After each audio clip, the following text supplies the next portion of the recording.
Hello, fans, and welcome to This Day in Baseball, where we're going to bring you a full radio broadcast of today's game. And before we do that, I just want to thank Classic Baseball Radio, and there's a link in the notes where you can check out their full channel. They have many great radio broadcasts. And while you're listening to today's game, if you want to check out much more about the game and the players, look on the links below, and you're going to see links to player pages, the date the game happened, the year it happened, and the play-by-play. Enjoy the game, and check out the links while you're watching the game, and please don't forget to hit the subscribe button so that every time new content comes out, you're going to get that firsthand. And thank you again for checking out This Day in Baseball, and enjoy the game. The Dodgers have just taken the field here at the Coliseum. And now, ladies and gentlemen, from Los Angeles, California, our national anthem.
Milwaukee has made quite a few changes in his starting lineup today. He's taken out Adcock at first base and inserted Torre. He has Felix Mantilla at second base in place of Bobby Avila. And he is leading off with Bruton, who got one hit yesterday, batting in the number 8 position. He's going to lead off and play in center field. Matthews, the number 2 batter at third base. Hank Aaron in the number 3 spot in right field. Frank Torre in the number 4 position at first base. Lee May will play in left field and bat in the number 5 spot. Then it'll be Logan, the shortstop. Crandall, the catcher, who had 2 hits to lead the club yesterday for Milwaukee and defeat Mantilla, the second baseman, and Burdette, the pitcher. Now for Los Angeles, the lineup will be Gilliam at second. Charlie Neal will be in the infield. He'll be at second. Gilliam at third. Wally Moon will play in right and bat number 3. Duke Snider is in the lineup today. That's the one change for Los Angeles, and it is one of significance. Snider was out yesterday with a bothersome knee. His left knee is bothering him, but he feels sufficiently well today to start it, and he'll be in center field and batting in the number 4 position. He'll be followed by Hodges, the third baseman, Larker, the left fielder who got 3 hits yesterday, along with Neal. They split the leading hitting performances for the Dodgers. Then the catcher, Johnny Roseboro, whose big blow in the 6th inning, a home run into the right field seats, provided the margin of victory for Los Angeles at Milwaukee yesterday. Batting in the number 8 position, the shortstop, Maury Wills, and the pitcher, Don Drysdale. Well, the Los Angeles infield and outfield is set, and as yet, the pitcher, Drysdale, has not taken his position on the hill. So it gives us a couple of seconds to add more of the picture. The umpires today, Barlick at the plate. At first base, Dusty Hodges. At second base, Augie Donatelli. The umpire at third base will be Jocko Conlon, who called them behind the plate yesterday. And down the left field line, Bill Jakowski. Down the right field line, Bill Gorman. Rounding out the team of 6 National League umpires here today. The first hitter in the top of the first inning will be Bruton, and the hand is for Drysdale, who comes out of the dugout. Drysdale from Van Nuys, California, is a 23-year-old right-hander. He's 6 feet 6 inches tall, 205 pounds, and has a whale of a fast ball. He leads the major leagues, as we mentioned before, with 239 strikeouts in 261 1/3 innings. Drysdale, however, has lost 7 of his last 9 decisions. He was 15-6 at one point in this season, and he slumped considerably and wound up the regular campaign with 17 victories and 13 defeats, pointing out, as we mentioned, that he has lost 7 of his last 9 decisions. Against Milwaukee this year, Drysdale won 3 and lost 3. His opponent, Burdett, has not been beaten by Los Angeles this year. He is 2-0, winning both of his starts here in Los Angeles, and with very good success. One was a full 9-inning job, and the other he went 8 1/3 before he needed a little help to finish it out. So it's Burdett 2-0 against the Dodgers today, and Drysdale against Milwaukee 3-3. For Milwaukee, number 38. The crowd, as we mentioned, anticipated at 60,000 people, and it looks like they'll get it. It's a beautiful day. The temperature about 80, and here we go from our broadcast position, very unique, 35 feet on the ground, just back of first base. We are in a direct line with first base, the pitcher's hill, and the third baseman. And, Tony, if that third baseman gets a little scatter-armed, let's you and I head for cover. Now we got a left-hand batter here, so he'll be loose. Here's the first pitch to the leadoff man for Milwaukee, Billy Bruton, and it's a called strike, the fastball. Well, this gives us a little bit of a different perspective from which to view the game, and it's going to be a little bit more difficult to pick out the breaking pitches from the straight ones. Here's the next pitch. Cut on and fouled back over the screen behind home plate and up into the fence, and there's the first swing and the first souvenir. As you know, and we're looking straight out at it, over second base, this is the home of the big, short left field fence, 251 feet to the corner. 1-1 on Bruton. Here's the pitch to the left-hand batter. Cut on, a roller out in front of the plate. Drysdale charges it, throw to first. He gets him by just a step.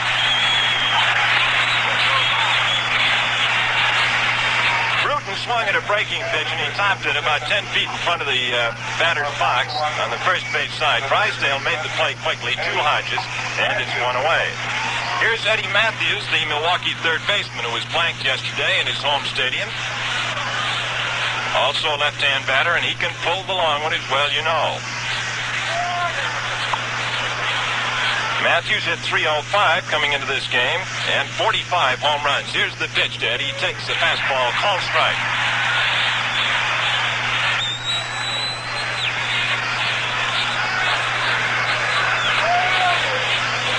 Nothing in one count to Matthews, the number 2 batter in the top half of the first inning here at Los Angeles. Drysdale unwinds, he fires, cut on and miss for a strike.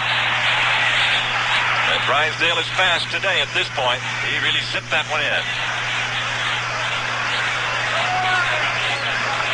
So it's a 0-2 count. 0-2 to Matthews. Everybody out today in Los Angeles in shirt sleeves under sunny skies, in sharp contrast to the climate under which yesterday's game was played at Milwaukee. Here's the pitch, and it hangs low and outside for a ball. And that makes it 1-2, a ball and 2 strikes.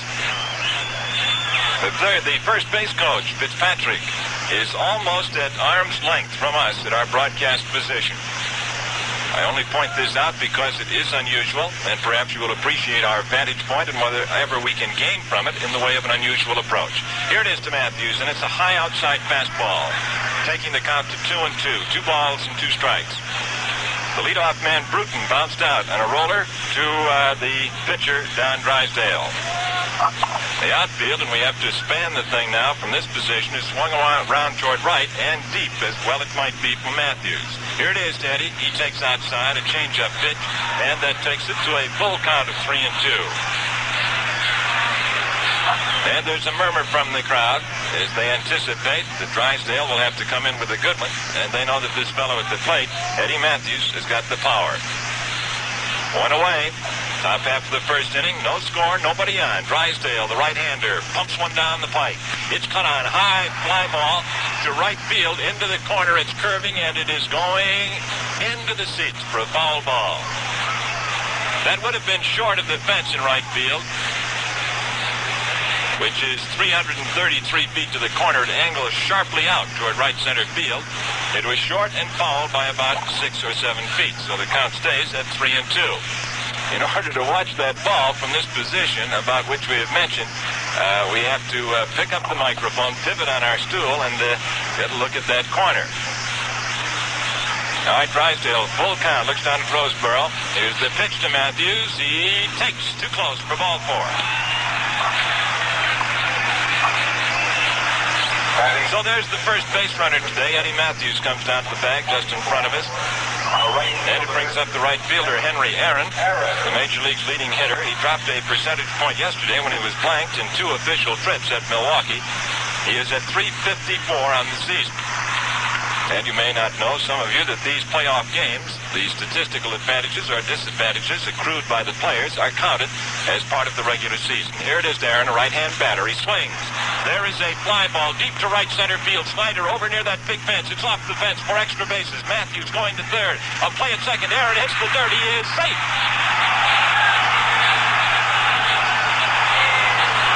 And there's the game's first rhubarb.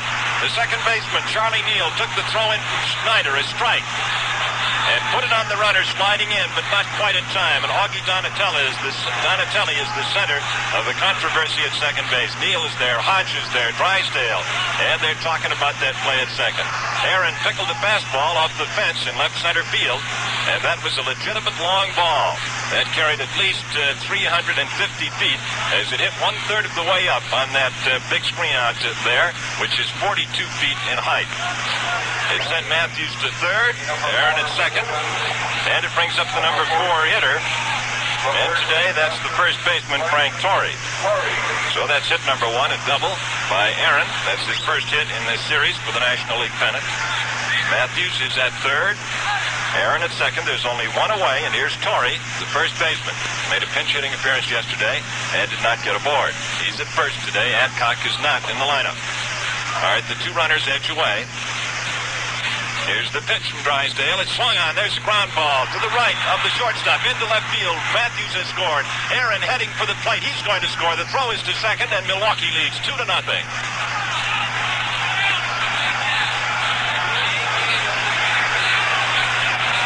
A ground ball single by Frank Torrey.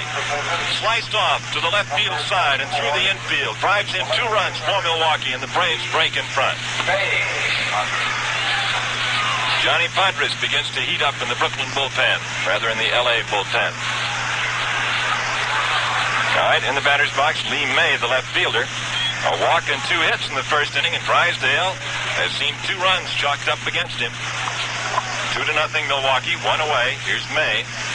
Drysdale in the stretch motion looks back right at us, and the runner at first. Here's the pitch. Cut on, fouled into the dugout, and skips right past us off one of the stanchions of the dugout just to our left. Frank Torrey, the base runner at first, has just singled home 2 runs with a ground ball single into left field, scoring Matthews from third and Aaron from second. Torrey on at first. There is 1 away, and the pitch is in there to May. And the count goes to 1-1. Ball 1, strike 1 count as he missed outside and low with the fastball. Gil Hodges straddling the bag, holding the runner, Torrey. Here's the stretch by Drysdale. The look this way. The pitch to the plate. It's too close, and he backs away from a fastball for a ball. That makes it 2-1. 2 balls and 1 strike. I'll tell you one thing, Tony, about this spot. A fly ball against those white shirts in the background as we look up at the crowd instead of the usual position down is tough to spot. All right, Drysdale looks at first. He fires into the plate. It is cut on and fouled into the dirt, and it skips back to the screen behind home plate. Lee May appeared in yesterday's ball game, playing about half of it. Pafko started in left field. May came in as a pinch hitter for Pafko, singled and stayed in the game. The count on May is 2-2. Fowler and Padres in the L.A. bullpen. All right, here's the pitch to May from Drysdale, and it's low and outside, a fastball. That makes it a full count of 3-2. The on-deck batter is Johnny Logan, the Milwaukee shortstop. Drysdale, the lean, angular right-hander, stretches, throw to first, he's back. Getting back, standing up. 3-2 count. 2 runs in, 1 aboard. And there's just 1 out. All right, May waits for the pitch. He cuts. There's a hot shot down to the shortstop. The flip to second for 1. The relay to Hodges. Double play.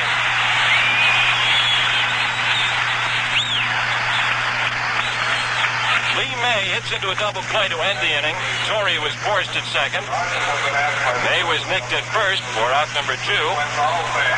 And the totals on the top half of the first inning for Milwaukee 2 runs on 2 hits.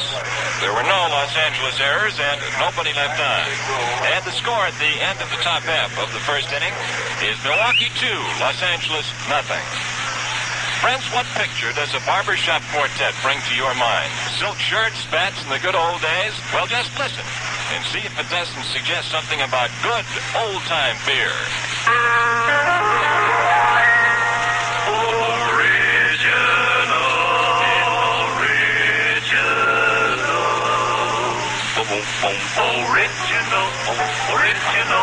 Original, and it's here. The original Pabst Blue Ribbon beer. Yes, the original Pabst Blue Ribbon is here. Such a beer hasn't been enjoyed in America in over 50 years. Look for the special label that says, "This is the original Pabst Blue Ribbon beer." Nature's choicest products provide its prized flavor. Only the finest of hops and grains are used. Selected as America's best in 1893. The original, get original. Blue Ribbon beer.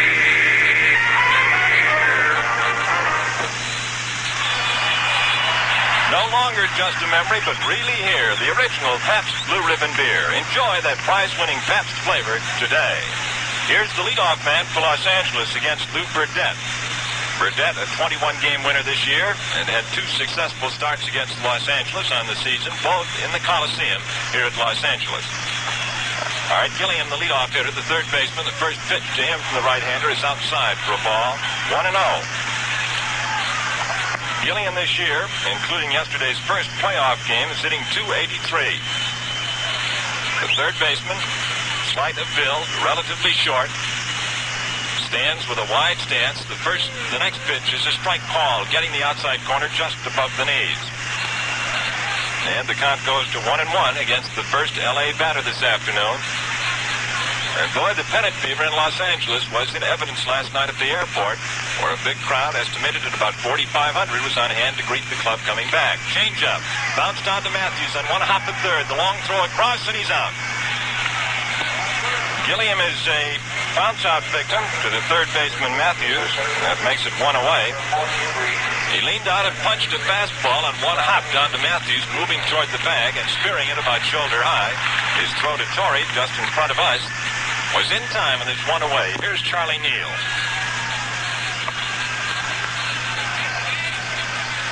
Neal, a right-hand batter. Neal had 3 hits in yesterday's game at Milwaukee and was one of the hitting stars for Los Angeles. But, of course, the big blow was Roseborough's 6th-inning homer. He cuts at the first one, a breaking fastball. Burdett fired that one in fast, broke it off, and it's strike 1. Greg Malevy is the coach for Los Angeles, right in front of us. 0-1 count to Charlie Neal, the L.A. second baseman. All right, Burdett, a great man in an important game, fires in. He misses outside with the fastball, and that takes the count to 1-1. Ball 1, strike 1 count. The outfield swung around a little bit toward left. The left fielder, Lee May, not shaded too much towards center field, but with his back just about to that wall out there. All right, Neal waiting for the pitch. It's the 1-1er. Here it is from Burdett. He swings. There's a foul coming off the first base side and skips right over our head and into the seats just a few feet behind us. The count goes to 1-2. Ball 1, strike 2 count. Wally Moon is the on-deck hitter for Los Angeles. Milwaukee jumped in front in the top of the first inning. They got hitting from the top 5, which is something they did not get yesterday. The top 5 hitters at Milwaukee yesterday of the Braves were blanked by McDevitt in 1 1/3, and by the relief pitcher Sherry, who got credit for the win, and well he might, he pitched a great game. But today it's Burdett and Drysdale, another big one. Burdett to the motion. Neal waiting. He swings. There's a fly ball. Deep to right center field. Aaron chasing it. So is Bruton. It's in there for extra bases. Rolling out to the fence at the 400-foot mark. Neal digging around second. The relay comes in. He hits the dirt at third, and he's in there with a triple.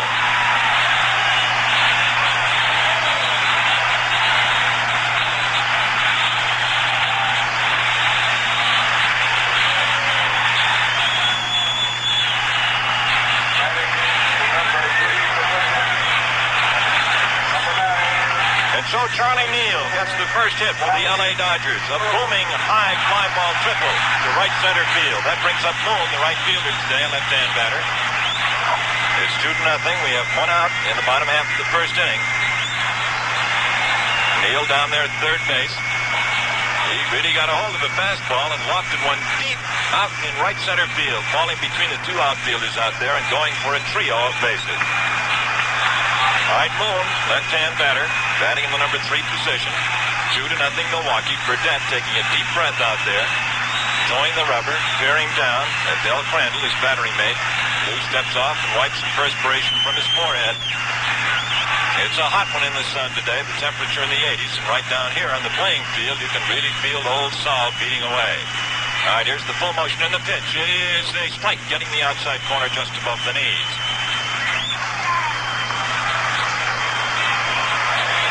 0-1 count. From our vantage position today, we should point out that we're doing our best to pick out the break on the pitch, but it's a little difficult at ground level and off here behind first base. But we'll do our best, and I'm not trying to gain any plaudits for this. We'll just do our best to call the shot. All right, here's the pitch. It is low into the dirt. Crandall makes the stop. Wally Moon, 1-1 count. Burdett walks lazily up on top of the hill, takes off his glove, and does a little bit of work on the baseball and gets set to go again. The runner at third for L.A. is Charlie Neal. He tripled with one away. And Moon is up there, 1-1 count. All right, Burdett into the motion. Here it is to Moon. He swings. There's a line drive. Hit the left field. It's a base hit. In to score comes Neal easily. The throw comes into second base, and Moon holds up at first.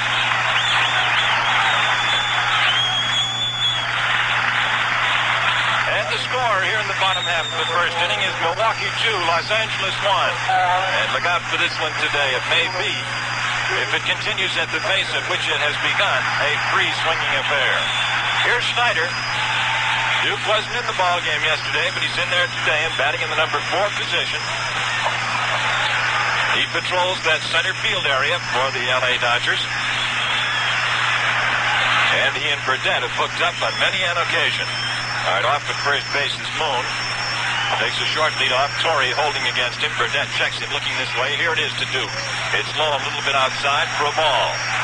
1-0. Charlie Neal tripled to right center. Moon drove him in, slicing a single off into left field. One away, 2-1 Milwaukee, bottom half of the first. All right, Burdett looks over, nods at Torrey here. And the Braves have a left-hander going in the bullpen. Here's the pitch to Snyder. He swings and fouls it back into the seats, as it seems from this vantage point to climb up the wall of the Coliseum. The bank wall, which is entirely covered now with white shirts and colorful dresses and costumes. Juan Pizarro is the left-hander warming up in the bullpen for Milwaukee on the far side of the diamond. All right, Snyder the batter, 1-1 count. Lou Burdett bearing down at Crandall for his sign. Off at first base here is Wally Moon. Moon represents the tying run here in the first inning. Burdett's pitch to Snyder is swung on and fouled into the dirt right behind home plate. 1-2 count. We talked to a few of the ball players and a great many of the sports experts out here in Los Angeles about this screen in left field, which was, a year ago, the talk of the National League, but a great deal of the discussion about it has evaporated, as everybody who plays here now seems to be of the opinion that it is little consequence on ball games. There are a few so-called cheap home runs, but that screen cuts down that good line shot headed for distance, and all in all, they say it has little effect on the outcome of games. As a matter of fact, I think in Cincinnati, more home runs are hit for one park. Here's the pitch to Snyder. It's outside. The runner going down. The throw to second. He hits the dirt, and he is out at second base. Wally Moon is out on a strike throw from Del Crandall to Mantilla, the second baseman. And that empties the bases. 2-4 for out number 2. The count on Snyder goes to 1-2. The crowd, as you probably can hear in the background, is voicing its disapproval over the call of the Dodger base runner Moon being out attempting to steal. The catcher to Mantilla, the second baseman, on a close slide play. So with one run in, the bases are emptied now, and Snyder is standing up The count is actually 2-2, a correction on the scoreboard. The umpire at home plate, Al Parlick, holds up 2 fingers on each hand to confirm it. And Burdett's situation has eased a little bit. 1 run is in against him. Milwaukee still leads 2-1. And the big right-hander from Nitro, West Virginia, rocks into it against Snyder. Snyder swings and misses for a strike to retire the side. So the totals on the first inning for Los Angeles, 1 run on 2 hits. There were no Milwaukee errors and nobody left, and the score at the end of the first inning is the Milwaukee Braves 2, the Los Angeles Dodgers 1. In baseball, it's 1, 2, 3, and you're out. But when it comes to shaving, it's 1, 2, 3, and you're in. Yes, just listen. 1, 2, 3. That's the sound of a new Schick 3-speed electric razor. And it means you're in for the most remarkable shave of your life. 3 speeds, because no 1-speed razor is right for every beard. Fans, this new Schick actually lets you shift the speed and adjust the custom comb head to shave as close, clean, and fast as you like. Now, my beard is tough as all get out. If you're in that league, you shift to high for stepped-up speed. If you have tender skin, Schick's low speed serves up an extra gentle shaving action. Or you can even shift the speed while shaving for those problem areas like your chin or upper lip. That's the story, fans. Try this new Schick 3-speed yourself. Most dealers will gladly arrange a free demonstration. Set the speed, set the head, get the shave that fits your face. The first hitter up in the second inning for Milwaukee, leading 2-1, is going to be the shortstop, Johnny Logan. Into the motion goes Drysdale. Here's the pitch to Logan. He takes the ball just above the shoulders and a little bit outside. Ball 1. Well, Tony Flynn, this is a considerable change in climate from yesterday at Milwaukee, isn't it? Certainly is. A beautiful afternoon for a baseball game, and a little more tension and drama, I think, as the result of the weather. All right, Logan takes a look at the next pitch, which is outside. Looks like a breaking pitch from here. And the count goes to 1-1. Ball 1, strike 1 count. Logan, Crandall, and Mantilla against Drysdale here in the second inning. 2-1 Milwaukee. Milwaukee got a walk, a double, and a single. Torrey drove in 2 with his single to go in front. Then Neal tripled and was driven in by a single by Moon in the bottom half. And it's 2-1. Here's the pitch from Drysdale. It's too close, and he does a jig. Getting out of the way, bit dancing back. 2-1 count.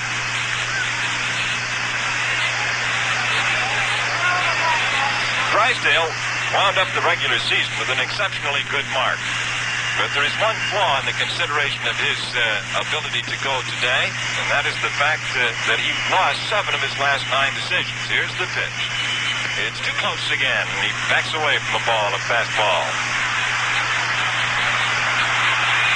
So it's a 3-1 count to Logan. There is no activity in the L.A. bullpen just to our right over here. Logan, 3-1er. Here's the pitch. It's a strike called, and Logan started for first base, but has to come back. As he hears the strike call from Al Parlick and sees the right fist raised in the air.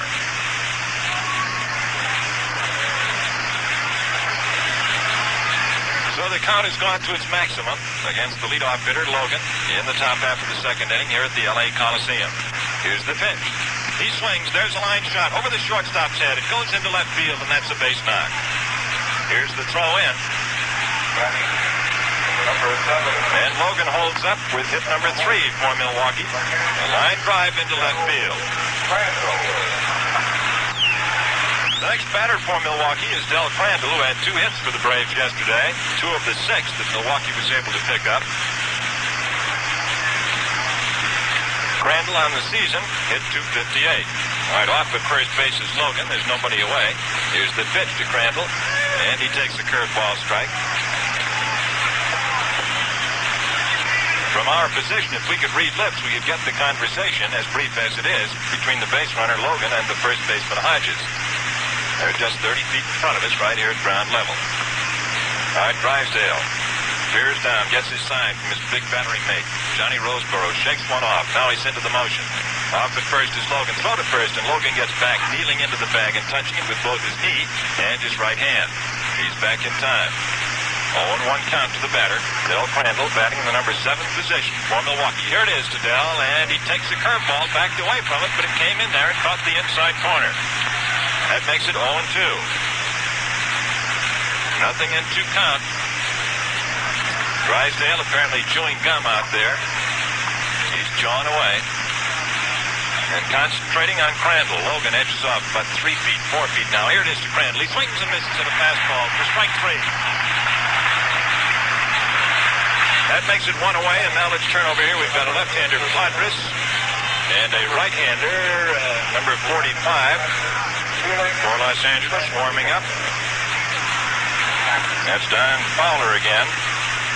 Fowler and Padres in the bullpen for Los Angeles. And the batter is Mantilla. Felix Mantilla, the Milwaukee second baseman. Bobby Avila played at that position for the Braves yesterday, and they're losing 3-2 game. Runner at first, 1 away. Drysdale, the strikeout artist of the Dodgers, fires to the plate. Mantilla swings high, pop fly ball toward right. The second baseman kneeled back. The right fielder is in and grabs it. Norm Larker. Rather, Moon is in right field today. Larker shifted over to left. Moon made the catch on the high fly ball, and Logan holds at first base. So here's the pitcher, Lou Burdett, with 2 away. Milwaukee leads 2-1, top half of the second inning. Game 2 of this National League pennant playoff. The scene moving from yesterday's rain, drizzle, and heavy overcast in Milwaukee to a sun-drenched Coliseum in L.A. Throw to first, and he's back in time. Hodges made the tag, but a split second after, Logan got back to the bag. Burdett steps out for a moment. Apparently had something in his eye. Burdett didn't do bad at the plate for a pitcher. He batted .200, getting 20 hits in 100 trips. Here it is.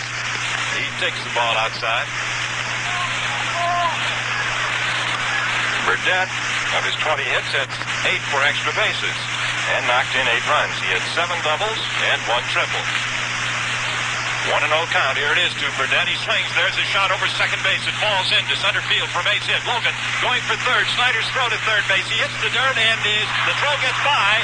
Logan is heading for the plate. He's going to score easily as the throw goes into the Milwaukee dugout.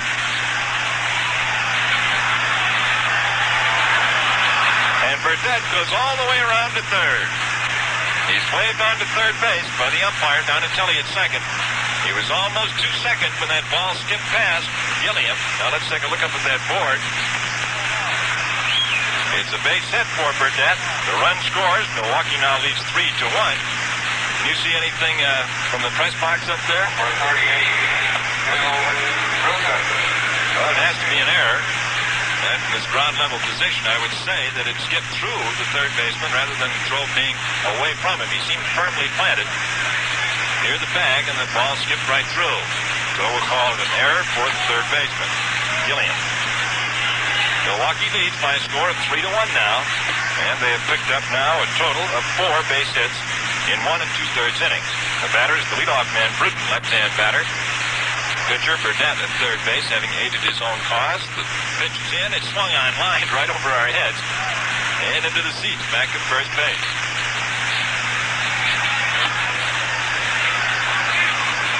This is WOKO in Albany, New York, for the best in music, news, and sports. Remember, Troy Buick Roundup follows the game today. Milwaukee has 3 runs on 4 hits. Here's the pitch to Bruton. He pulls in away from a fastball. It's a ball, making the count 1-1. Logan opened the inning with a single. Crandall struck out. Mantilla flied out. Both with Logan holding, and he scored on the single and the error. Here's the pitch. He's cut on and missed for a strike. A fastball breezed in there, and the count goes to 1-2. 2 away here in the second. Milwaukee scored a pair in the first, 1 here in the second. They have Burdett, the base runner, at third. And a 1-2 count to Billy Bruton. Here's the pitch to Bruton, and it's low for a ball, 2-2. Yesterday, of the total of 16 base hits, there was only 1 extra base blow. That was the home run by Roseboro. And today, of the 4 for Milwaukee, there's been 1 double. And of the 2 for L.A., a triple. All right, Bruton. 2-2 count. Drysdale in promotion. Here's the pitch to the left-hand swinger. He swings and fouls it back over the protected screen behind home plate. So the count hangs at 2-2. And Fowler has seated himself in the Dodger bullpen to our right. And Johnny Padres is throwing at a medium speed right now. Right-hander Drysdale shakes off the sign. He wants still another. 2-2 count to Bruton. Here's the pitch to Billy. He swings foul ball back to home plate again. It goes into the big bank of seats back there. This big oval football stadium, the Los Angeles Coliseum, with a seating capacity exactly now of 94,600. The estimated today is 60,000. 2-2 count to Bruton. Drysdale into the motion again. Burnett off to third. Here's the pitch. A high pop ball wide of third. Gilliam giving it a chase. Going up now, and it goes in. Not quite into the seats. Not quite in. One of the fans jumps the wall, which looks to be about 6 or 7 feet high, grabs the ball and pops back in. The distance from third base to that wall is considerable, and Gilliam at top speed probably would not have been able to reach the ball, even though it did drop in the field. Here's the pitch. Bruton takes high for a ball. Full count of 3-2. 3-2 count to Billy Bruton. Burnett down there at third base with the short leadoff. Drysdale shakes off another sign. He wants to call this pitch. And he steps all together back off the rubber. Bruton steps out of the batter's box. Now is back in. All right, here's the wind-up motion and the pitch to Bruton. He swings hopper toward the shortstop. Wills has it, but throw to first in time to retire the side. Wills moving towards second, made the grab on that high-hopping ground ball and threw to first to end the inning. So the totals on the second inning for Milwaukee, 1 run on 2 hits. There was 1 error, and there was 1 man left on. So the score at the middle of the second inning is the Milwaukee Braves 3, the Los Angeles Dodgers 1. What was so good about the good old days? Canoeing with your best girl on Sunday afternoon. The old open trolley cars, the long bicycle trips, songs like Strawberry Blonde, and down by the old mill stream. And that good old-time Pabst Blue Ribbon beer. Man, that was good. And it is good today. That's right. The original Pabst Blue Ribbon beer with that great old-time beer flavor is back again for you to enjoy. The original brewed just like the beer that won first prize of the Columbian Exposition in 1893. Just like the beer that everyone said was America's best. It's no longer a memory, but here today. The original Pabst Blue Ribbon beer. Such a beer hasn't been enjoyed in America in over 50 years. Try it, and you'll agree with those old-timers who said Pabst Blue Ribbon was best. What a great afternoon for a baseball game here at the Coliseum in Los Angeles, and we've had quite a bit of excitement already this afternoon with the Braves taking a 3-1 lead and a fair amount of lumber being put to the baseball by both clubs as they've gotten the ball out of the infield and well out into the outfield on a couple of occasions. We haven't seen anything in the way of damage as the result of that left field screen that is so short as yet, but it could happen at any time as it's not very far away out there. I understand, Bob, that in your conversation with one of the sports writers that covers the ball games out here, that they haven't had too many more home runs than any place else because of that short screen. No, as a matter of fact, Tony, they have ceased to discuss it as being a freak of baseball because they have determined that it hasn't had too great an effect on the outcome of the ball games here over the last 2 seasons. Gil Hodges is going to lead off the second for Los Angeles, and it's Lou Burdett, who was touched for 1 run on 2 hits, including Neal's triple in the first inning. L.A. leads by 2, 3-1. Rather, Milwaukee leads by 2, 3-1. Here's Burdett's first pitch. It's cut on. There's a ground ball to the shortstop, Johnny Logan. The scoop at the throw to first in time to retire Hodges by a step and a half. So Hodges opens the second for Los Angeles, bouncing out short to first, and brings up the left fielder, Norman Larker. Larker had 3 hits yesterday for L.A. up at County Stadium in Milwaukee. Larker's a left-hand batter. On the season, including yesterday's game, Larker is hitting .287. Lou Burdett into the motion for Milwaukee. Here's the pitch to Larker. It's a strike call. He caught the outside corner about belt high. And the count is 0-1. Larker will be followed to the plate by Johnny Roseboro, who will probably get a hand here at Los Angeles. for it was his home run yesterday at Milwaukee that won for the Dodgers 3-2.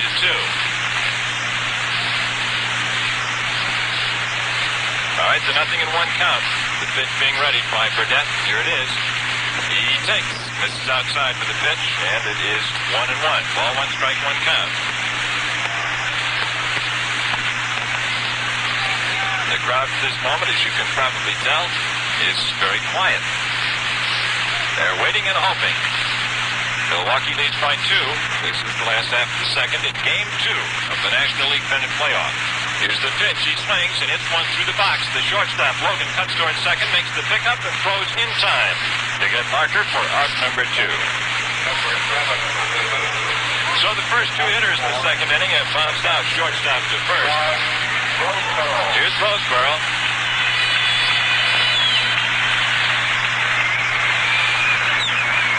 Roseboro, the catcher, batting with 2 away in the last half of the second.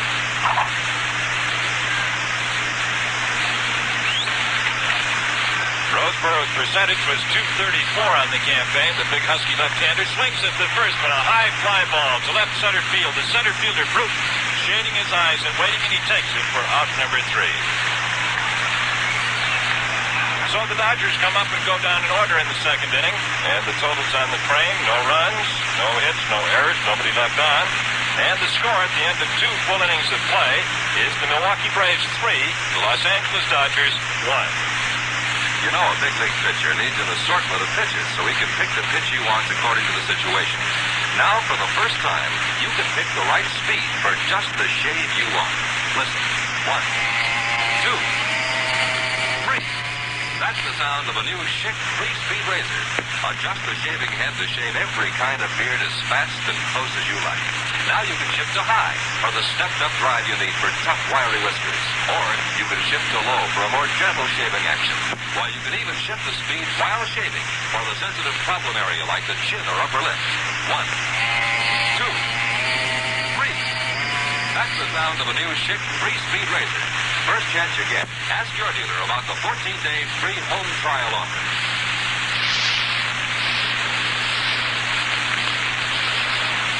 Eddie Matthews will open the third inning for Milwaukee against Drysdale. Milwaukee has 3 runs on 4 hits. Los Angeles 1 run on 2 hits.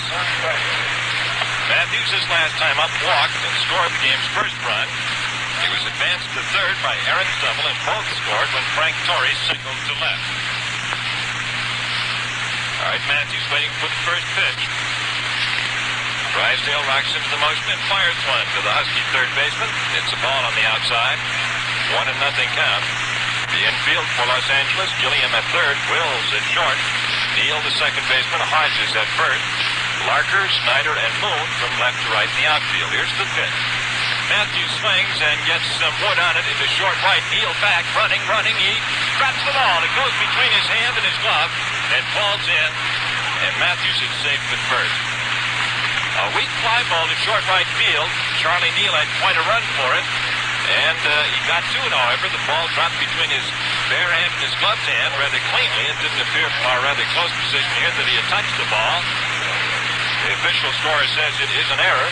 He did get to it, and so that is the second error for Los Angeles this afternoon, and on it, Matthews reaches first. Brings up Aaron, the right fielder.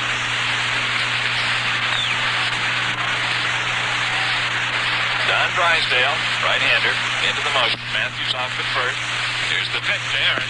He takes the strike on the outside corner, a fastball. Gil Hodges holding against Matthews here at first base in front of us. Aaron, his last time up, doubled. Sent Matthews to third, and the 2 of them were scored by Torrey's hit to left. Nobody out in the third. Matthews off at first. Here it is. He cuts and follows it on the ground toward the first base dugout on the near side. Aaron yesterday was hitless in 2 official trips. Aaron had another great season, batting a .354 percentage, including yesterday's game, with 39 home runs, 7 triples, and 45 doubles. Here's the pitch to Hank. He swings a high pop foul back at home plate, and it goes into the crowd behind the screen at home plate. So it's an 0-2 to Aaron of the Milwaukee Braves. Matthews at first, safe on error by Neal, the second baseman. 3-1. Milwaukee leads Los Angeles on a sun-drenched playing field in Los Angeles, California. Well, the Chicago White Sox will be paying strict attention to this ball game today back in the Windy City. The winner of this series meets the White Sox at Comiskey Park in the opener of the 1959 World Series. And it is said that the White Sox would prefer Los Angeles for two good reasons. A great many more people would get to see the World Series, hence making the World Series money cut bigger. All right, here's the stretch and the pitch to Aaron. He swings. It's a high pop foul. Roseboro down the line. The third baseman Gilliam comes in and he takes it just to the third base side of the pitcher's hill, about halfway between the hill and the foul line over on that far side. So it's a pop-up as Aaron lunged for a pitch that appeared to be outside and popped it up. The third baseman making the catch for out number one. And the Braves send up to the plate the first baseman Frank Torrey with 2 runs batted in today on a single in the first inning. Torrey, left-hand batter. Drysdale checks the base runner here at first base. Torrey waiting for that pitch. One away in the third. Milwaukee leading 3-1. Matthews off. Here's the pitch to Torrey. And he takes the strike on the inside corner just above the belt. 0-1 count. The outfield for Torrey is swung toward right and deep. Drysdale into the stretch. Matthews off. Here it is to Torrey. He takes again. This time it's outside for a ball. And the count goes to 1-1. Ball 1 strike 1 count. The other reason that the White Sox would probably like to play in Los Angeles is that short left field fence, which makes base hits out of some short fly balls. The White Sox are not a strong, long ball hitting club. Here's the throw to first base. Matthews comes back. Sent Matthews to third, and the two of them were scored by Torrey's hit to left. Nobody out in the third. Matthews off at first. Here it is. He cuts and fouls it on the ground toward the first base dugout on the near side. Aaron yesterday was hitless in 2 official trips. Aaron had another great season, batting a .354 percentage, including yesterday's game, with 39 home runs, 7 triples, and 45 doubles. Here's the pitch to Hank. He swings. A high pop foul back at home plate. And it goes into the crowd behind the screen at home plate. So it's an 0-2 to Aaron of the Milwaukee Braves. Matthews at first, safe on error by Neal, the second baseman. 3-1. Milwaukee leads Los Angeles on a sun-drenched playing field in Los Angeles, California. Well, the Chicago White Sox will be paying strict attention to this ball game today back in the Windy City. The winner of this series meets the White Sox at Comiskey Park in the opener of the 1959 World Series. And it is said that the White Sox would prefer Los Angeles for 2 good reasons. A great many more people would get to see the World Series, hence making the World Series money cut bigger. All right, here's the stretch and the pitch to Aaron. He swings. It's a high pop foul. Roseboro down the line. The third baseman Gilliam comes in and he takes it just to the third base side of the pitcher's hill, about halfway between the hill and the foul line over on that far side. So it's a pop-up as Aaron lunged for a pitch that appeared to be outside and popped it up. The third baseman making the catch for out number one. And the Braves send up to the plate the first baseman Frank Torrey with 2 runs batted in today on a single in the first inning. Torrey, left-hand batter. Drysdale checks the base runner here at first base. Torrey waiting for that pitch. 1 away in the third. Milwaukee leading 3-1. Matthews off. Here's the pitch to Torrey. And he takes the strike on the inside corner just above the belt. 0-1 count. The outfield for Torrey is swung toward right and deep. Drysdale into the stretch. Matthews off. Here it is to Torrey. He takes again. This time it's outside for a ball. And the count goes to 1-1. Ball 1 strike 1 count. The other reason that the White Sox would probably like to play in Los Angeles is that short left field fence, which makes base hits out of some short fly balls. The White Sox are not a strong, long ball hitting club. Here's the throw to first base. Matthews comes back in head first, getting the back of his hand first. He's safe.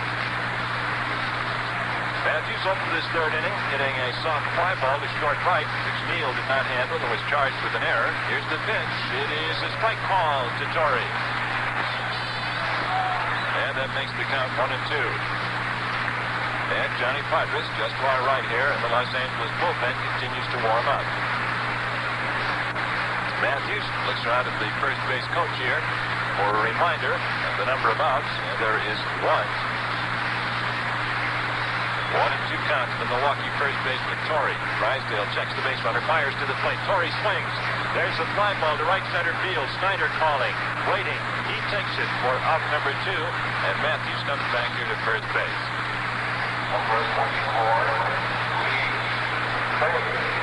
Torrey flies out to center. It brings up the left fielder Lee May, who hit to a double play, ending the first inning. His last time up. Matthews still on at first.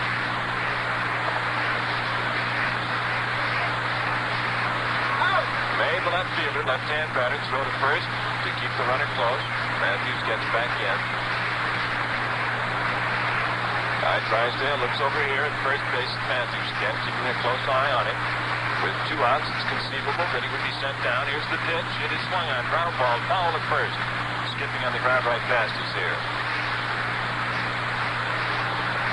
With the interest in this game, the press, radio, and television coverage at the ball game today, space was at a premium. Our broadcast booth today is actually an extension of the first base dugout occupied by Los Angeles. There's no roof over us, however. Here's the pitch. May swings. There's a hot shot on a line. Right back to the pitcher, Drysdale, and he grabs it. Drysdale made a backhand stop with that line drive, just reaching over to the third base side for the out. And the totals on the third inning for Milwaukee, no runs, no hits. There was 1 error and 1 left. And the score at the end of the top half of the third inning is Milwaukee 3, Los Angeles 1. And friends, here's some news that is getting around about the original Pabst Blue Ribbon beer. The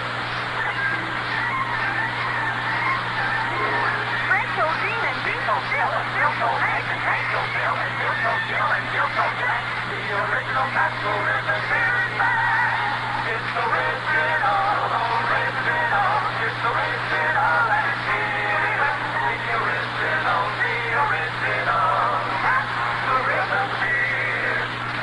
The original Pabst Blue Ribbon beer is here. Such a beer has been enjoyed in America in over 50 years. But you must look for the special label that says, "This is the original Pabst Blue Ribbon beer. Nature's choicest products provide its prized flavor. Only the finest of hops and grains are used. Selected as America's best in 1893. It's the original, Blue Ribbon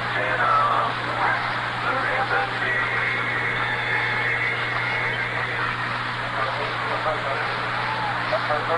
That's right. The original Pabst Blue Ribbon beer is here today. No longer a memory.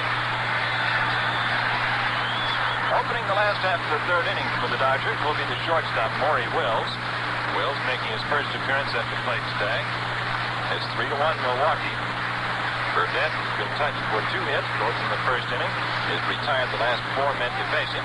He is 2-0 against Los Angeles this year. Wills takes the first pitch from Burnett, which catches the outside corner just below the belt for a strike. A 6-man umpiring crew here today again. A beautiful day, and it couldn't impress you more than it does us after coming from Milwaukee yesterday, where the game was played for the first half in a steady rain and under cloudy, dark skies. Here's the pitch to Wills. He swings at one that looked low and outside and missed for a strike, so that makes it 0-2. 0-2 count. The L.A. Dodgers in their quest to bring the first pennant in Major League Baseball to the West Coast. The World Series slated for Thursday or Friday is my understanding. Thursday or Friday, depending on the outcome here today. If Milwaukee wins and it goes to the third game, the series will open Friday in Chicago. Here's the pitch, and it's a ground ball to the second baseman Mantilla, but throw to first at plenty of time. Mantilla charged a slow-rolling ground ball through to Torrey and got Wills by 2 or 3 steps.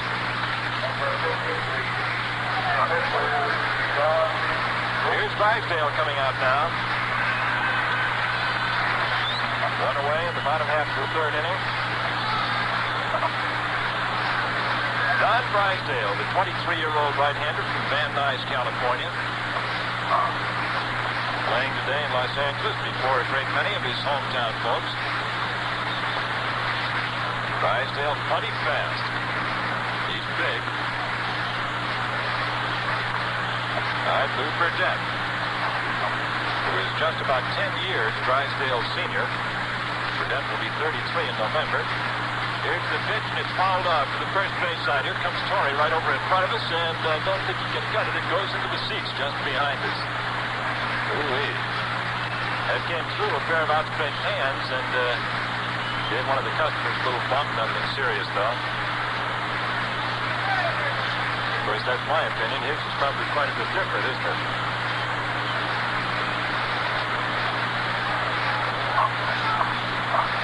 So the count on the batter is 0-1.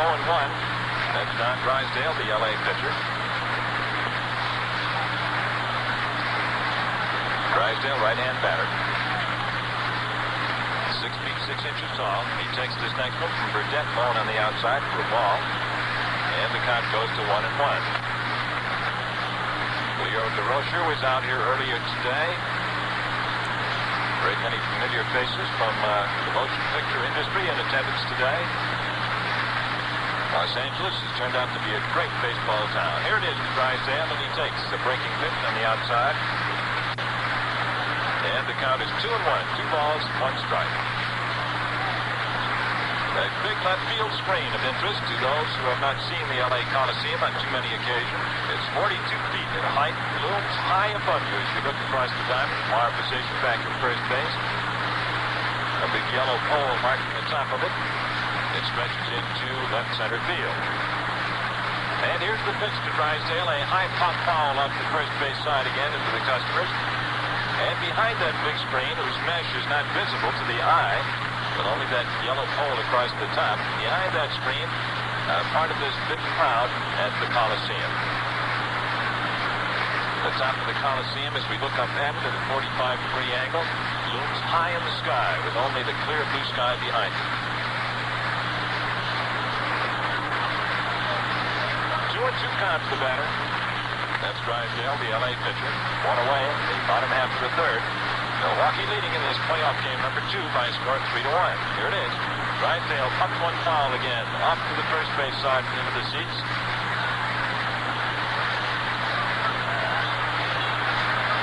So the count stays at 2-2 to the L.A. pitcher. Junior Gilliam, the third baseman, is the on-deck batter. Well, this place, which now appears to be about, I'd say 60% filled, maybe close to 50 with the rim not quite filled, will probably be jam-packed. We're very near it if it's the World Series that comes out here.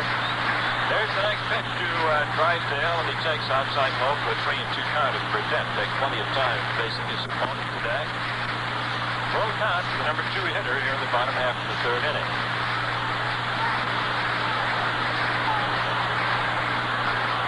I shouldn't doubt, too, that the White Sox would be glad to come out here for this weather, which I can imagine is a distinct stimulus to a ball player. Here it is. Ground ball, chopped foul. Pee Wee Reese, who's picked up many a ground ball, takes it on the first hop from the third base coach's spot. You can hear a round of applause in the background for him.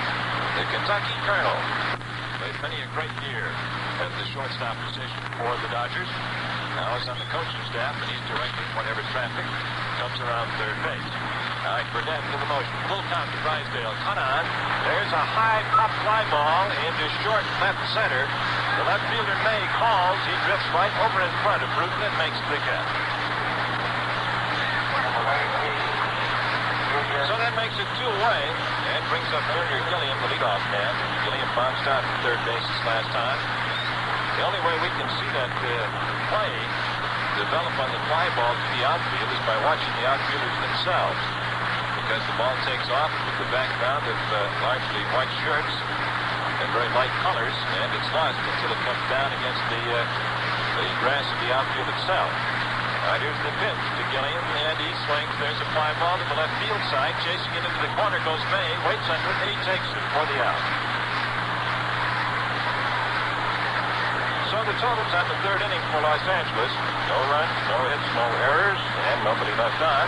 And the score at the end of 3 full innings of play is the Milwaukee Braves 3, the Los Angeles Dodgers 1. There are more than 50,000 fans watching the ball game today, and you just know that every one of the fellas out there has a different shaving problem. Now, some of the fellas have a beard tough as a barbed wire fence. Other men have problem areas. Until today, a racer with just one speed had to do for all 3. But now there's 1, 2, 3 speeds. In the new Schick 3-speed racer, because no one speed is right for every beard. Yes, now you can actually shift the speed and adjust the shaving head to shave your particular beard as close and as fast as you like. You can shift to high and get the stepped-up drive to shave tough, wiry whiskers really close. Or shift to low for a gentler shaving action, whatever your beard. Now you can set the speed, set the head, get the shave that fits your face with new Schick 3-speed razor. First chance you get, go to your dealers for a free demonstration of the new Schick 3-speed electric razor. This is Bob Finnegan with Tony Flynn at the Los Angeles Coliseum in California today for game number 2 of the National League Pennant Playoff Series. And the leadoff hitter in the 4th inning for the visiting Braves is Johnny Logan. Was one of the 4 hits off Don Drysdale. A leadoff single in the 2nd inning, and he scored in that frame. 3-1 Milwaukee. Moving into the 4th inning, 3 inning totals are Milwaukee 3 runs, 4 hits. L.A. 1 run, 2 hits. First pitch to Logan is low for a ball. Lou Burdett, who is 2-0 against Los Angeles on the regular season, was touched for a triple and a single in the 1st inning. But since that time, he has not permitted a base hit for Los Angeles. And the next pitch makes the strike 1-1. Johnny Logan opening the 4th here at Los Angeles. Logan had a very good year. He hit .289 from Milwaukee. The next pitch is a ball on the outside, makes it 2-1. 2 balls, 1 strike. Here in the 4th inning, it'll be Logan, Crandall, and Mantilla against Drysdale. Big Drysdale shakes off the sign, nods his head in the affirmative for another, rocks into motion, and here's the pitch to Logan. He swings, reaches out for one, and punches it right over second base on a line into center field. Here's the throw in from Snyder, and Logan holds up with his 2nd base hit of the day, and hit number 5 for Milwaukee. He appeared to be reaching out for an outside pitch, and he punched it right over second base. That brings up Del Crandall, the catcher. Crandall was a strikeout victim his last trip. Man at first base, and there is nobody out. Milwaukee trying to increase upon his 3-1 margin. Drysdale checks the base runner. Here it is, Crandall. He holds off on one, but it's a called strike by Barlick.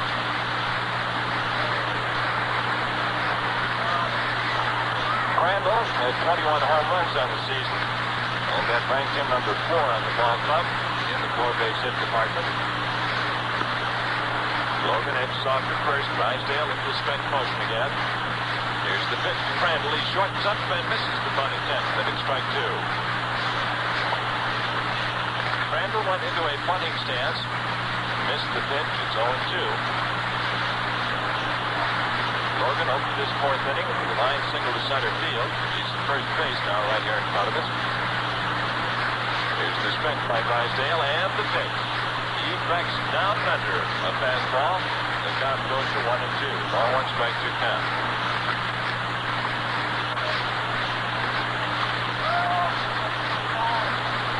3-2 Los Angeles victory in Milwaukee yesterday. Milwaukee leads this one. Here it is. He swings and misses for strike 3. And Crandall becomes a strikeout victim for the 2nd time today.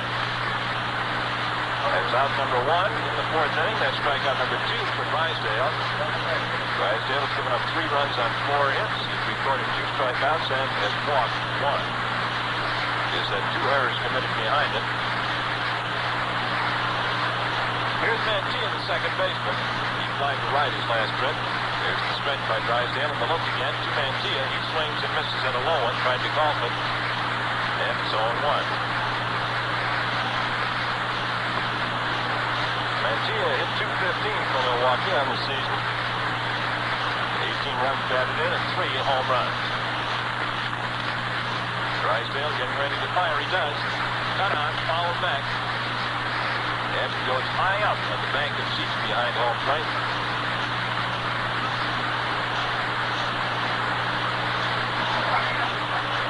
Game number 2 in the National League Pennant Playoff Series, being brought to you by the original Pabst Blue Ribbon beer and the new Schick electric razor. Here's the pitch to Mantilla. He backs away from the fastball. It's too close. And the count goes to 1-2. Let's take a look at Padres now to our right down here, and he's throwing at a medium speed, not heating up too fast. Still working in the L.A. bullpen. Mantilla, the batter. Here's the pitch to him.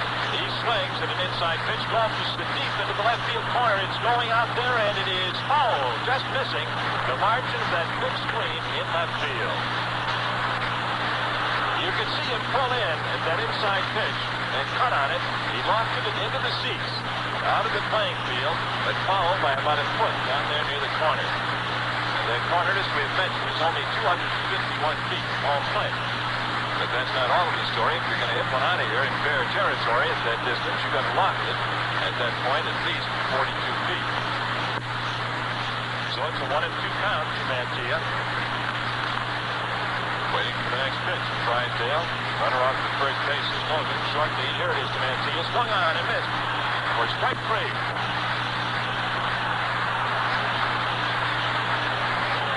And so after Logan opened this inning with a single to center, Drysdale has struck out Crandall and Mantilla. He brings up Burdette.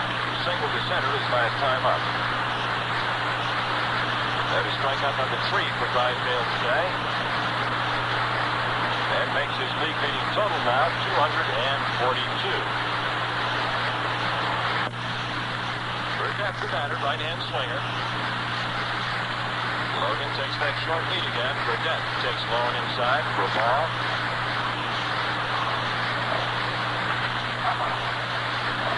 Ball 1 count. Milwaukee scored 2 runs in the first, 1 in the second. L.A. picked up their singleton in the first inning. Here's the pitch. Too close for a ball. And the count goes to 2-0. And the crowd, just a little bit, begins to get on Drysdale. In addition to the count being 2-0, 2-0, they feel that this is the man he ought to at least be facing with a 2-0 count. His opponent on the pitching hill, Burdette. Shakes off a couple of signs. Now Drysdale looks at the base runner at first. Here's the pitch to Burdette. That's a strike. He got a good one in there above the knees. A nice curveball pitch that comes the outside corner just above the kneecap, and that's where the best pitches are. To both batters, low and on the outside. All right, Burdette passes the bat across the plate a couple of times. 2-1 count against him. Drysdale fires. Burdette swings. There's a chopper down the third baseline. Gilliam has it. The long throw in time, and he beats it by a step. So the totals are the 4th inning for Milwaukee. No runs on 1 hit. They're 5th. No errors. 1 man left on. And in the middle of the 4th inning, the score is Milwaukee 3, the Los Angeles Dodgers 1. Well, these people have been singing all day about the original Pabst Blue Ribbon beer. Let's listen, shall we? See what all the excitement's about.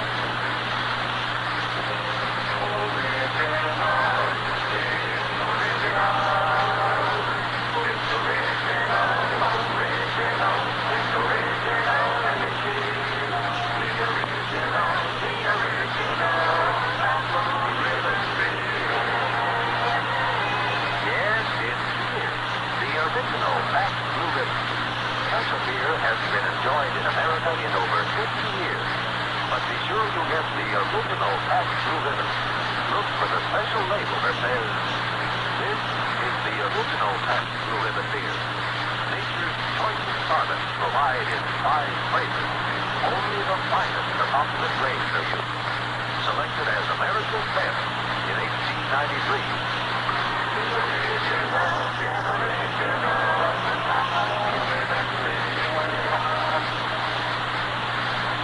That sure sounds good to me. How about you? Let's try some of that prize-winning Pabst Blue Ribbon Ribbon Beer Place and see how good the good old days really were. Well, Burnett's getting his warm-up tosses in, and Tony, it looks like Lou, after a rather rocky first inning, settled down into a very good tempo. That's correct, Bob. He has done an excellent job retiring 7 batters in a row since his trouble in the first, in which he allowed a base hit to Charlie Neal, a 3-bagger to deep center field, and on a single to Wally Moon. He then struck out Duke Snyder, and no one has got on base against Lou since that time. He's been in very definite control. Lou seems to be the kind of a pitcher that as the season gets longer and the games get tougher and the pressure seems to get a little harder on the pitchers in the ball game, and he is equal to the situation and gets a little tougher out on the mound. That is the way it has been in the last couple of seasons, and of course you'll remember his great World Series performance. 1957 when he won 3 ball games. Boy, he really had it during that stretch. All right, Charlie Neal is going to lead off the 4th inning. Neal's triple in the first inning led to the L.A. run. It's 3-1 Milwaukee as we go to the bottom half of the 4th inning. And Lou Burdett is not permitted to hit since Moon singled in the first. He's given up 2 over the first 3 innings. Neal, right-hand batter. Burdett fires to him. He swings. There's a fly ball deep to left. It's going back. May against the wall. It is gone. A home run.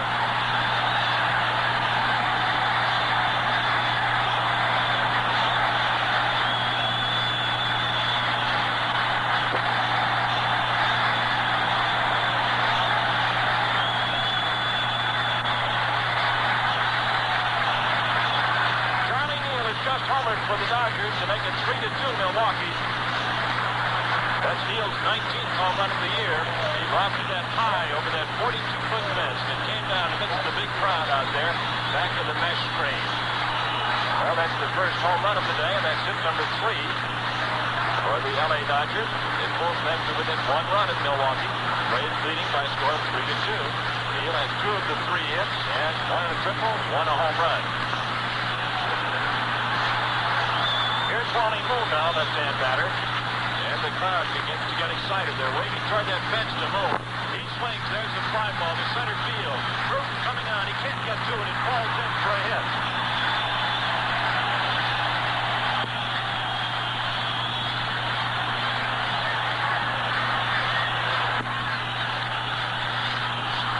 And there's some activity in the Milwaukee bullpen. Juan Pizarro steps out to get warmed up. Home run by Neal, a single by Moon to open the 4th inning for Los Angeles. And Milwaukee's 3-run, 3-2 lead. Could be tied by Moon here at first base right in front of us. He's sent around to score. There's nobody away. Duke Snyder, the batter, he struck out his last trip. Now Los Angeles has himself with 4 hits, a home run, a triple, and 2 singles. Here's the pitch to Duke. He takes a strike on the outside corner just above the knees.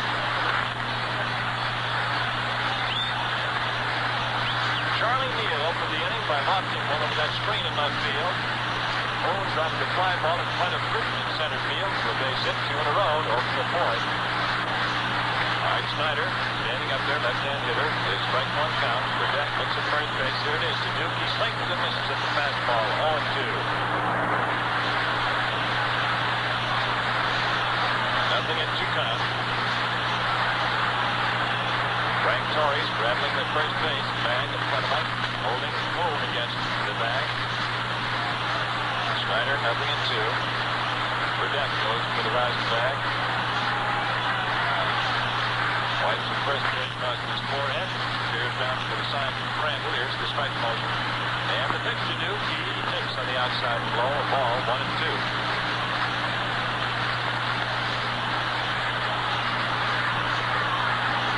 3-2 Milwaukee. The Braves lead by 1. All right, Snyder. The strong hitting left-hand swinger.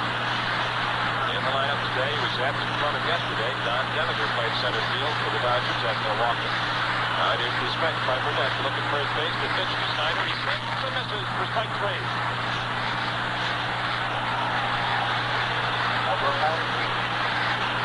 And so the Duke gets gone down twice on strike. That brings up Hodges. And we hear more noise out of the L.A.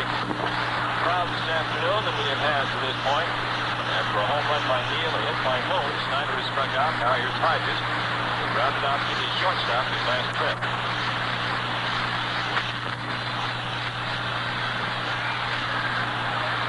Right-hand batter. Strong hitter. Burnett gets his sign. Hodges hit 25 home runs this year. He swings. There's a ground ball between short and third into left field. It's in. The lead runner, Wally Moon, holds up at second base, and Hodges comes through with a ground ball single to left. That's 3 hits in this inning off Burnett. 4, and Juan Pizarro. The slice-built left-hander begins to throw hard now in the Milwaukee bullpen on the far side of the infield. Here's Norm Larker now, the left fielder, batting for Los Angeles. Moon is the base runner at second. Gil Hodges here in front of us at first. Larker, his last trip up, bounced out to short. Lou Burdett trying to get out of this inning. Hold his 1-run margin now. 3-2 Milwaukee. We're in the last half of the fourth at the Coliseum. Here's the stretch and the pitch to Larker. It's a strike on the outside corner. Change-up curveball. And it's 0-1 to the L.A. left fielder. The first baseman, Torrey, way off the bag, permitting Hodges to take a pretty good lead now. Off at second base is Wally Moon. There's one away, a run in on a home run by Neal. Burdett takes his time now out on the rubber, into the stretch motion. Here's the pitch. It is cut on and fouled right into the dirt at home plate. The count is 0-2. Roseboro, the catcher, is on deck. So we have seen the first home run of the day over that left field fence here at Los Angeles. A towering high fly ball that I believe would have been out of most parks in the National League. Burdett looks down for his sign from Crandall again. Runners off at first and at second for Los Angeles. Larker waiting for the pitch. Here it is. He takes outside. After the pitch, Burdett came way down off the hill. He was halfway to the plate. His momentum carried him that far. He motioned toward third base as if to indicate to the catcher that he had anticipated a steal attempt. 1-2 count. The crowd getting excited here in Los Angeles now. Runners at first and at second. Norm Larker, the Dodgers left fielder, waiting for the pitch from Lou Burdett, the great Milwaukee right-hander. Here's the pitch to Larker. He swings. High pop-up. Back of the plate toward the third base dugout. Crandall over. He is going to get to it, and he grabs it. Del Crandall at top speed roared toward the third base dugout occupied by the Braves. Cupped his glove in his hand in front of his stomach and caught it right there. And here's Roseboro with 2 away. Larker fouls out to the catcher. The base runners remain at first and second. And Roseboro, yesterday's hitting star, comes up to the plate, left-hand batter. He said he got a low fastball yesterday. The one he ticketed in the 6th inning into the right field stands at Milwaukee. So we'll see how Burdett pitches to him. The outfield swung around toward right and playing him deep. Aaron way back in right field. Billy Bruton deep in center. Here's the pitch to Roseboro. He swings. There's the ground ball. Half hit toward the shortstop. The throw to first in time to retire the side. Logan to Torrey for the out. 6-3 to end the inning. And in the fourth, for Los Angeles, 1 run on 3 hits. There were no errors, and 2 were left on. The score at the end of 4 full innings of play is the Milwaukee Braves 3, the Los Angeles Dodgers 2. Fans, you'll want to try the new Schick 3-speed electric razor yourself. You can get a free demonstration at most of the thousands of Schick dealers coast to coast. Come on in and let your dealer demonstrate this remarkable razor. The new Schick 3-speed is the first and only electric razor that lets you shift the speed and adjust the shaving head to shave as close, as fast as you like. Your dealer will show you how you can shift to high and get stepped-up speed for tough, wiry whiskers. If you have tender skin, just shift to low and get a good close shave with extra gentle shaving action. You can even shift while shaving for problem areas. By the way, if you already have a Schick electric razor, take it to any Schick shaver shop listed in the yellow pages and get the Schick Playoff Special. They'll clean and adjust it free of charge. This offer is good for the next 2 weeks only. So see the new Schick 3-Speed now. Set the speed, set the head, get the shave that fits your face.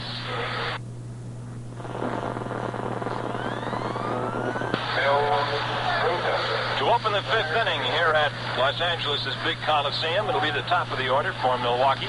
Bruton, Matthews, and Aaron against Drysdale.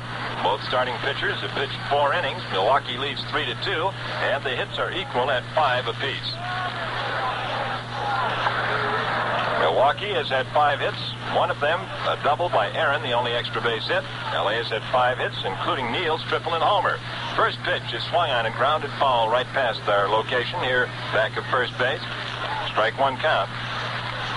Neal has a triple and a home run among the L.A. 5 hits.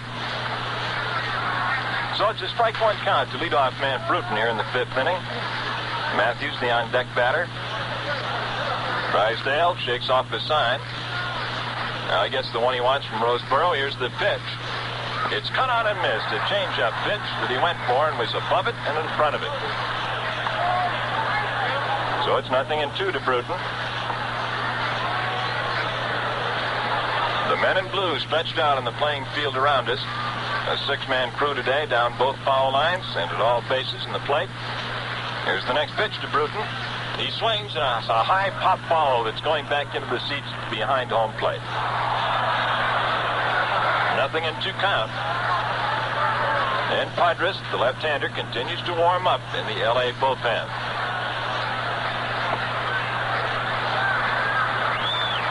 All right, Drysdale rocks into the motion again. Bruton swings. There's a high, sky-high pop-up towards shortstop.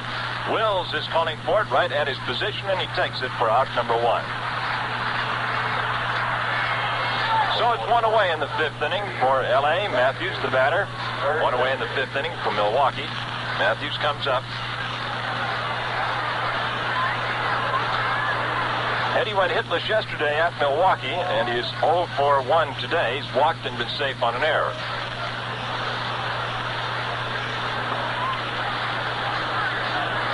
Matthews wound up the 1959 season at 305. Here he is. First pitch is low. That's a ball 1. Well, everybody had quite a plane trip last night. Very smooth and enjoyable from Chicago's O'Hare Airport. Speaking of the press, radio, and TV men. Here's the pitch to Matthews, and it's too close for a ball, 2-0. The two teams flew direct from Milwaukee in their charter planes. We all jumped in a motorcycle-escorted bus from Milwaukee down to O'Hare Airport, north of Chicago. Got on a Continental jet, and they got out here in no time at all. Beautiful flight. Here's the pitch to Matthews. Cut on and missed the fastball. 2-1. The players arrived here in Los Angeles at about 12:30 this morning, just after midnight, which would be 4:30 New York time. Here's the pitch, low and close.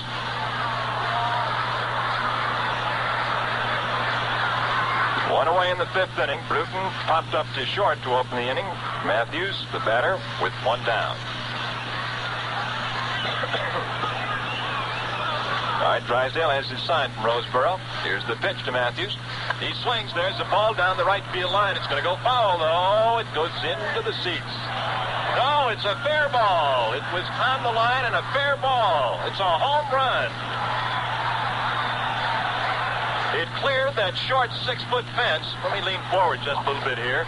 It cleared that short 6-foot fence right down the line, and it's a home run for Eddie Matthews. That ball was right on the line. It looked like it was curving foul. And we had to look down at the umpire in the right field corner, Bill Gorman, who waves Matthews around. It's a home run, and Milwaukee now leads by a score of 4-2.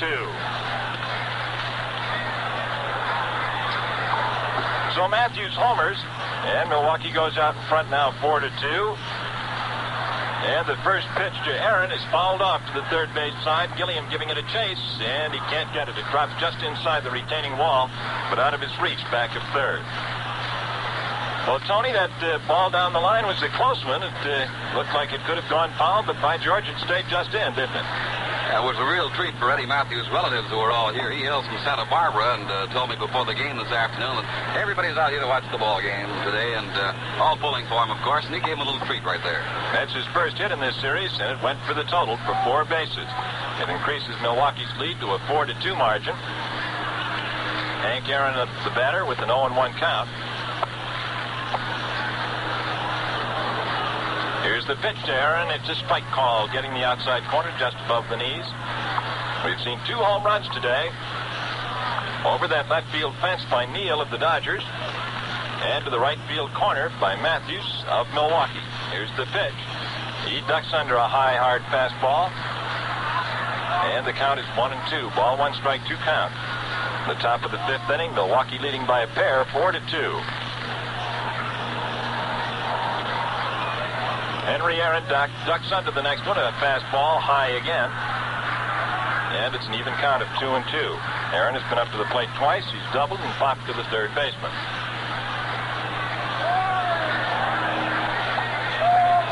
He'll be followed to the plate by Frank Torrey. There's one away in the 5th inning.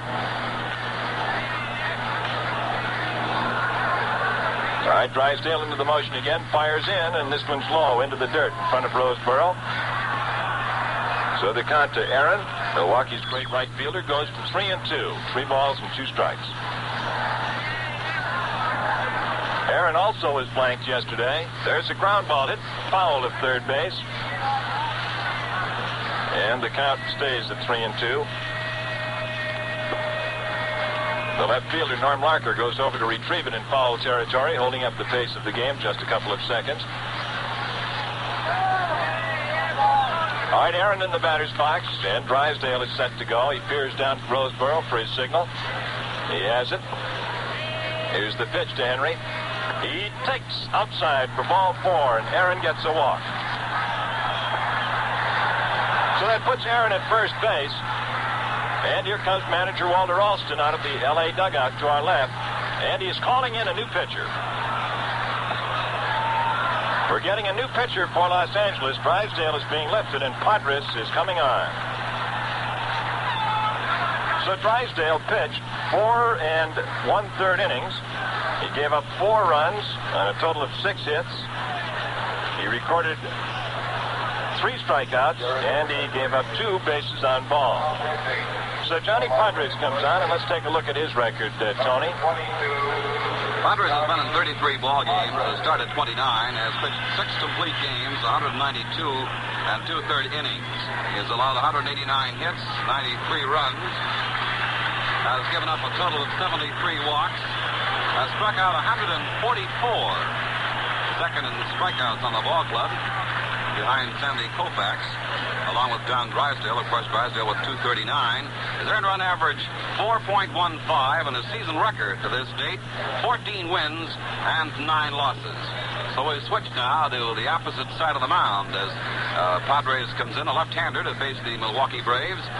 The Braves loaded the lineup a little bit with left-hand power today against the right-hand pitching of Don Drysdale who started the ball game. Padres taking over now, a left-hander who's been warming up for about the last 3 innings right next to our broadcast location. 4-2 score in favor of the Milwaukee Braves over the Los Angeles Dodgers. It's easy to overlook, I think, Bob, the fact that there is so much money in dollars and cents riding on this particular ball game this afternoon for the Dodgers especially. Of course, if they can win, they already have assured themselves with a victory, if they would win this afternoon, of at least a share in the World Series, a winner's share or a loser's share, as the case might be. Braves, of course, are grasping at straws now in these 2 ball games. They have to win them both to get in the World Series, and there's a lot of money right there for every one of those ball players. All right, the first hitter that Padres will face is Frank Torrey. Padres appeared in 5 games against Milwaukee this year. He completed 1, made 3 starts, and came away with a 3-1 record against Milwaukee. Here's the first pitch, and Torrey takes the ball inside, throw to first base, and Aaron gets back in time. So we have pitcher number 2 on the scene for Los Angeles, Johnny Padres, the left-hander. Replacing Don Drysdale, Milwaukee leading by a score of 4-2 with 1 away in the top of the 5th. There it is to Torrey into the dirt for a ball. 2-0 count. 2-0 count to Torrey. Left-hander Johnny Padres, the red 22 on his white home uniform. Aaron takes a short lead. Here's the pitch to Torrey. He takes a strike called on a fastball. 2-1 count. Bruton opened the inning by popping to short. Eddie Matthews hit a home run down the right field line just into the stands. Aaron is walked, and Padres has come on to pitch. Here it is to Torrey. He swings. There's a fly ball to right field. Moon going back a couple of steps and straight away right, and he takes it for the out.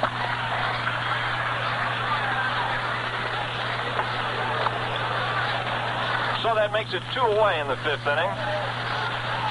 And with the runner on first, it brings up Lee May. And we're getting a pinch hitter for May. For Milwaukee, Andy Pafko is coming out to hit. And the situation of yesterday is reversed. Pafko started in left field for Milwaukee and was lifted for a pinch hitter, May. And now today the opposite is happening. So left-hand hitting May, who batted against right-hand pitching Drysdale, goes out. And Pafko, who swings right-handed, is going in against the left-hander Padres. Aaron takes a very short lead here at first base. And Pafko waits for the first pitch from Padres. Here it is to Andy. He swings. There's a fly ball deep to right field. Moon going back against the wall. He grabs it and holds himself off from the right field fence with his gloved hand. A long fly ball to right field by Pafko, and Moon had to retreat to the fence to pull it down. So the totals on the 5th inning for Milwaukee: 1 run. There were just 1 hit. No errors, and 1 left on. So the score at the middle of the 5th inning is Milwaukee 4, the L.A. Dodgers 2. This is Bob Finnegan with Tony Flynn at the Los Angeles Coliseum. As we go to the bottom half of the 5th inning, it'll be Maury Wills, leadoff hitter for Los Angeles. Milwaukee leading by a 4-2 score. Wills is batting for the 2nd time this afternoon. He bounced out to the second baseman in the 3rd inning. Lou Burdett, the Milwaukee pitcher, has given up 2 runs on 5 hits. And L.A. has used 2 pitchers to this point, with Padres taking over for Drysdale in the top half of the inning. So Wills is the batter. Left-hand swinger. Burdett stands high on the rubber, gets ready to go. Here's the pitch to him. He shortens up as if the bunt takes the pitch. It's a called strike.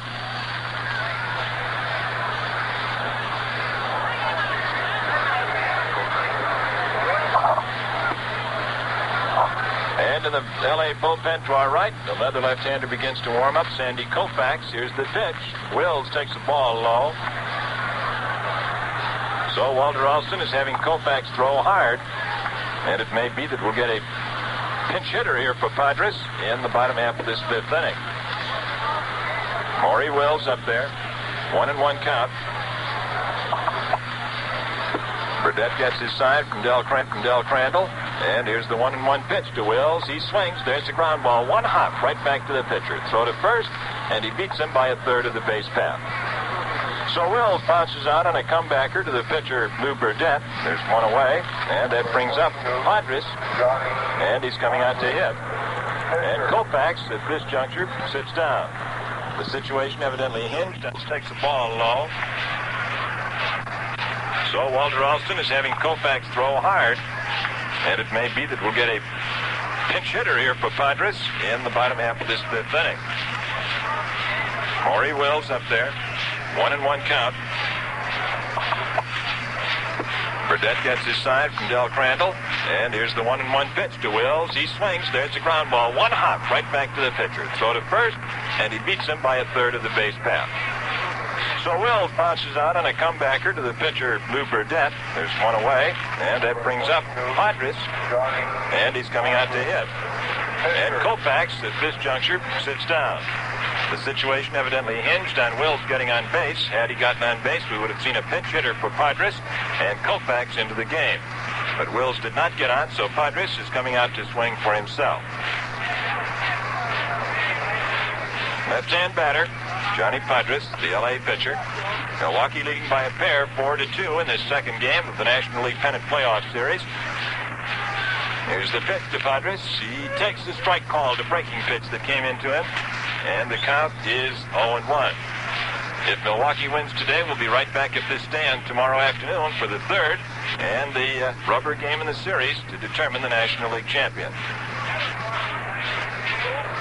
One away, bottom half of the fifth inning. Padres swings at this one. It's a ground ball down the first baseline, and it rolls foul.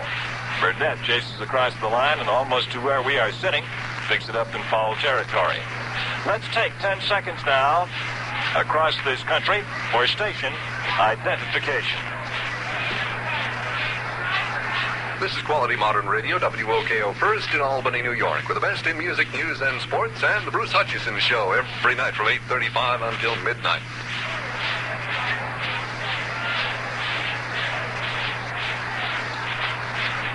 All right, Lou Burnett into the motion again. 0-2 to Padres. Padres swings. There's a fly ball to right field. Hank Aaron going over into right center. He waits under it and takes it for out number 2.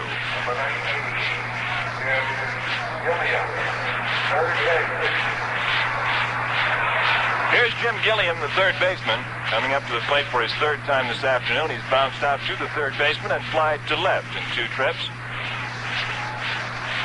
Milwaukee 4, Los Angeles 2. Each team has had a home run. Neal for L.A.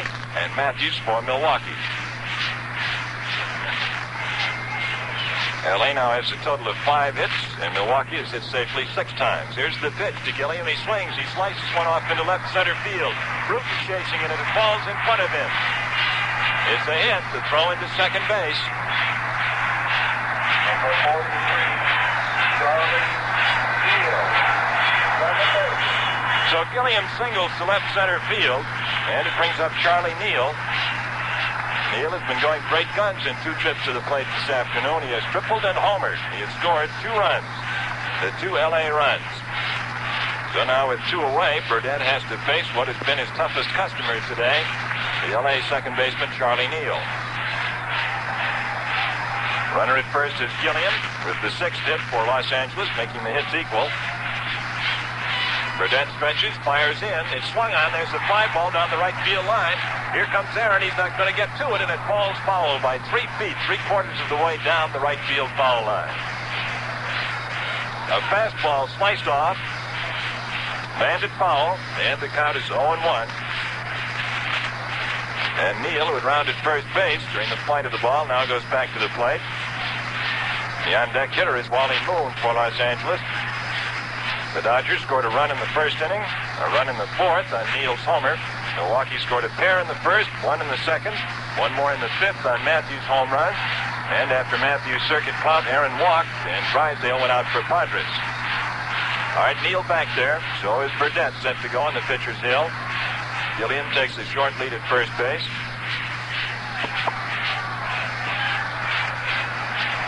Burnett has his sign. Here's the stretch. And the pitch. It is cut on and fouled into the dirt. And the count is 0-2. 0-2 to the batter. The outfield for Neal is deep and shaded just a little bit toward left, almost straight away. The left fielder, Andy Papko, is back just about 3 feet in front of that left field screen. All right, Burnett has his sign again. Here's Gilliam with a short lead just in front of us. And the pitch to Neal. He takes a fastball, missing the outside corner. The count goes to 1-2. Ball 1, strike 2 count. The umpire at home plate today calling the balls and strikes is the veteran National League umpire Al Farley. Well, the White Sox, who clinched the American League pennant 5 days in advance of the end of the season, are keeping an eye on this one.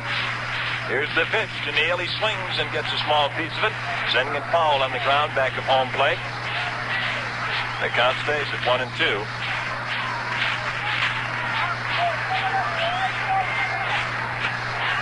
Neal is having quite a series. He has 5 hits.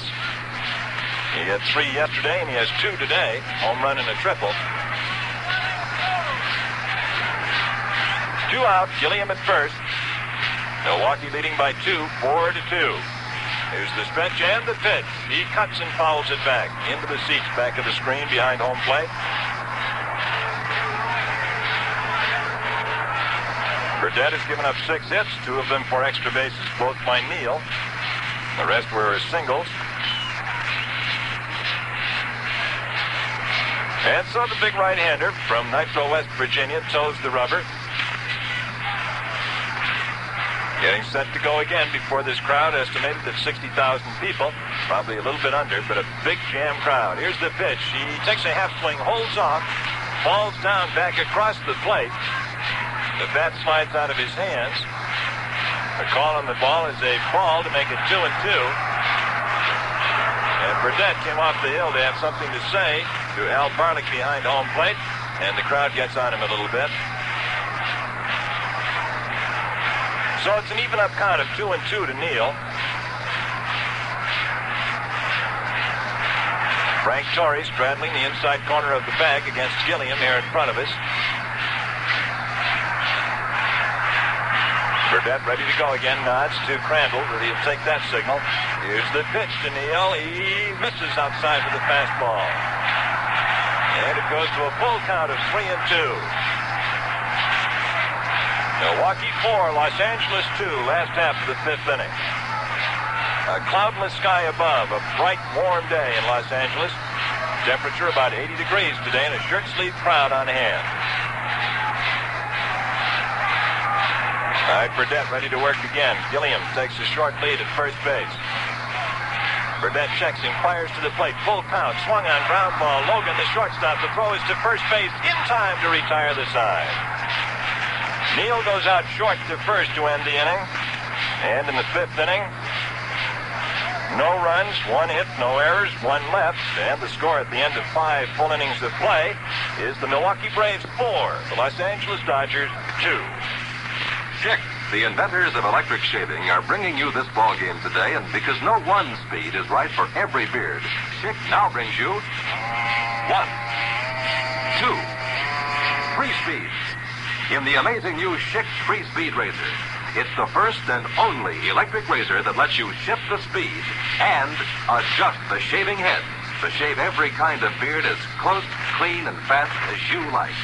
Yes, now you can shift to high for tough, wiry whiskers and get stepped-up speed for a really close shave. If you have tender skin, shift to low and get a good close shave with an extra clean and fast as you like. Yes, now you can shift to high for tough, wiry whiskers and get stepped-up speed for a really close shave. If you have tender skin, shift to low and get a good close shave with an extra gentle shaving action. You can even shift the speed while shaving for problem areas like the neck or upper lip. Speed control and shaving head control. Only new Schick 3-Speed has both. Yes, now you can set the speed, set the head, get the shade that fits your face. New Schick 3-Speed. Get a free demonstration at your dealer now. So we go to the 6th inning of Los Angeles with Milwaukee on top by 2. The pitchers now, Padres and Burdett. And the first batter will be Johnny Logan, who has 2 hits. And Tony, this fella's had a good year, hasn't he? Certainly so. If the Braves ever nominated Comeback Player of the Year this year, it'll have to be Johnny Logan, who had a bad season last year, both in the hitting department and a little bit in the fielding department as well, and fans got on him pretty well. This season he came through, has been up around 300 most of the season, has just tailed off in the last month or so. Certainly come along very well in the 1959 campaign. Well, Logan has 1/3 of Milwaukee's total of hits. He has 2 base hits. And has a perfect day at the plate thus far. His 2 hits came off Drysdale, and now Padres fires the first one to him. It's a strike called as he gets the outside corner with a breaking pitch, the slider. 0-1 count to the leadoff man in the 6th inning.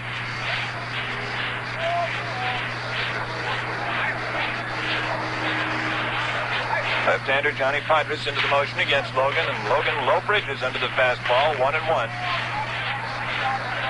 L.A. has Larker, Snyder, and Moon in the outfield. Gilliam, Wills, Niels, and Hodges in the infield. Padres and Roseboro, the current battery.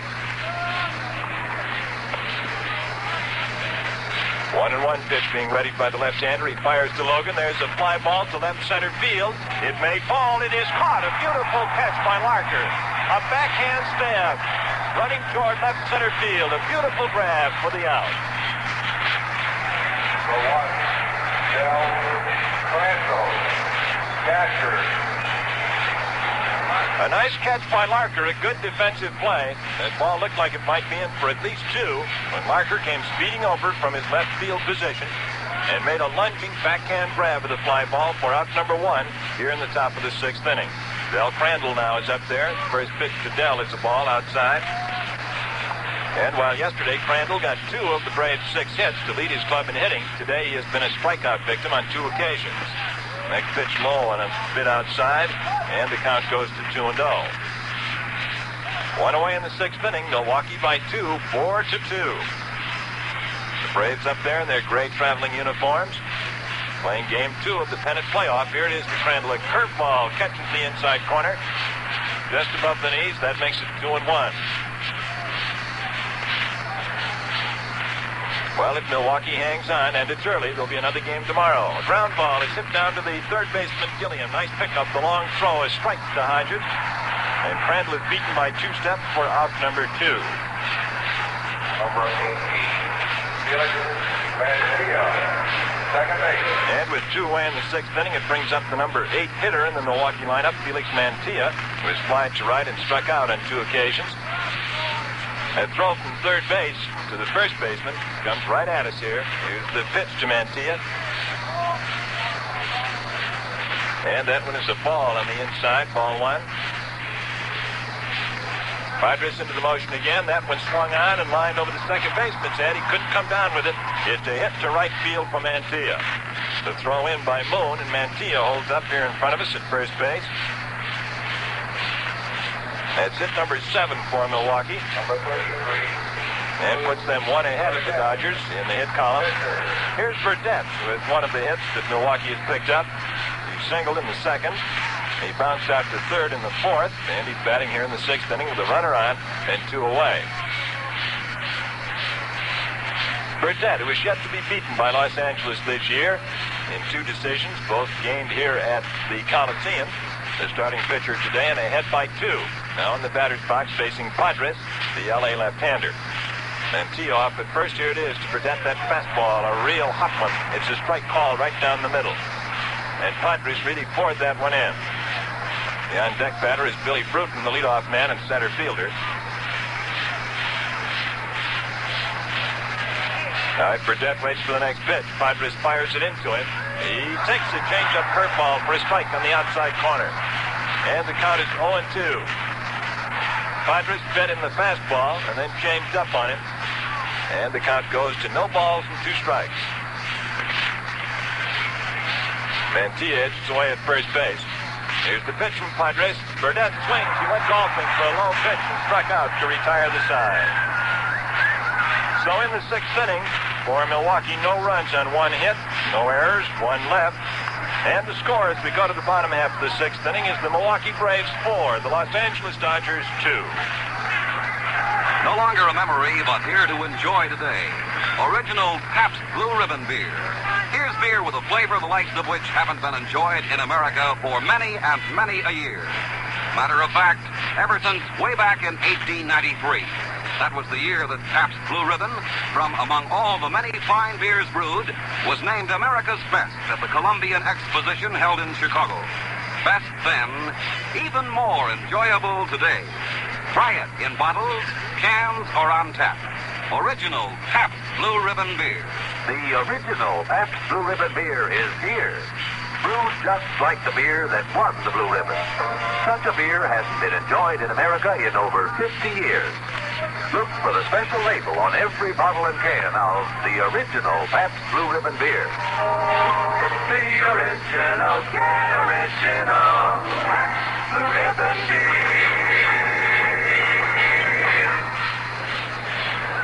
The top part of the batting order for the Los Angeles Dodgers has been very effective in this afternoon's game. Well, despite the fact the Dodgers trailed by a score of 4-2, Charlie Neal and Wally Moon together have combined to get a total of 4 hits.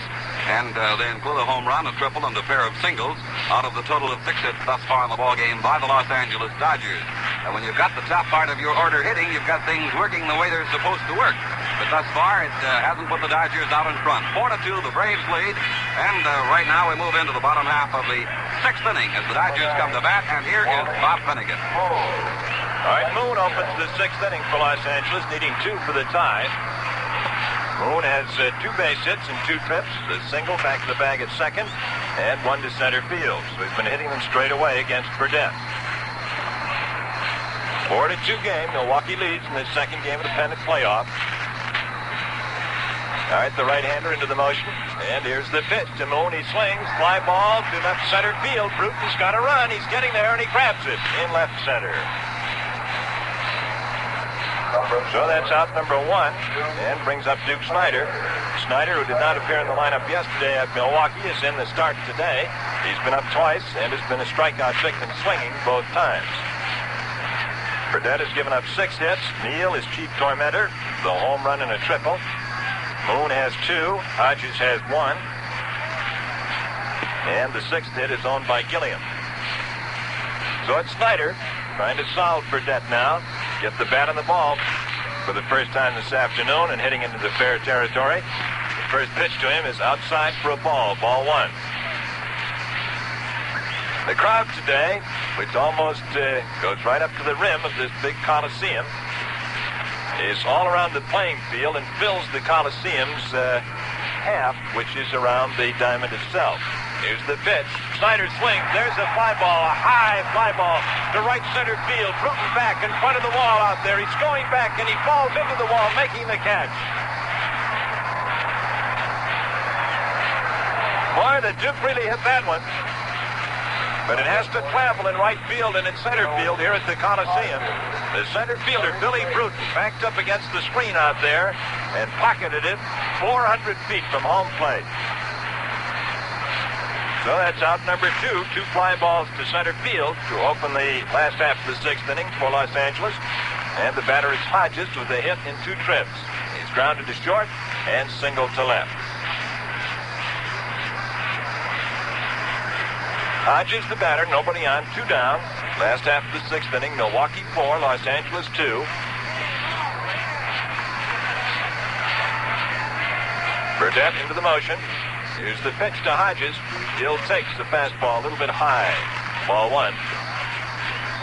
1-0 count.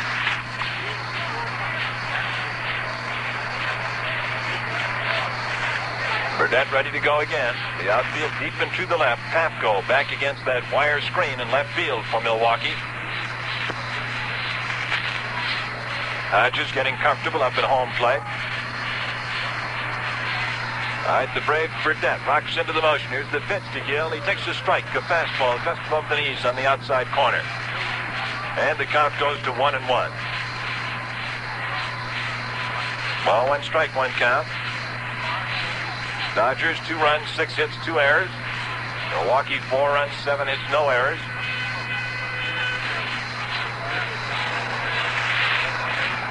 All right, Burdett against Hodges. Here's the pitch to Hodges. He swings and fouls it down the third baseline. A slow roller. Back to the coach's box. Count 1-2. Ball 1 strike 2 count.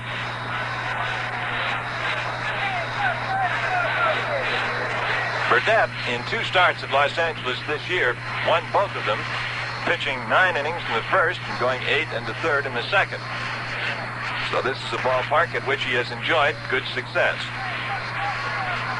All right, Hodges ready, so is Burdett, pitching with nobody on, 2 away. Here's the pitch to Gil. It's a strike call to retire the side. In the 6th inning for Los Angeles, no runs, no hits, no errors, nobody left, and at the end of 6 full innings of play, it's the Milwaukee Braves 4, the L.A. Dodgers 2. Fans, the makers of Schick electric razors have a whole network of shaver shops in all parts of the country. In these shaver shops, factory-trained technicians are ready to give your Schick electric razor the care and service it needs now and then. And right now, during the next 2 weeks, Schick is offering you a free tune-up. Just bring in your Schick electric razor, and these experts will clean and adjust it free. Put it in tip-top shaving condition. And listen, for all you radio fans listening to this game right now, Schick offers this radio special. When you bring in your Schick razor for a free tune-up, just mention that Dick Tufel sent you, and they'll give you a set of nylon shaving brushes for your electric razor free. This radio special offer ends October 15th. So go to your nearest Schick shaver shop first chance you get. The address is in the yellow pages of your phone book. Well, we go to the 7th inning now. Milwaukee comes up, and in this inning against Johnny Padres, The first batter will be the leadoff man, Billy Bruton. Bruton's been up there 3 times and has failed to hit. He's grounded out to the pitcher, the shortstop, and popped to short. So it's Bruton to open the 7th, with Milwaukee on top by 2, 4-2. On the season, the Los Angeles Dodgers won 12 of 22 games against Milwaukee. Shortens up as if to bunt. It hangs high for a ball 1. So now in 23 games played between the two teams, the Dodgers have won 13 and Milwaukee 10. Here's the pitch to Bruton. He swings. He slices a pop-up back to short. The shortstop, Logan, going back, calling, and he takes it right in front of the left fielder. Coming in there, rather the shortstop for the L.A. Dodgers, Wills, grabbed it in front of Larker, so it's 1 away. Bruton pops to deep short. This is the 3rd playoff in National League history, and the Dodgers have been in both of the 2 previous. They lost to St. Louis in 46, and they lost to the Giants in 51. Eddie Matthews now with a hit in 2 official trips. And the first pitch to him is a ball low and inside for ball 1. Matthews has walked, been safe on an error, and hit a home run in the right field corner. All right, Padres into the motion again. Here it is to Matthews, and he ducks under a curveball. Ball 2, no strikes.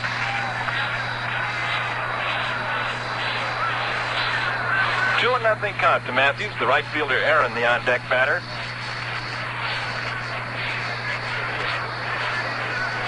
The right field corner here at Los Angeles is 333 feet. Matthews takes the strike on the outside corner just above the belt, and the count goes to 2-1.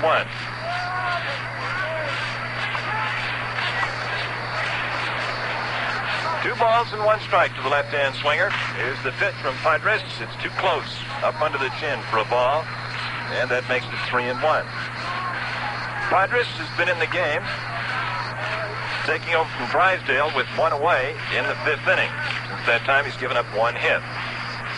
Here's the pitch to Matthews. He takes a strike. A fastball that makes the count full at 3-2. One away, top half of the 7th inning.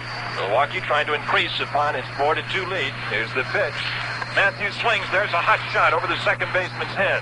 A line hit to center field. He rounds first and holds up as Snyder fires in to second base. And for Milwaukee, that's hit number 8. Right field. Hit number 8 for Milwaukee against the Dodger pitching today, handled by Drysdale and Padres. And it brings up Aaron, who broke the hitting ice in the first inning of this second game with a double, and then was scored by Torrey's single.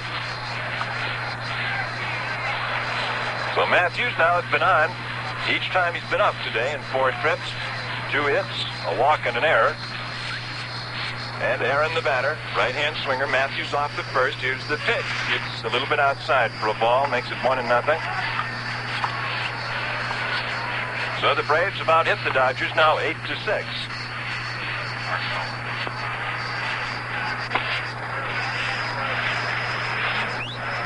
Here's the pitch. There's a hot shot past the bag at third and just foul. Rolling toward the corner. He just missed with that one. And Roseboro, the catcher, comes out to say something to Padres.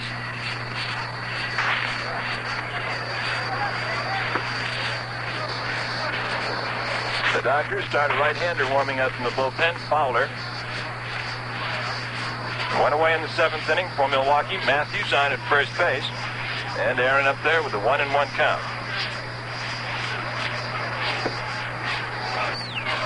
All right, Padres, the left-hander, gets his sign again. Matthews edges away here at first. Here's the pitch.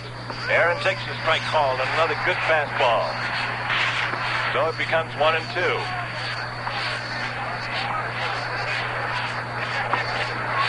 One ball and 2 strikes for the Major League's leading hitter, Henry Aaron of Milwaukee. .354 percentage. Aaron gained the Major League lead in batting right off the start of the season and held it all year. Here's the pitch to Aaron. He swings. There's a line drive to right field. A base knock. Matthews digging around second base. He's going for 3. The long throw is in there, and he is out at third base.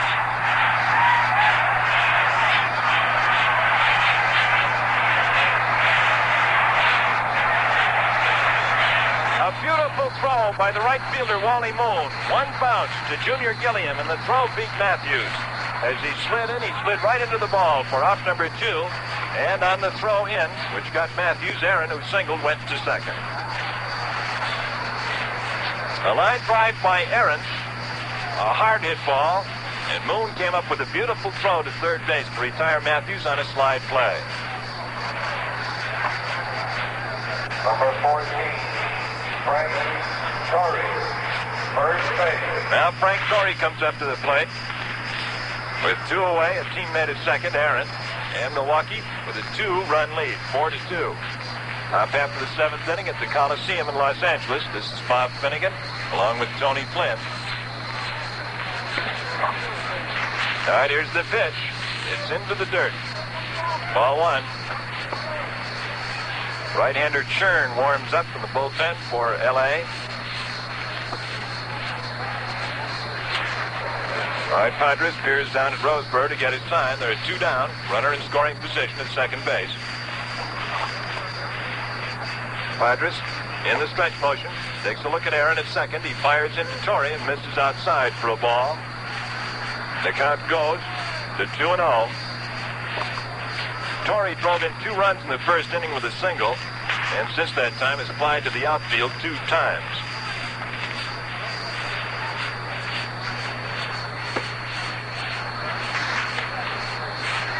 Padres calls time. He wants to go down to talk to Roseboro.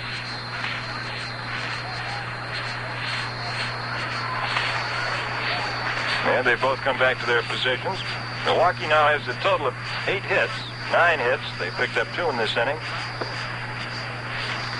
Los Angeles has 6 off Burdette. All right, Padres looks. Here's the pitch to Torrey. It's into the dirt. Gets away from the catcher. It's going back to the screen. There goes Aaron down to third. Roseboro comes back to the plate with the ball. And I believe that'll be called a wild pitch. We are considerably removed from the press box, so we'll take a look to our right now over the right fielder at the scoreboard to see if there is any indication. This is a wild pitch confirmed by the scoreboard. Aaron moves to third on the play. There are 2 down in the 7th. And Torrey's the batter with a 3-0 count. Here's the next pitch from Padres. He takes ball 4, high and close. And Milwaukee has runners at first and at third. And it brings up Andy Pafko. Pafko, who came into the game in the 5th inning to bat for May, when the Dodgers went from a right-hander, Drysdale, to a left-hander, Padres. And manager Walter Alston has just come onto the playing field.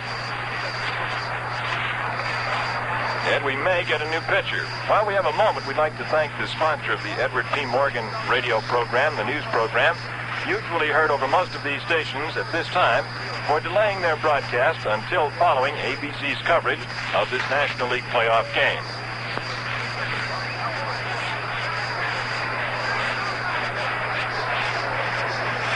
We're getting a new pitcher now. Padres is going out. Now pitching for Los Angeles, number 45, Chuck Churn. Churn is coming on the scene to pitch. He's appeared in 13 games. He has no record. But he has a 3-2 record. 3-2 record. He appeared in 13 games, did not appear as a starter, but appeared in relief on all occasions, and an earned run average of almost 4.97. So this is the 3rd pitcher for the Dodgers. Chuck Churn, a right-hander, successor to Drysdale and Padres, and he comes onto a scene that has 2 runners aboard at first and at third, with 2 down in the top of the 7th. Milwaukee on top 4-2 in the 2nd game of the National League Playoff Series. For Pafko. And Pafko's being taken out now. A left-hand batter will come on. Enos Slaughter is coming out to bat for Pafko.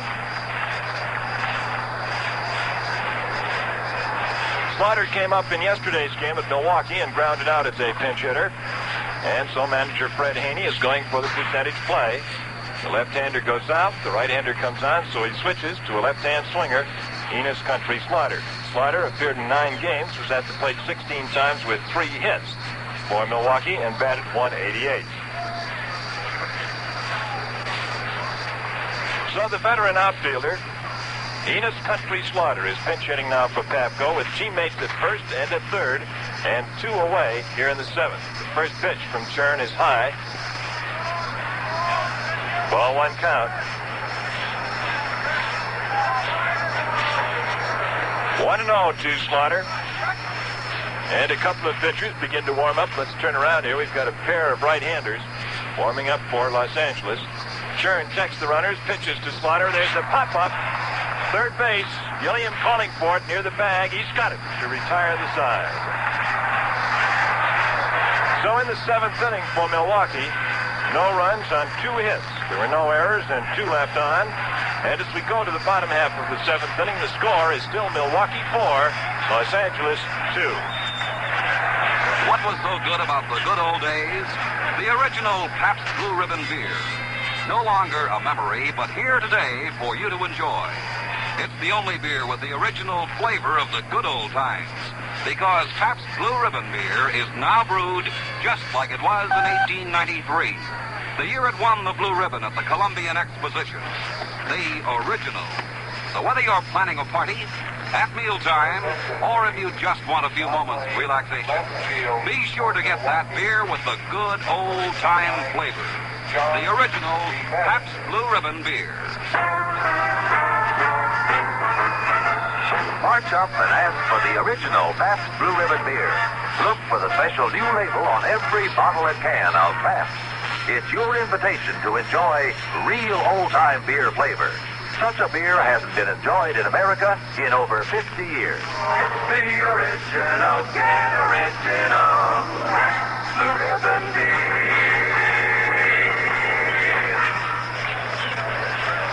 Enos Slaughter, who went into the ball game as a pinch fighter in the last half inning, is not going into the active lineup, but instead the Braves will put John DeMeritt into the outfield. He will play left field for the Milwaukee Braves. John DeMeritt, bonus player of just a couple of years ago. Ready to go now in the bottom half of the 7th inning. The Braves 4, the Dodgers 2 in the second game of the 1959 National League playoffs. Bob Finnegan. The first hitter in the last half of the 7th inning for Los Angeles is the outfielder Larker, playing in left field today. He played in right yesterday at Milwaukee, and Burdett's first pitch to Larker is low into the dirt. 1 skip to Crandall's glove, ball 1. 1-0 count to Larker. He'll be followed by Roseboro and by the shortstop Wills. And so we're going into the final third of this ball game with Milwaukee holding on to a 4-2 lead.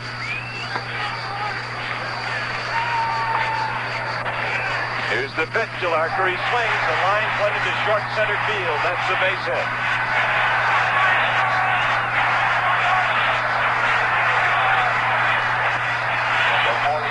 So Larker opens the 7th inning for Los Angeles with a single to center, and it brings up Roseboro, hitless in 2 trips.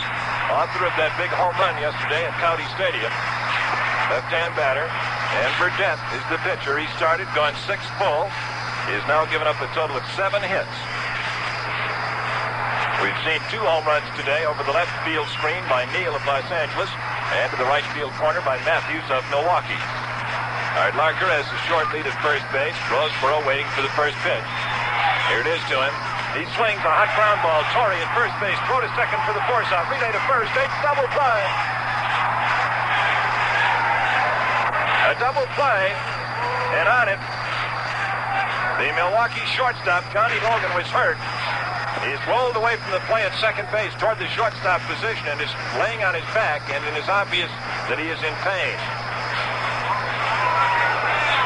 Logan, the shortstop, hurt on that play. As Larker came into second base, he dumped him hard just after Logan got rid of the ball to complete the double play at first base.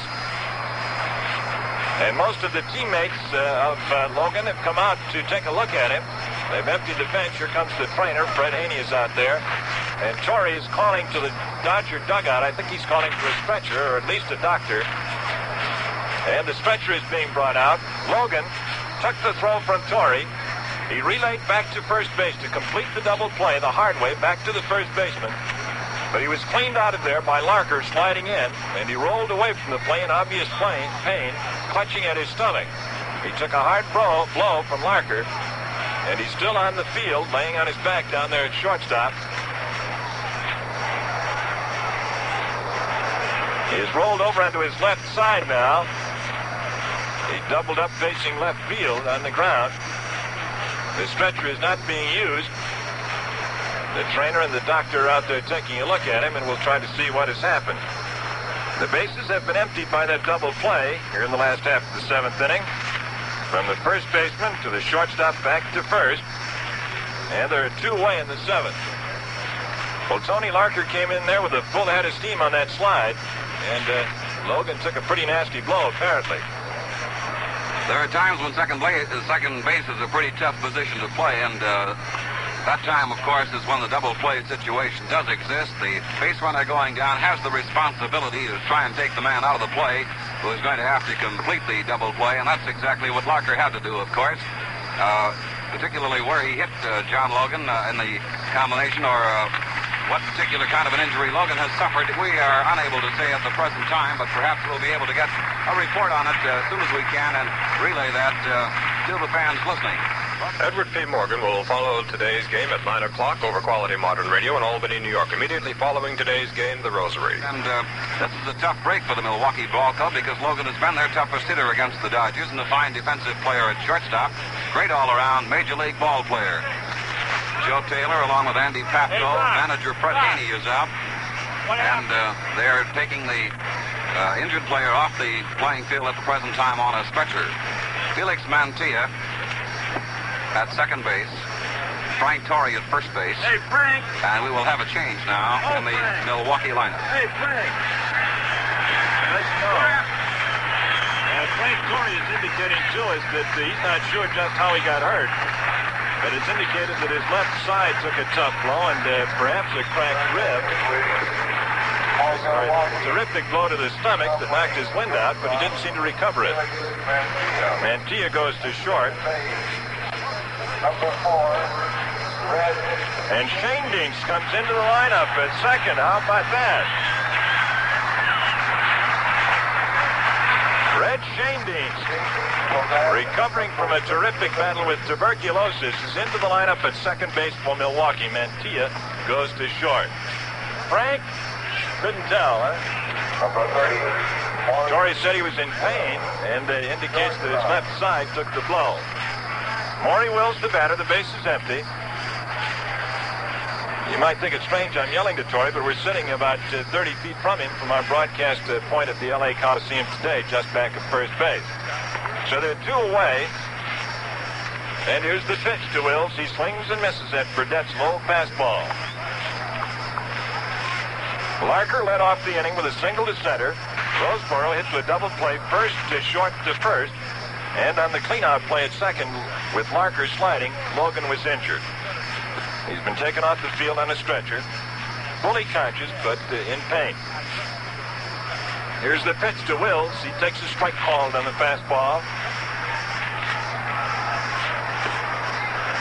So it's 2 down in the 7th for Los Angeles. Milwaukee holding on to a 4-2 lead behind Burdett. Burdett trying for his 22nd victory of the 1959 campaign, including the playoffs, and his 3rd over L.A. this year. Wills swings and misses for a strike. It's dropped by Crandall, but he picks it up quickly and tags the hitter. We're out number 3. So in the 7th inning, no runs, 1 hit, no errors, none left. And the score at the end of 7 full innings of play is Milwaukee 4, Los Angeles 2. You know, a big league pitcher needs an assortment of speed so he can pick the pitch he wants according to the situation. Now, for the first time, you can pick just the right speed for just the shave you want. Listen. 1, 2, 3. That's the sound of a new Schick Free Speed razor. Adjust the shaving head to shave every kind of beard as fast, as close as you like. Now, you can shift to high for the stepped-up drive you need for tough, wiry whiskers. Or you can shift to low for a more gentle shaving action. Why, you can even shift the speed while shaving for the sensitive problem area like the chin or upper lip. 1, 2, 3. That's the sound of a new Schick Free Speed razor. First chance you get. Ask your dealer about the 14-day free home trial offer. Well, the paid attendance here at Los Angeles has just been announced, and it totals 36,528, considerably under the original estimate. But still, nevertheless, a very good crowd on relatively short notice. Looks bigger, but I guess we're just not used to looking at this big Coliseum. Well, here's Shane Dienst, who's going to lead off, batting in Logan's place here in the 8th inning, top of the 8th. And Chuck Churn is the right-hander for Los Angeles. Shane Dienst has appeared in 4 games this year. That's the ball outside. He's been at the plate twice and has failed to hit. 1-0 count. Left-hander takes the strike. He's a switch hitter, batting left-handed against right-handed pitching. And here's the fella that Milwaukee missed, although they got good second basing from Mantilla and Avila later in the season. But he's a real spark plug. Here it is. He swings and misses at a change-up pitch. Matter of fact, Milwaukee's used Avila, Cottier, Roach, Mantilla in that position. Red swings at this one. It's a ground ball to Neal at second. The throw to first, and he beats him by 2 steps. And Red, as he trots by our position, gets a little bit of a hand from the crowd back at first base. Second to first, 1 away. Here's Crandall. Crandall's been up 3 times. He struck out twice and bounced to third. As much as we could learn about Logan, he took a hard blow to the side in the ribs. 1 away in the 8th inning. Milwaukee 4, Los Angeles 2. Here's the pitch to Crandall. He swings. There's a fly ball to left center field. Snyder going back. It's off the screen out there for extra bases. The left fielder Larker picks it up. Crandall digging for third. The relay is going to be too late and is not even thrown in. From the shortstop, Wills, he holds it back a second, and it's a 3-base hit to left center field off the screen for Del Crandall.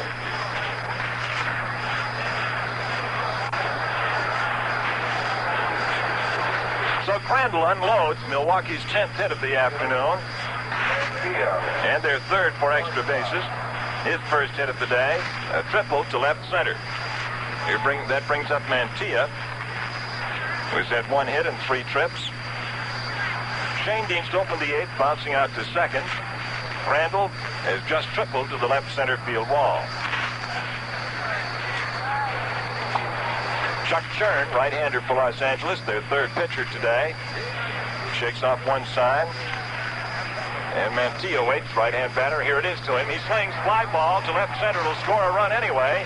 Larker back against the wall, makes the catch, and just lobs the ball into the infield. He had no chance to get Crandall coming on to score on the sacrifice fly. So the Braves score here in the 8th inning, and that moves them to a position of a 5-2 lead.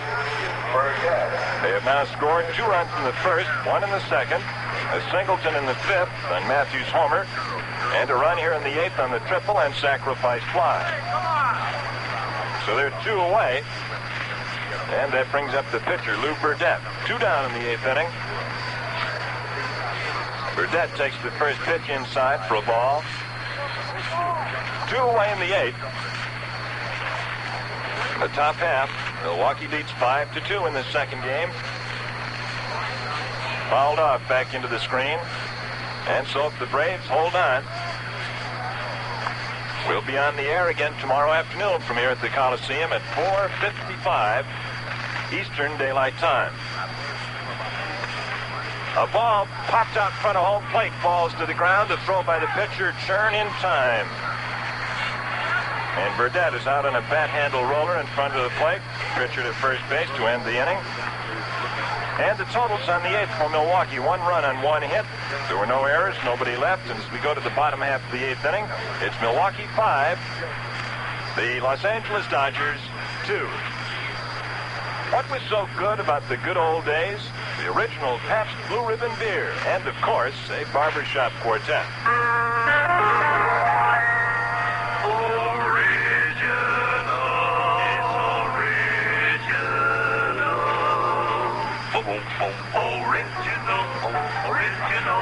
Original, and it's here. The original Pabst Blue Ribbon beer. Yes, the original Pabst Blue Ribbon is here. Such a beer has been enjoyed in America in over 50 years. look for the special label that says, "This is the original Pabst Blue Ribbon beer. Nature's choicest products provide its prized flavor. Only the finest of hops and grains are used. Selected as America's best in 1893. The original, get original. Blue Ribbon. Second to first, one away. Here's Crandall. Crandall's been up 3 times. He struck out twice and bounced to third. As much as we could learn about Logan, he took a hard blow to the side in the ribs.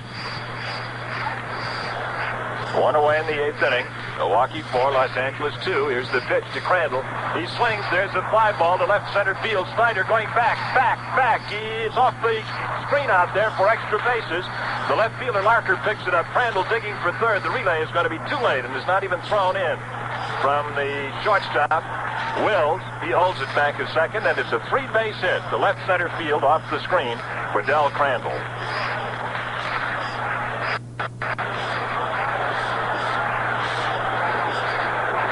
So Crandall unloads Milwaukee's 10th hit of the afternoon, and their third for extra bases.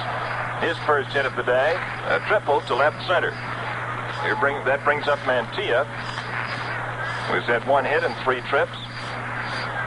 Shane Dean's opened the 8th, bouncing out to second. Crandall has just tripled to the left center field wall.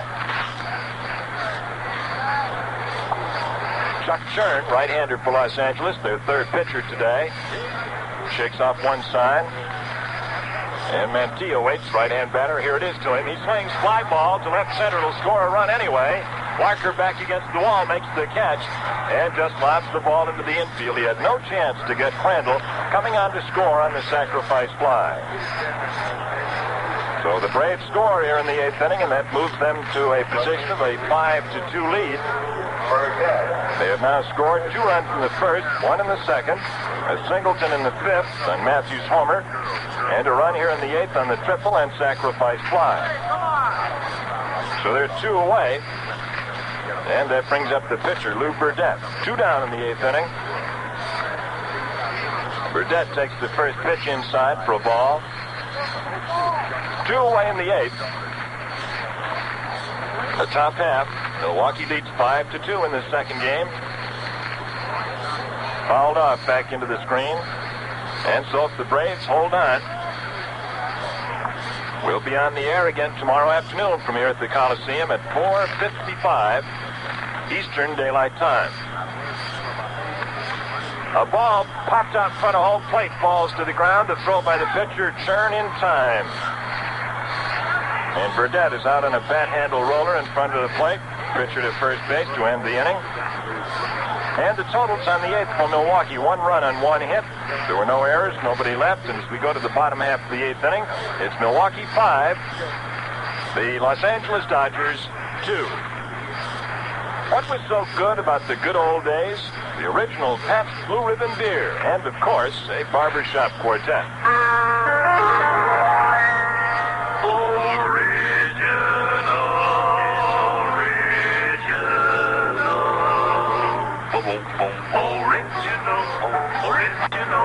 Original, and it's here. The original Pabst Blue Ribbon beer. Yes, the original Pabst Blue Ribbon is here. Such a beer hasn't been enjoyed in America in over 50 years. Look for the special label that says, "This is the original Pabst Blue Ribbon beer. Nature's choicest products provide its prized flavor. Only the finest of hops and grains are used. Selected as America's best in 1893. The original, get original. Blue Ribbon beer.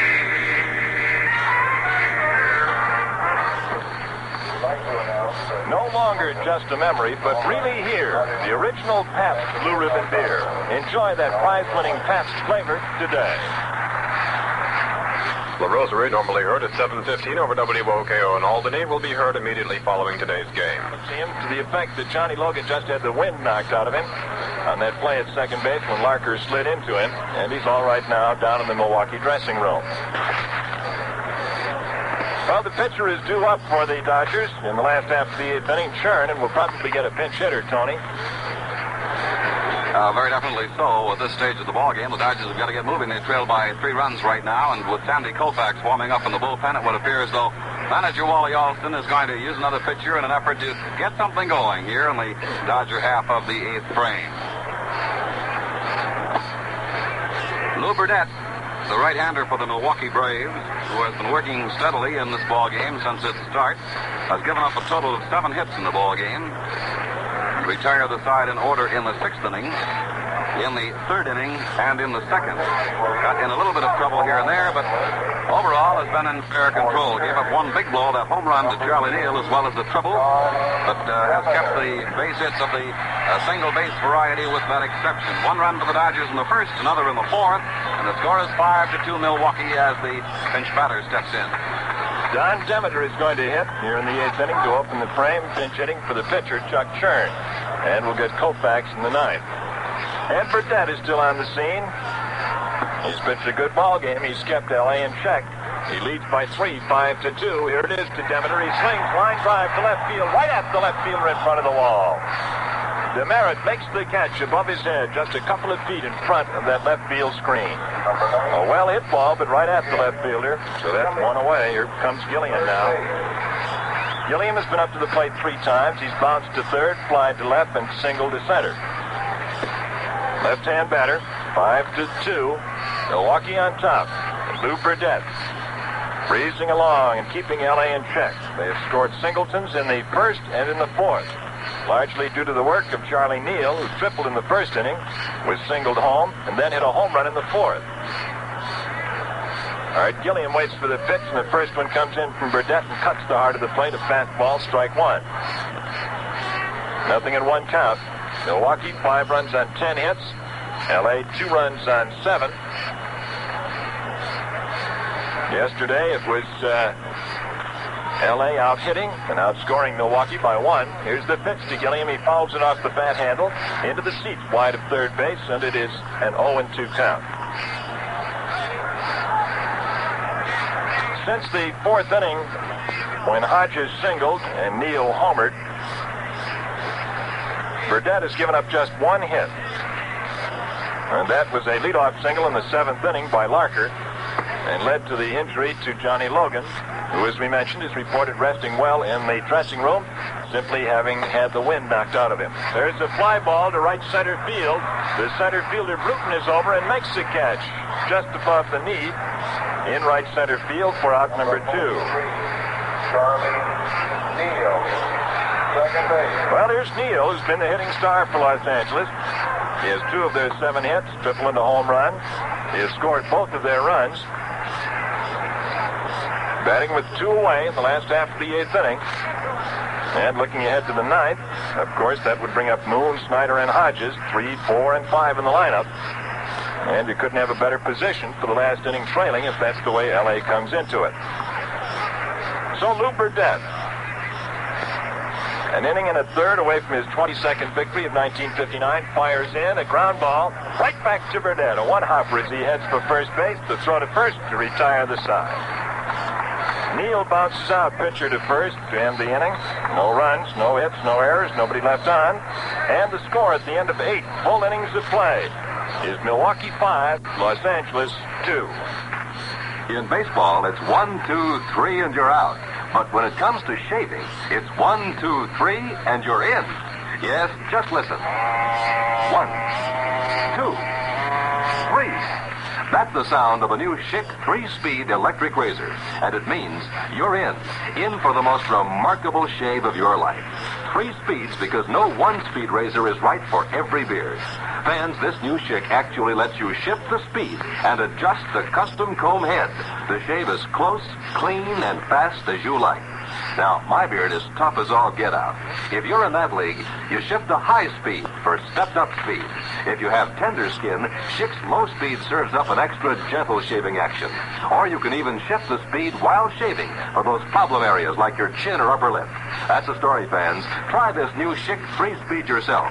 Most dealers will gladly arrange a free demonstration. Set the speed, set the head, get the shave that fits your face. This is Bob Finnegan once again with Tony Flynn at the Los Angeles Coliseum, where we're heading for the ninth inning with Milwaukee on top 5-2.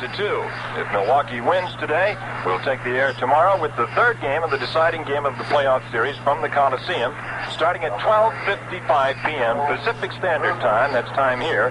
4:55 p.m. Eastern Daylight Time, and the corresponding local times across the country. It'll be 3:55 in Chicago, Central Daylight, for instance, and it'll be 4:55 Eastern Daylight Time, a 1 o'clock game here on the coast. All right, Sandy Koufax is the new pitcher, and his first pitch down the pike to Bruton is a called strike. Koufax is the fourth L.A. pitcher today. Drysdale, Padres, Chern, and Koufax. The left-hander fires again to Bruton. He swings at the fastball and misses for strike two. Nothing in 2 counts. Bruton has been up to the plate 4 times, has popped twice and grounded out twice. The fastball is high and outside from Koufax. 4 L.A. pitchers against Burdett today, and the great right-hander is an inning away from winning his 22nd of the year. Here's Koufax, the left-hander, delivering to Bruton. He swings and misses at the breaking pitch for strike 3. Number 41. Here's Eddie Matthews. Matthews blanked yesterday, has 2 for 3 today. He has been on base every time that he has come up. He's walked in the first, safe on an error in the third, homered to the right field corner in the fifth, and singled in the seventh. Nobody on, 1 away in the ninth inning for Milwaukee. 3-2 Dodger victory yesterday at County Stadium. Milwaukee leads today by 3. 1 hop to the catcher on that pitch, a ball. So if Milwaukee hangs on, the big one happens tomorrow. And it can't go another day past that. All right, Koufax fires into Matthews. He takes high and outside for a ball. And the count goes to 2-0. And if Milwaukee wins today, that would set the World Series for Comiskey Park in Chicago against Al Lopez, Bill Veeck, and Chuck Comiskey's White Sox for Friday. Ground ball with a half swing down to the third baseman Gilliam. The long throw across, and he's got him by a step. Third to first for out number 2. Here's Aaron. He has 2 hits in 3 official trips, a double in the first inning, a single in the 7th, and between those hits, a pop-up and a walk. 2 down in the 9th. And the sun still shining brightly on the playing field, threatening to go down beyond the rim of the stadium behind us, but still hanging high enough to be bathing this picture in sunlight. Curveball is blown inside to Aaron for a ball, ball 1. 2 home runs today. Neal over that left field fence, Matthews to the right field corner. And the hits are 10-7 Milwaukee. The score 5-2 Braves. Top of the 9th inning, 2 away. Here's the pitch to Aaron. High, the fastball. 2-0 count. 2 balls and no strikes to Aaron. Torrey, the first baseman, is on deck. Here's the pitch to Aaron. He takes a strike call. So it's a 2-1er. Milwaukee scored in the first inning, and they haven't been headed since. Koufax shakes off the sign. Aaron ready for the 2-1 pitch. Here it is to Hank. He takes a ball high and on the outside for ball 3. The Braves have hit safely in every inning except the third. And in that inning, they had a man aboard on an error, so they've been on every inning. Here's the pitch to Aaron, fouled off into the screen. So Milwaukee has had something going in every inning this afternoon. Hit safely in every one except the third, and had a runner on in that inning. Los Angeles, on the other hand, has been set down in order. 1, 2, 3 innings by Burdett. And he has scattered 7 hits. All right, Aaron waiting for the next pitch. Here it is to Henry. It's a ball high, and he walks. So Aaron gets a walk for the second time this afternoon. First base. walk number 1, 2, 3, 4 given up by L.A. pitching. It's simply been a case of Milwaukee hitting better than L.A. today. Here's the pitch to Torrey. And the first one is a little bit outside for a ball. We've been broadcasting this game from a position just back of first base today. Rather unusual circumstance, but the press coverage is big for this one. Here's the pitch to Torrey. It's too close again. And as a matter of fact, I've been sitting in a portion of dugout just to the outfield side of the L.A. club's dugout, an uncovered portion. 2 down in the ninth.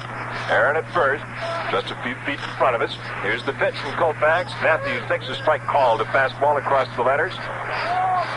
And the count goes to 2-1. Frank Torrey, the batter. I think I said Matthews. Torrey is up there. Matthews bounced out for the second out. Left-hand batter. Here's the look at first by Koufax and the pitch to Torrey. It goes off the bat handle and behind home plate. Foul strike.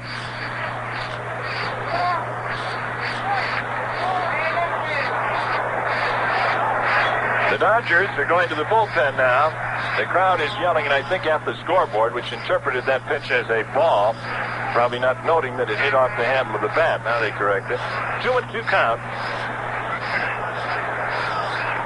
All right, Koufax checks the runner, fires into Torrey, and it's high for a ball. That takes it to the full count of 3-2.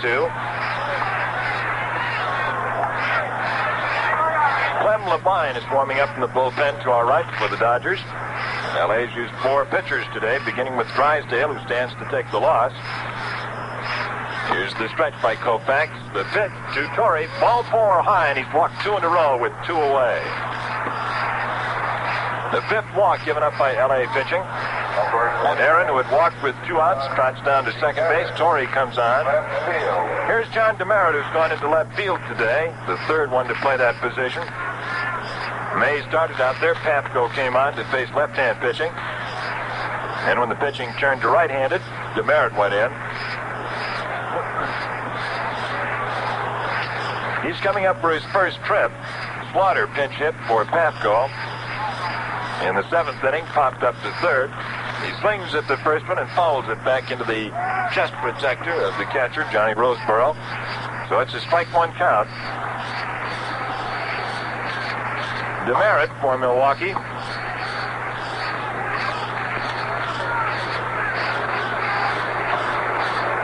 Drew away in the top half of the 9th inning. The runners off at first and at second. Aaron at second, Torrey at first.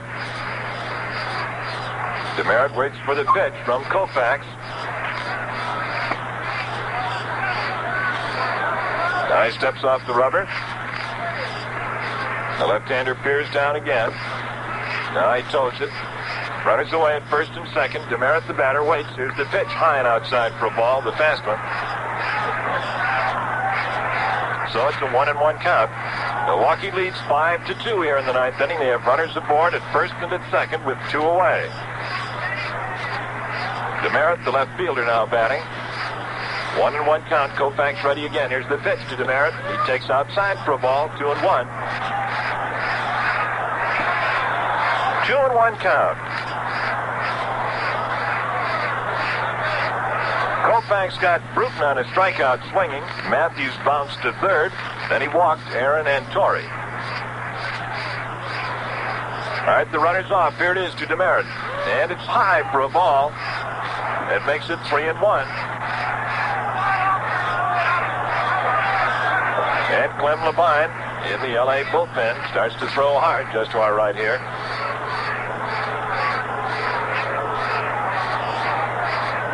Three and one count. Koufax ready to go again. Slows left fielder John Demerit of Milwaukee. The pitch. Swung on and missed for his strike. Makes it 3-2.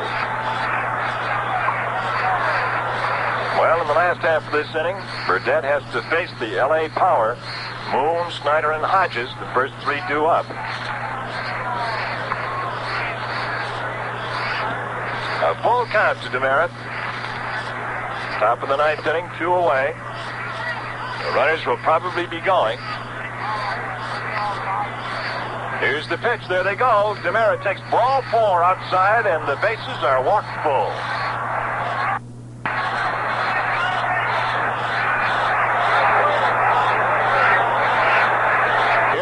manager Walter Alston. Walt's coming out to talk to Koufax, and we may get a new pitcher. If so, that would be the 5th of the afternoon for Los Angeles. And that's all for Koufax.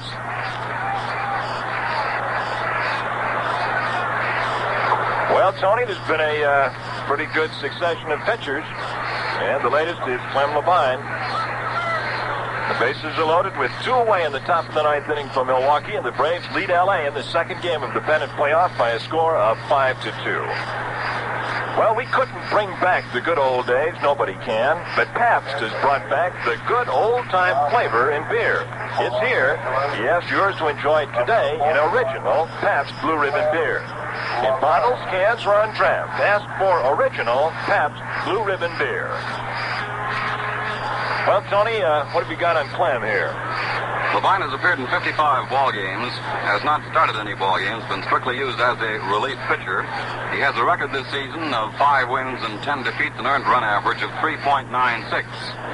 Sandy Koufax, his predecessor on the mound, was one of the top strikeout pitchers for the Dodgers this year with 172 strikeouts in the season, second high in the ball club only to Don Drysdale, and one of the boys that made the Los Angeles ball club the top club in the league in strikeouts, and that established, incidentally, a new National League record for total strikeouts in one season this year. They're adding to it, of course, with every strikeout that is pitched by one of the Dodger pitchers this season.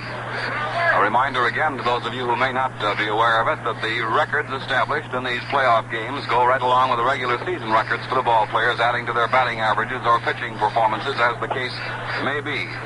Levine has pitched 84 and 1/3 innings. He has walked 25, given up 39 runs, and a total of 91 base hits. Bob? Mickey Vernon is going to pinch hit for Red Schoendienst. Vernon, the ex-American leaguer, a left-hand batter, used by Milwaukee as a pinch hitter, is going to pinch hit for Schoendienst. The first pitch is outside from Levine.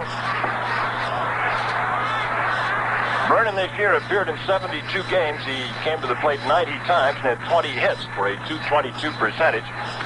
Bases loaded. They're all filled up. Aaron, Torrey, and Demerit from third to first. Here's the pitch from Levine, and Vernon takes a strike above the knees on the outside corner.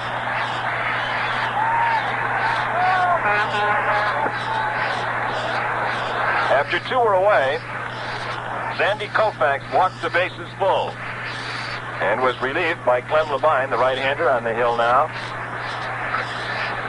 All right, Vernon waiting for the pitch. Here it comes. Vernon swings and fouls it back over the screen behind home plate. And the count goes to a ball and 2 strikes. So manager Fred Haney of Milwaukee says, let's get a bunch more. We got some strong hitters to face in the last half of the 9th inning.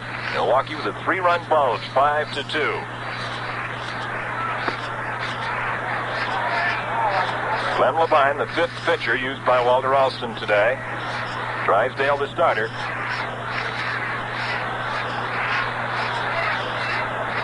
All right, here's the motion with the runners off. Vernon takes outside, a pitch out, and no throw down to third base. As the runner, Aaron, goes sliding back in.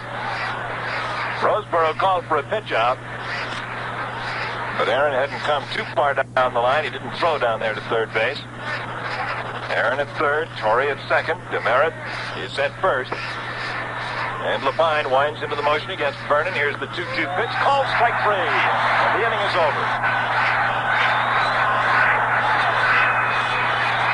So the totals for Milwaukee in the 9th inning: no runs, no hits, no errors in the field, and 3 left on.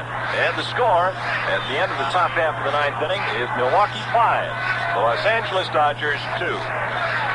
You certainly have heard a lot of talk about the good old days. I know I have. But did you ever stop and ask yourself, what was it that made those good old days so good? Ever try a bottle of original Pabst Blue Ribbon beer? Well, there's one answer. Because the original Pabst Blue Ribbon beer is like the beer of the good old days. Just the way we've always imagined the beer they brewed way back when would taste, if we ever had the opportunity to taste it. Now, of course, that's no problem. You get that old-time flavor every time you ask for original Pabst Blue Ribbon beer, in bottles, cans, or on tap. It's no longer a memory, but here to enjoy today. that wonderful old-time beer flavor in today's original Pabst Blue Ribbon beer. If you haven't tried Pabst lately, do it the next chance you get. Ask for original Pabst Blue Ribbon beer. It's on sale wherever fine beer is sold. Look for the new third label on every bottle, the can, and the carton. It tells you you're getting the original Pabst Blue Ribbon beer.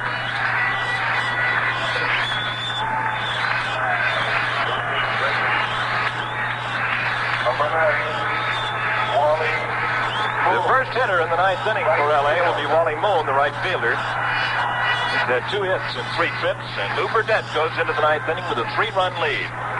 And on his record, the mark of a great pitcher. Today at Los Angeles, Burdett has struck out 4 and issued no walks. All right, Moon, the first batter, left-hand swinger. 3-run lead for Milwaukee. Last half of the ninth, the Dodgers need 3. Moon takes the ball outside. Ball 1. 1-0 count. Yes, sir, today Burdett has given up 7 hits, 2 runs, no walks, and has struck out 4. He's pitched a great game. Here's the pitch to Moon. He swings a hot shot over base, into center field, the base knock. Moon leads off the ninth for Milwaukee with a single to center. And to bring it up, Snyder. He's 0 for 3, struck out twice and flied to center. That's hit number 8 for Los Angeles. A leadoff single for Wally Moon.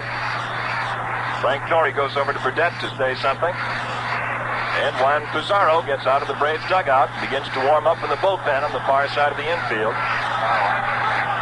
And McMahon is over there, too, the right-hander. So a right-hander and a left-hander warming up for Milwaukee now in the ninth inning as the leadoff man singles to center. Here's Snyder, hitless today in 3 trips. Burdett checks the base runner. Here's the pitch to Duke. He takes low and on the outside for a ball 1. This is the 3rd start for Burdett at Los Angeles in 1959. He went 9 innings in the first, 8 1/3 in the second. And he's into the ninth inning here with a 3-run lead, a man at first and nobody away. Duke Snyder, the batter, last time up he lofted one deep to center field. Swung on and missed for a strike. 1-1 count to the Duke. The outfield swung around toward right. The left fielder Demerit in left center. Center fielder Bruton pulled over and deep, and the right fielder Aaron practically back to the wall and right. The on-deck batter is Hodges. So Burdett's got the tough part of this hitting lineup to face in the ninth. Moon off at first. Here it is to Snyder. He swings a ground ball over second base. It's a hit. The throw back into the infield, and Moon holds up at second.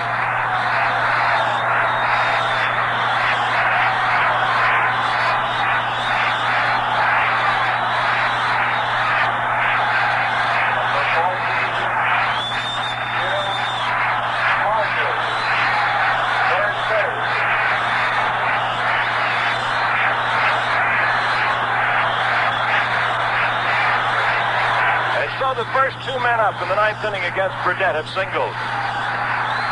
Moon and Snyder at second and at first. A runner at first base for Snyder. Ray is the runner at first base. Oh, it's Lillis. Lillis running at first base for L.A. for Snyder. And the batter is Hodges. He represents the tying run. There's nobody away. Runners at first and second in the ninth. Here it is to Hodges. A strike called that gets the outside corner about belt high. And Milwaukee's right-hander McMahon and the left-hander Pizarro throw hard in the Milwaukee bullpen. Burdett takes plenty of time. Looks to the outfield scoreboard. Then glances in at his pitcher, Crandall. Gets up on the rubber. The game hanging in the balance. Milwaukee has a 3-run lead. They've got the first 2 men on.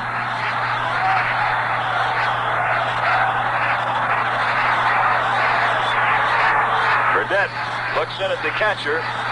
He puts his hands to the outside, palms up, as if to say, now, which one is that? Nods his head and says, okay, here we go. Runners at first and second take short lead. Here's the stretch by Burdett. The pitch to Hodges. It is outside. He just missed for the fastball. Moon at second. Lillis, the pinch runner at first. Running for Snyder. And the batter is Big Gil Hodges. Hodges has been up there 3 times. He's grounded out to short, singled to left, and struck out. Milwaukee now has 10 hits to the Dodgers 9. Dodgers picking up 2 here to open the ninth. Here's the 1-1 pitch to Hodges. He swings. There's a ground ball wide of third. Foul ball. And so we come down to a tense 9th inning. Bruton hit a fly ball to the center field wall in the 9th at Milwaukee yesterday afternoon, which Demeter pulled down to give us a 9th inning thrill, with L.A. leading and finally winning 3-2. And now it's Milwaukee 5, L.A. 2, runners at first and second, edge away. Hodges the batter. Burdett has his sign, the stretch motion, and the pitch to Gil. It's low for a ball. So it's 2-2, and you can tell from the tone of the crowd that they're excited, and well, they might be.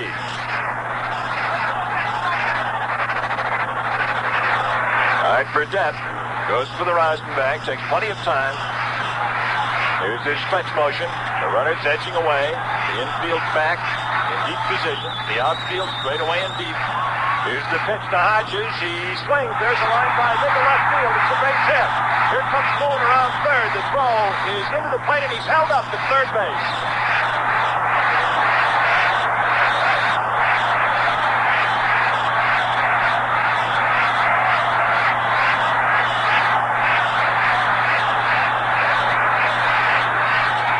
Are loaded at Los Angeles and nobody away in the 9th inning. And here comes Fred Haney out to talk to Burdett, and it looks like we'll get a new pitcher.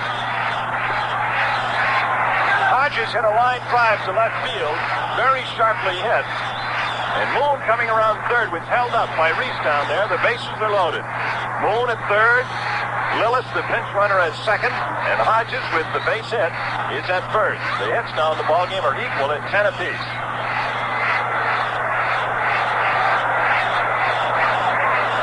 They're still talking out on the hill, and it looks like the new pitcher is coming on.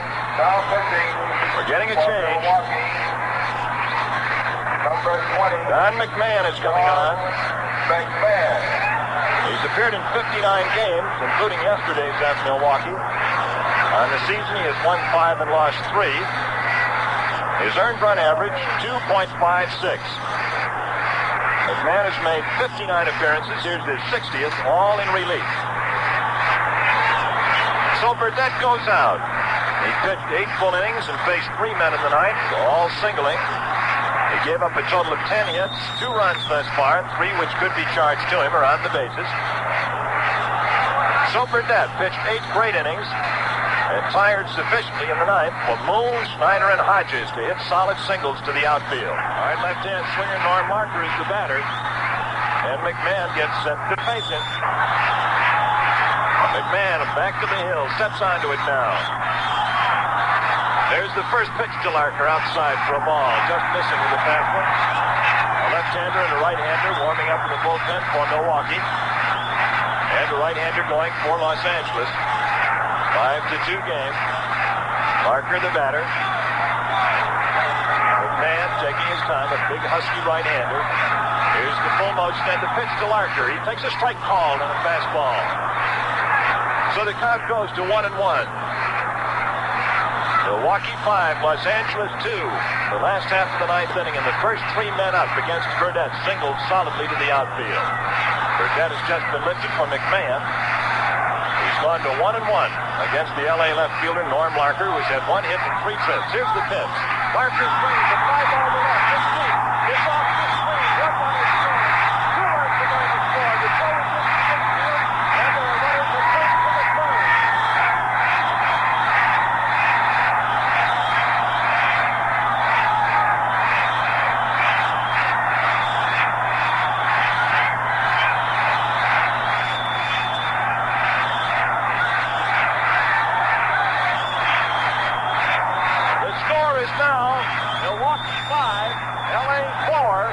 third. At first and at third. A single off the screen in left field by Larker. And he is being taken out for a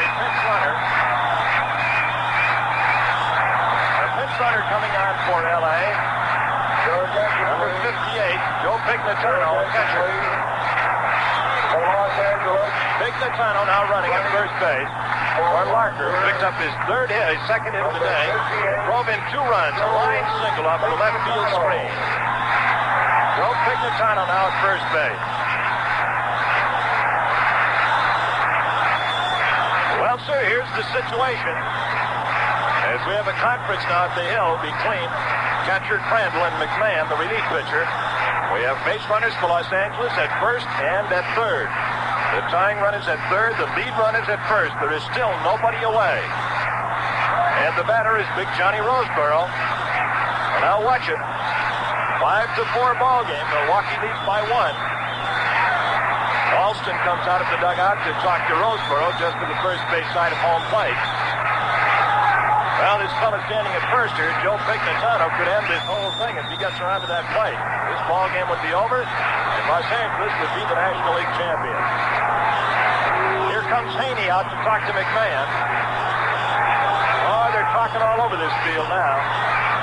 Roseboro and Alston have broken up their conference, but the whole infield is around McMahon. And the left-hander is being called in by manager Fred Haney.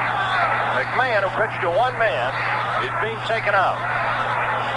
And the third Milwaukee pitcher is coming on. Your attention, please. Your attention, please. Now pitching for Milwaukee. Here he comes. Number 21, Warren. Can you guess? Warren Spahn.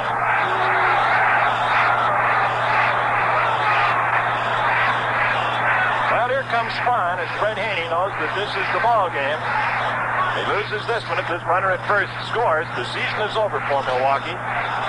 Spahn, this year, won 21 and lost 15. Earned run average of 2.96. For the 10th year in his career, he won 20 or more games. So Spahn comes on, takes his warm-up tosses.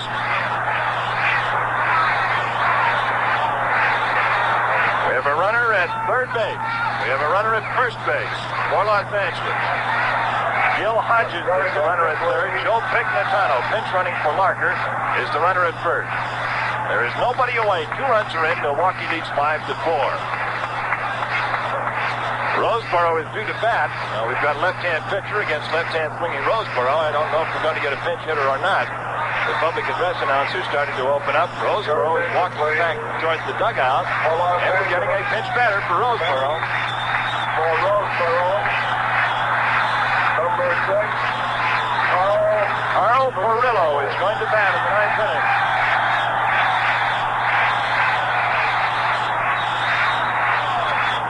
Furillo, a veteran of a great many seasons with the Dodgers. In 49 games, he hit .275. In the extra base department, he hit 4 doubles. So Furillo is the batter. 5-4 Milwaukee, last half of the 9th inning. With L.A. runners at first and at third, and Warren Spahn, the great left-hander on the hill for the Braves. Well, Tony Burdett went great into the 9th inning, but those first 3 hit him solidly. There was no doubt about those base hits. This particular ball game has carried all the drama and excitement that yesterday's ball game did not have. Also, here in the 9th inning, the Dodger fans at the Coliseum are going completely wild as they see their home team threatening to get back into this ball game. All right, Spahn ready to pitch to Furillo. The runner's off, but first and at third. Waiting for it is Furillo. Furillo takes inside and high for a ball from the left-hander. It's 1-0.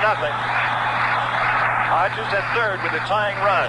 Pignatano, the pinch runner for Larker, is at first with the winning run, the National League winning run. For the last half of the 9th inning at the Coliseum in Los Angeles, Spahn to the stretch motion.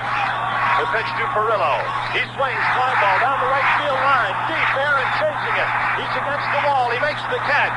The runner will score from third base to tie up the game.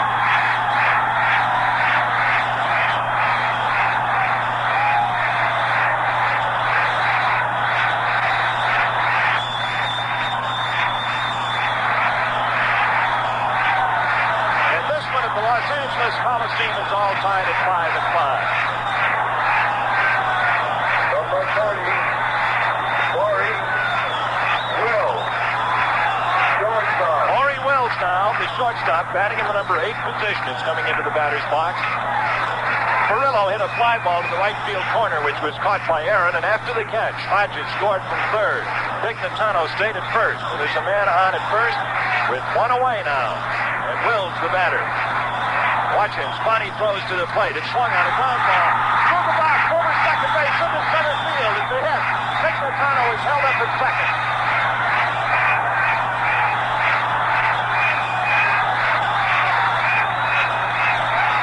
Another base hit in the 9th inning for Los Angeles. In this inning, they have had 5 base hits.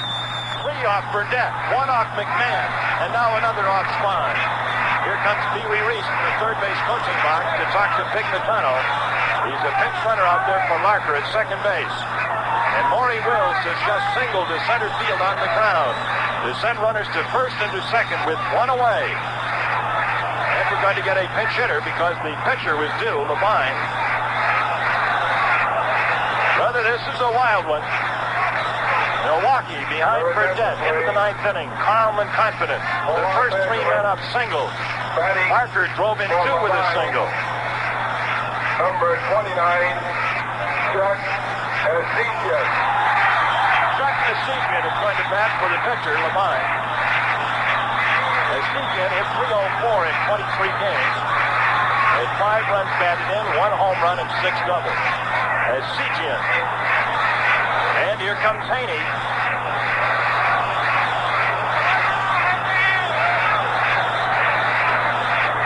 Manager Fred Haney out talking to Spahn now. The catcher Crandall there.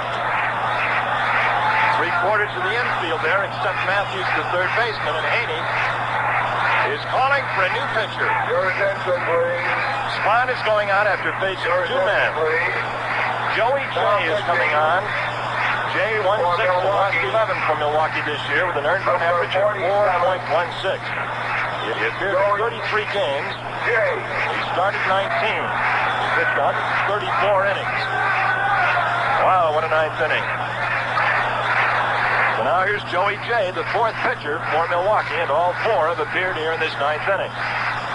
The winning run is at second base. There is 1 away. And is Ezekiel being called back to the dugout now? Your attention, please. Los Angeles. Ron Fairley is coming on. Looks like Ezekiel is being called back. Number 8, Ron Fairley, a left-hand hitter, is being brought on for Ezekiel. This thrilling game is being brought to you today by the new Schick Electric Razor and Pabst Blue Ribbon Beer, and boy, it's a dandy. Fairley at 240 on the season. Right-hander Joey Jay, a big guy, getting his warm-up tosses into Crandall. We have 1 away in the 9th. It's the last half, and it could be the last half of the last National League game of the year. If L.A. gets that runner in from second base, it's goodbye National League pennant. The Dodgers have grabbed it. They won 3-2 yesterday at Milwaukee. So Jay is getting his warm-up tosses in, and Fairley is getting ready to bat. Pitch hitting for Ezekiel, who had come on, had been announced for the pitcher, the L.A. pitcher. Well, we're set to go. Pignatano at second. At first base is shortstop Maury Wills. There's 1 out, and the batter is pinch hitter Ron Fairley. Runners off, Jay, the right-hander. Stretches, fires to Fairley. A change-up curveball outside for ball 1.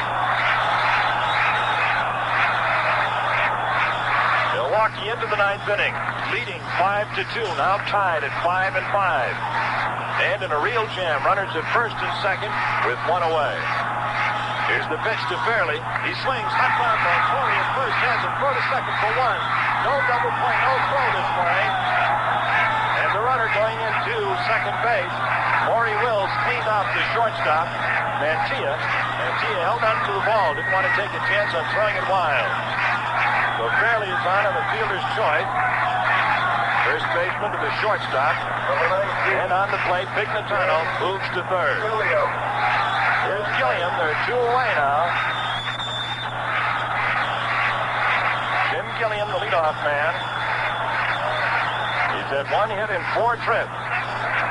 Pignatano is at third, Fairley at first. Joey J is pitching to the second man he has faced in the last half of the 9th inning. And that's the leadoff man, Jim Gilliam. And listen to this crowd. The ball game is all knotted at 5-5 here in the last half of the ninth. Fairley jumps back to the bag as Torrey cuts behind him. Here's Jay's first pitch. Gilliam takes the strike call to curveball. It's 0-1. Well, if he gets the batter, if he gets Gilliam, we'll go to extra innings today. First and third, the runners edge away. Pignatano, the lead runner. A pinch runner for Larker, who singled off the screen, drove in 2 runs. 2 of the 3 that have scored this inning for L.A. Here's the pitch. Gilliam takes strike 2, a curveball.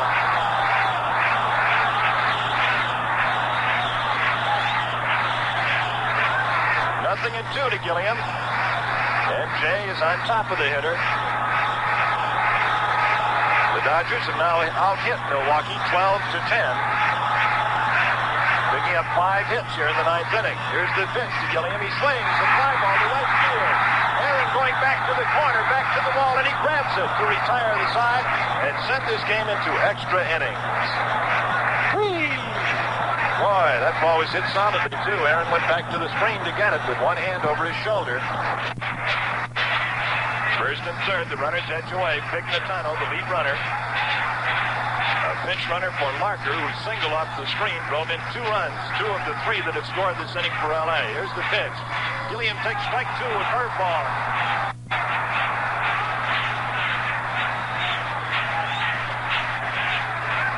Nothing at 2 to Gilliam. And Jay is on top of the hitter. The Dodgers have now out-hit Milwaukee 12-10. Picking up 5 hits here in the 9th inning. Here's the pitch to Gilliam. He swings the fly ball to right field. Aaron going back to the corner, back to the wall, and he grabs it to retire the side and send this game into extra innings. Boy, that ball was hit solidly, too. Aaron went back to the screen to get it with one hand over his shoulder.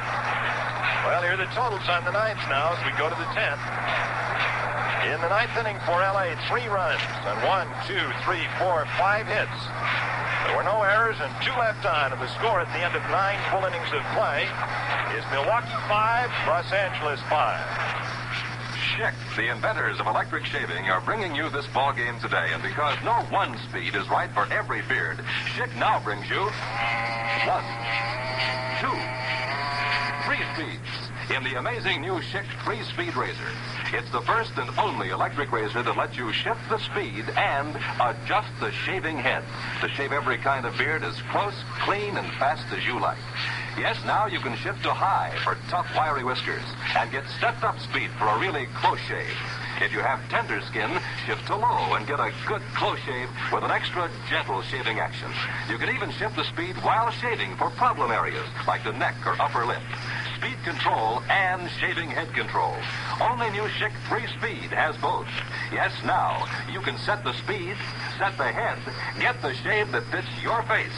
New Schick 3-speed. Get a free demonstration at your dealer now.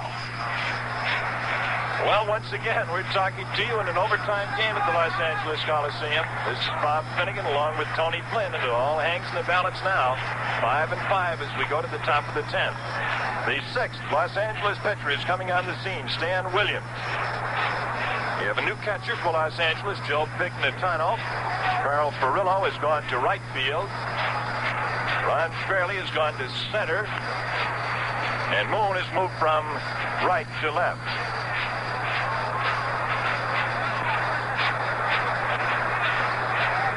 So the defensive alignment now is Moon in left, Fairley center, Furillo in right, Gilliam at third, Wills at short, Neal at second, Hodges at first. The infield remains intact. Stan Williams is the pitcher, and Joe Pignatano is the catcher. L.A. scored 3 runs in the 9th inning on 5 hits to tie it up.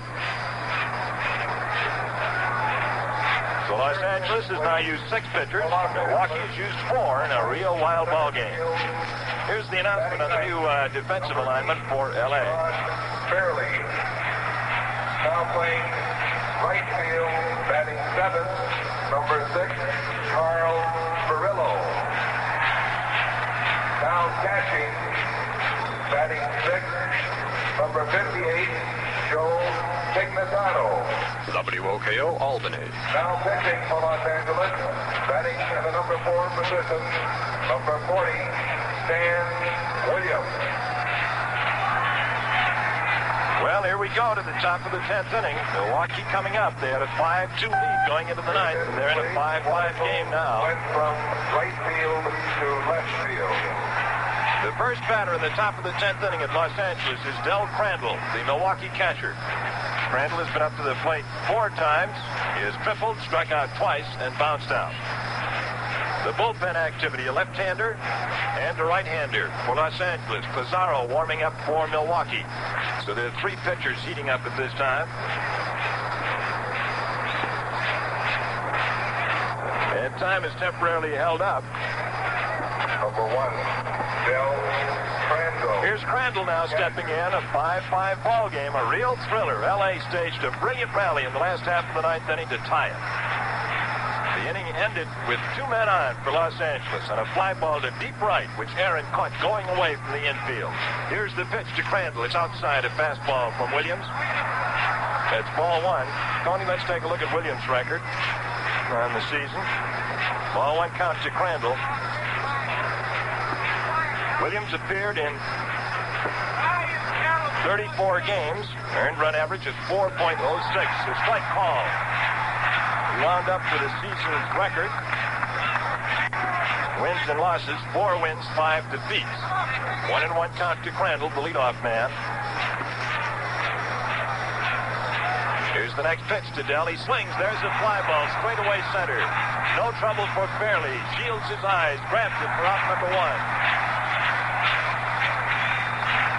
Number 18, Felix Mantilla, shortstop. That brings up the number 2 hitter here in the 10th inning for Milwaukee. The second baseman moved to shortstop when Logan was injured, Felix Mantilla. Mantilla's been up to the plate 4 times with 1 hit. A single to right field. Right-hand batter, Williams, the big fellow, fires. Cut out and missed for a strike. Williams is 6'4", 225 pounds. Born in Enfield, New Hampshire. Makes his home now here in Los Angeles. He shakes off his side. Still another. Has the one he wants. No windup for this fellow. Mantilla takes a ball outside. Williams pitches without a windup. He is the 6th Los Angeles pitcher today in a wild and woolly ball game, which saw Milwaukee go into the last half of the 9th inning with a commanding 5-3 lead behind Burdett, who had gone the distance. Here's the pitch. Mantilla swings and fouls to the screen. And in that inning, after the first 3 men had come up and singled and knocked out Burdett, McMahon, Spahn, and Jay pitched for Milwaukee, with Jay finishing up, getting Gilliam on a fly ball to deep right. Here's the pitch to Mantilla. He swings and misses for strike 3.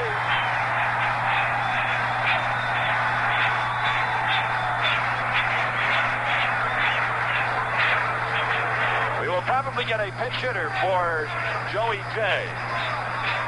Number 47, Joey Jay. Nope, Jay is coming on to bat. It looks like these clubs have run out of pitchers, although Pizarro has been warming up, and now he leaves the bullpen to come to the dugout when he sees that Jay is going to bat for himself. And Fred Haney is going to the last half of the 10th inning with Jay. Stan Williams, the big right-hander.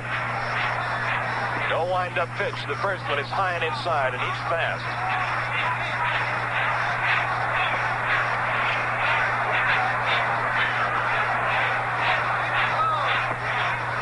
The count, 1-0, 2 away. Here's the next pitch to Jay. Swings and misses on a low pitch.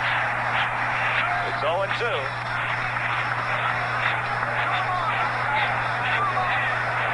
Nothing in 2 for the Milwaukee pitcher. Williams started 15 games and finished 2. Here's the pitch. Inside for a ball. He pitched 121 innings, gave up 102 hits. He was was preceded by Drysdale, Putris, Churn, Koufax, and Levine. 2 away in the top half of the 10th inning. Williams peers down for his sign. Here's the pitch to Jay. Strike 3 call to retire to get it to 2-2. I'm 1 strike ahead of myself there. 2-2. Left-hander and a right-hander warming up for Los Angeles. Nobody in the Milwaukee bullpen. Joey Jay waiting for the 2-2. Here it is. Cut out and missed for strike 3.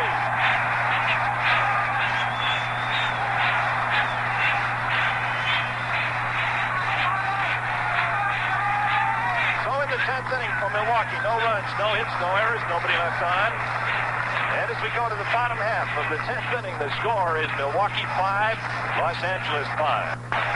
That's right, the original Pabst Blue Ribbon beer is here today. Give it a try. We know you'll enjoy it. Well, Neil is coming up.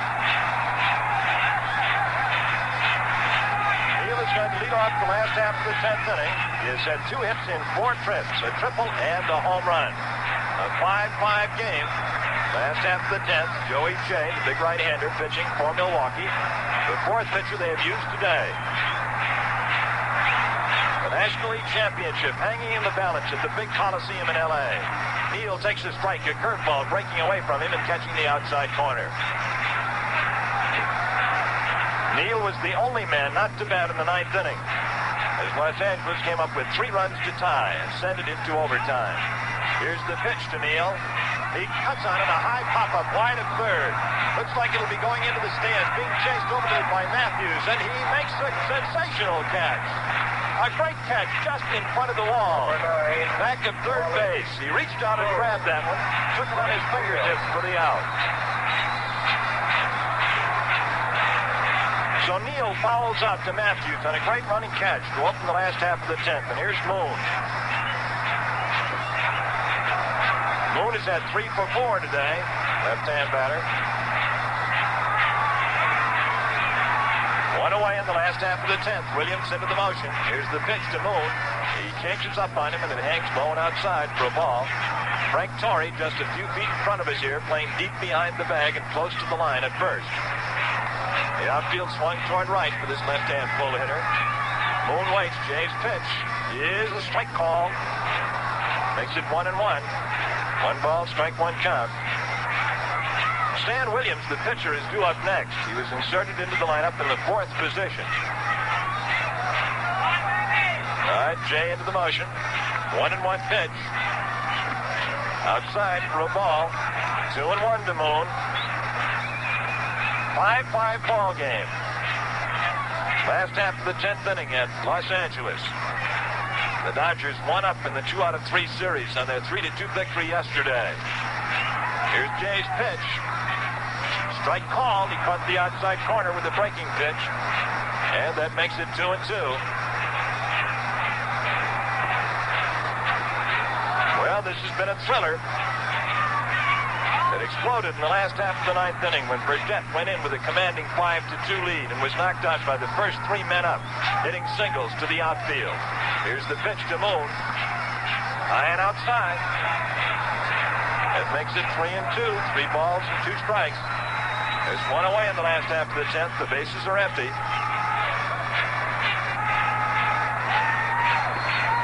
If Milwaukee wins this one today in extra innings, we'll have one tomorrow. If L.A. wins it, it's all over. Here's the pitch. He swings a ground ball to his shortstop, his left. He bobbles the ball. It's an error, and Moon is on. Mantilla going towards second base. Couldn't handle that one. It's an error for him. A routine ground ball that he had, however, to move to his left for. Took a skip over his outstretched hands right into his stomach and bounced to the ground in front of him. That's the first Milwaukee error today. Los Angeles had committed 2. And here's Dan Williams, the pitcher. We got anything on Williams' batting performance here, Tony?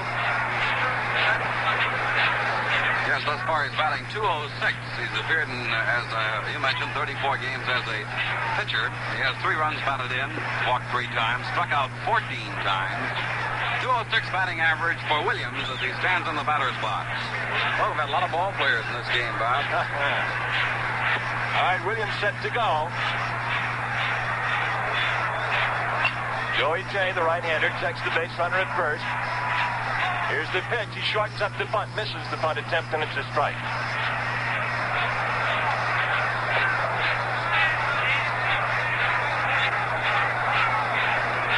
Frank Torrey, the first baseman, was charging that play, anticipating the bunt.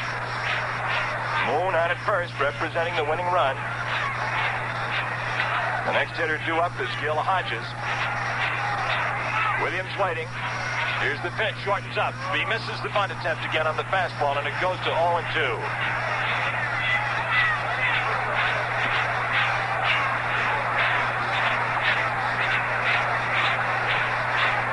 A 0-2 count.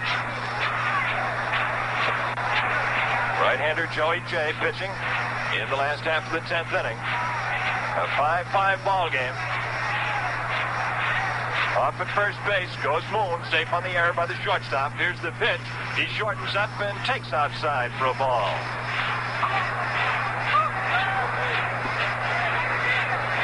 And the count goes to 1-2. Ball one, strike two count. L.A. pitcher Stan Williams, the batter, trying to move the runner to second to set the stage for Hodges. But if he attempts to bunt and fouls another one off, he'll be out automatically, and there will be no advance. Here's the pitch. He shortens up and lets it go by low for a ball, and that makes it 2-2. 2 balls, 2 strikes. L.A. has a left-hander and another left-hander warming up to the bullpen. 5-5 ball game, last half of the 10th inning. The majority of the Coliseum now in shade as the sun sinks behind the wall of this big stadium behind us to the west. All right, here's the stretch by Jay. The look at first, the pitch. He shortens and fouls the bunt off. He's out of there.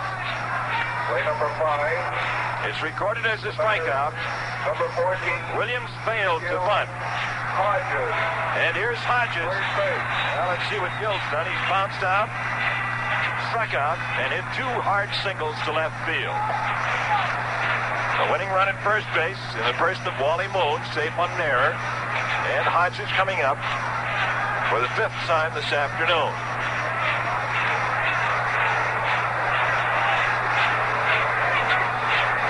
Jay gets his sign. Taking plenty of time out there, the big right-hander. High toes the rubber. Runner off at first. Hodges waiting for the first pitch. Here it is.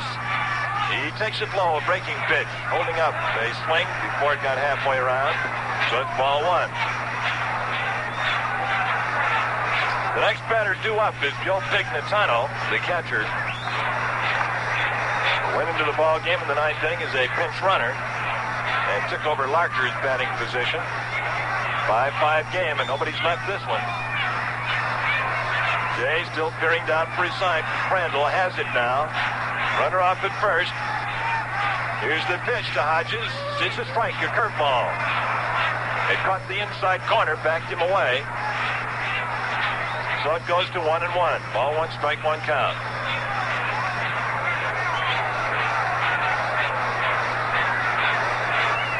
Right-hander Joey J. pitching for Milwaukee. 2 down, last half of the 10th. Runner at first, moves off, throw to first, and he's back in. Getting the bag with his right hand, kneeling back into it. Milwaukee, 5 runs on 10 hits and 1 error. L.A., 5 runs on 12 hits and 2 errors. Jay asks for a new baseball and gets it. He's got a 1-1 count to Hodges, the veteran Los Angeles Dodger first baseman. Here's the stretch by Jay. And the pitch. The ball rolls onto the infield. A line drive down the left field line is foul. And just as that pitch was thrown, a ball from the L.A. bullpen to our right rolled past first base and onto the infield between the pitcher's hill and the batter. It's thrown back out by the first base coach, and Hodges has hit a line strike down the left field line, a foul strike, and it's 1-2.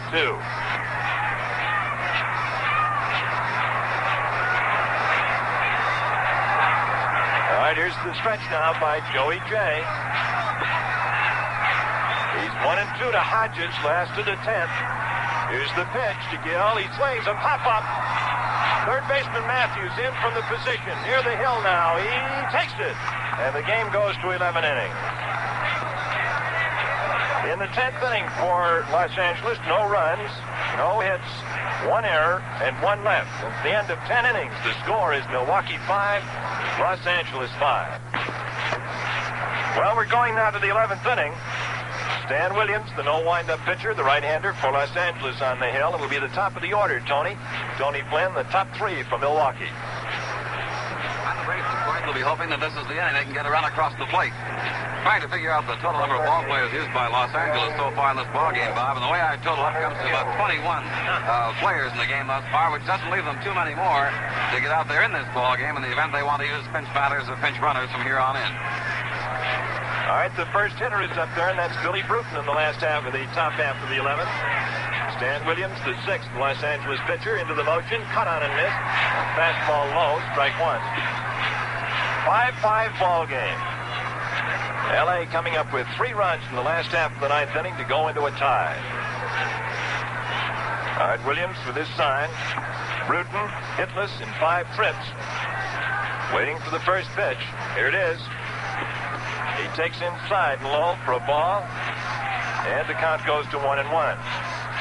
Bruton hasn't hit the ball out of the infield thus far this afternoon. He struck out, popped up twice, and bounced out twice.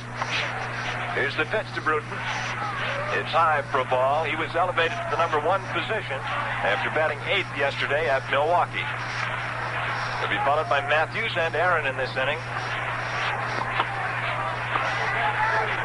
Williams, the right-hander, preceded by Drysdale, Padres, Chern, Koufax, and Levine for Los Angeles. All right, Williams into the motion. Here's the pitch to Bruton. He swings a high chopper. Hodges on the first bounce. Waves the pitcher away and wins the race to the bag for out number 1.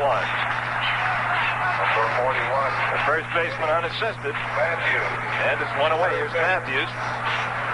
Matthews has had 2 hits in 4 official trips. He has homered, singled, bounced out, been safe on an error, and walked.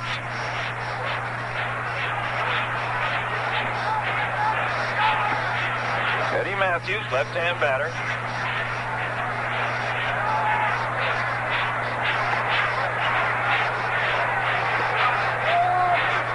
All right, Williams gets his sign from his battery mate, Joe Pignatano. Here's the pitch, and it's high for a ball, ball 1.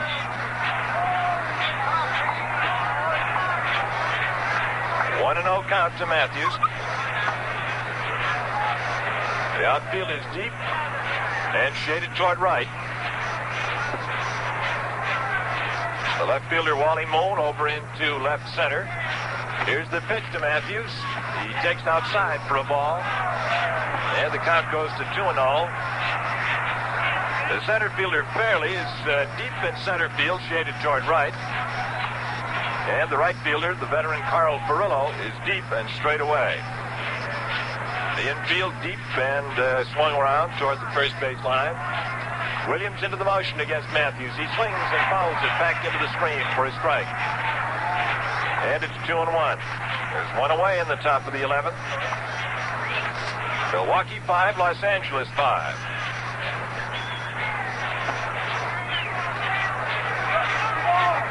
All right, Williams into the motion again. Here's his pitch. Run on, high pop foul. It's coming over toward the first base dugout. Hodges over near the dugout. He can't get it. It lands right on the roof of the dugout with Hodges draped over the roof trying to grab it. So the count is 2-2. And another ball zips by from the bullpen to our right.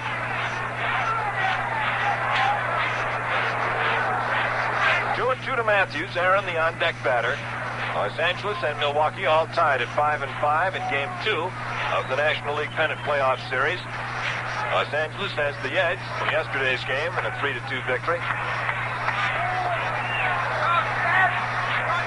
All right, Williams is ready to go. So is Matthews at the plate. Williams shakes off one, takes another.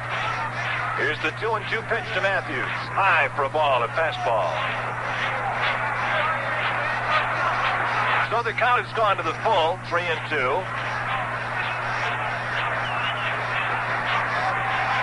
Matthews up there in a big extra inning game.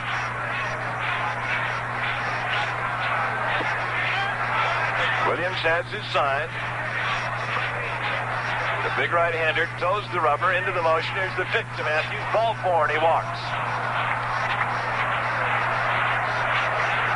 That brings up Aaron, who's had 2 hits in 3 official trips. He's singled, doubled, walked twice, and popped up once. So Aaron, the right fielder, batting in the number 3 position, is the batter with Torrey on deck. Base runner Matthews here in front of us at first base.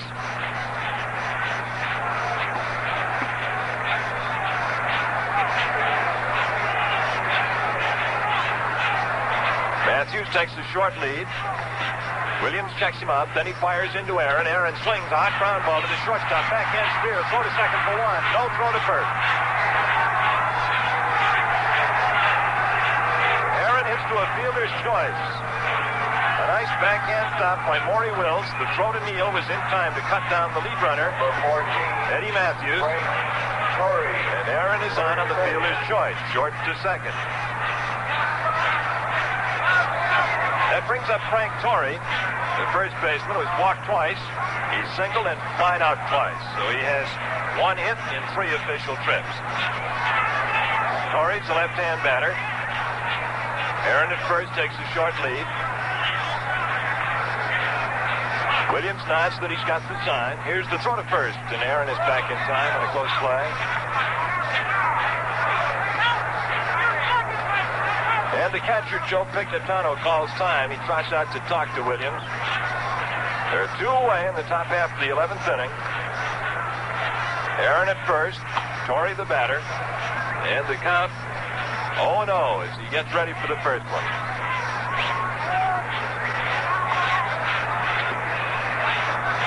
All right, Williams checks his infield defensive alignment. Looks at Aaron, into that stretch motion. Another look at the first base and the pitch. Torrey takes outside. It's a ball. 1-0. The on-deck batter is John Demerit, the left fielder.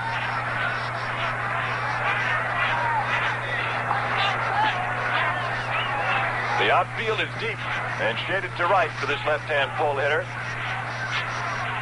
Here's the pitch to Torrey. He takes a strike call. It goes to 1-1 as Williams is firing almost every pitch a fastball.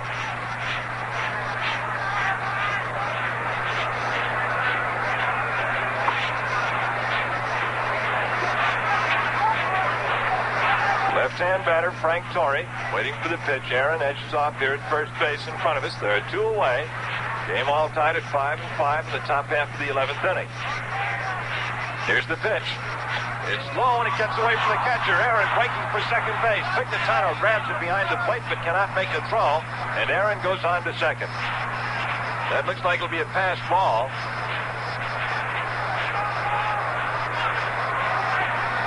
So Aaron goes to second base.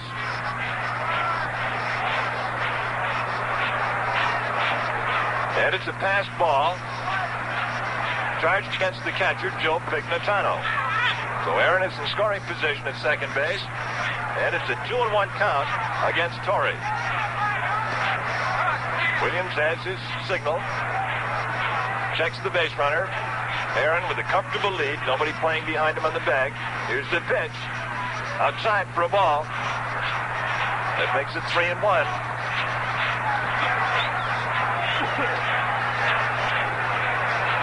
A 3-1 count to the hitter. The stretch again by Williams. Here's the pitch, and they pass him intentionally. They give him the 4th ball intentionally. Scheduled to bat is Johnny Demerit. Torrey is passed. A 4th ball intentionally on a 3-1 count.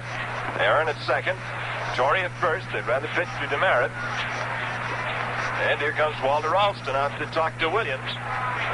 The catcher, Pignatano, is out there, so it's Hodges. There are 2 pitchers warming up for the Dodgers in the bullpen to our right. For Milwaukee, Batting for Demerit, number 28. We're getting a pinch hitter for Demerit. Spangler. Al Spangler is batting here in the 11th inning. He appeared in 5 games for Milwaukee. He had 12 at-bats, picked up 5 hits for a .417 percentage. So in limited appearances, he did very well. Al Spangler batting for Demerit here in the 11th.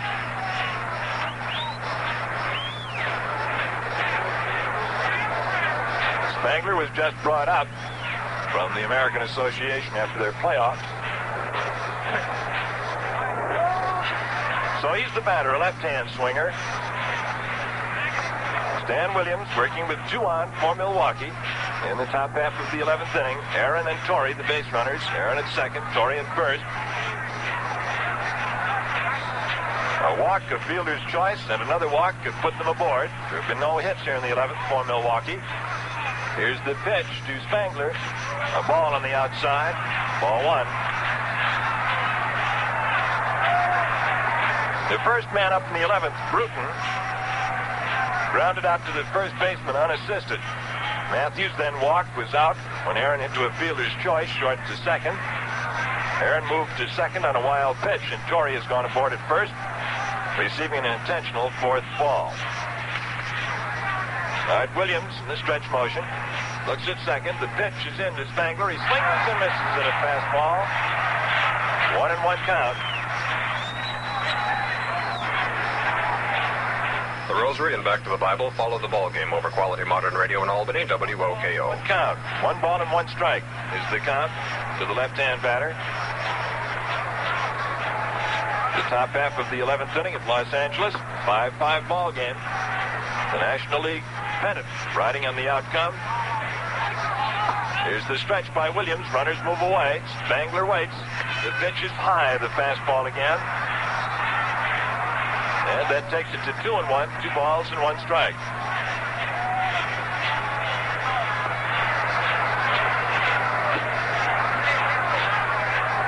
Aaron the runner at second, Torrey the runner at first. Pinch batter Al Spangler, left-hand swinger.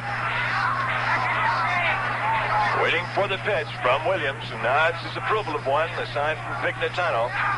Here's the stretch and the pitch. It's high for a ball, the fastball. And it's 3-1. 3 balls and 1 strike.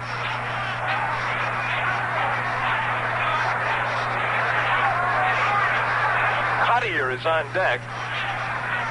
Chuck Cottier, the second baseman.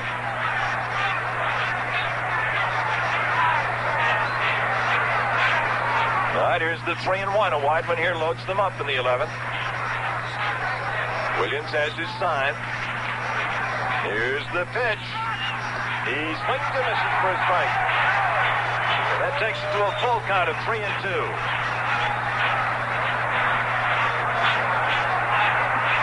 A full 3-2 count here in the 11th inning. Milwaukee leading 5-2 going into the last half of the 9th. Saw the game tied up.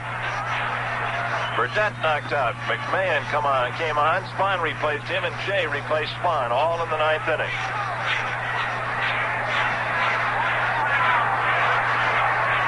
All right, Williams ready with the 3-2 count. The runners will be off. There are 2 away. Rookie Al Spangler waiting for the pitch from the big right-hander, Williams of the Dodgers. Here it is. He takes the ball outside. The bases are loaded.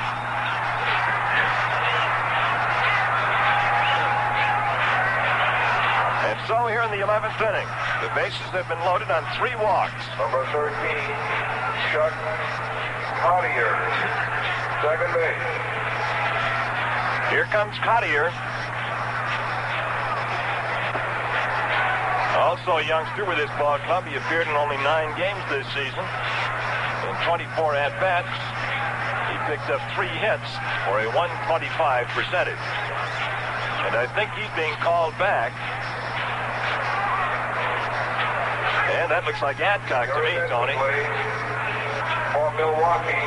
Joe Adcock, who didn't start today's game after playing the full game yesterday, is going to pinch hit for Cottier. Adcock. So Adcock comes on with the bases loaded and 2 away. He was blanked in yesterday's game up at Milwaukee.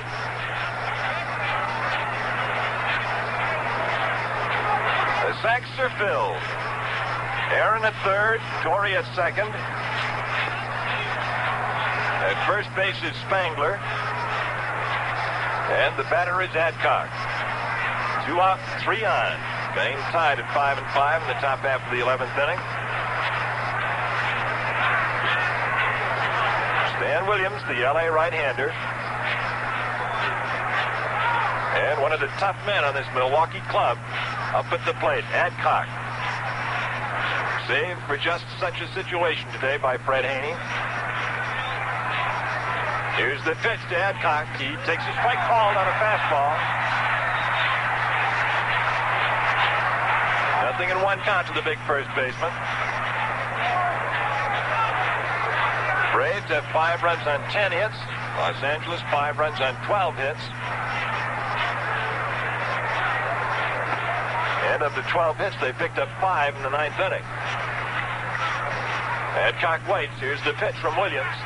He swings. There's the ground ball down to the shortstop. The flip to second. The fielder's choice to retire the side.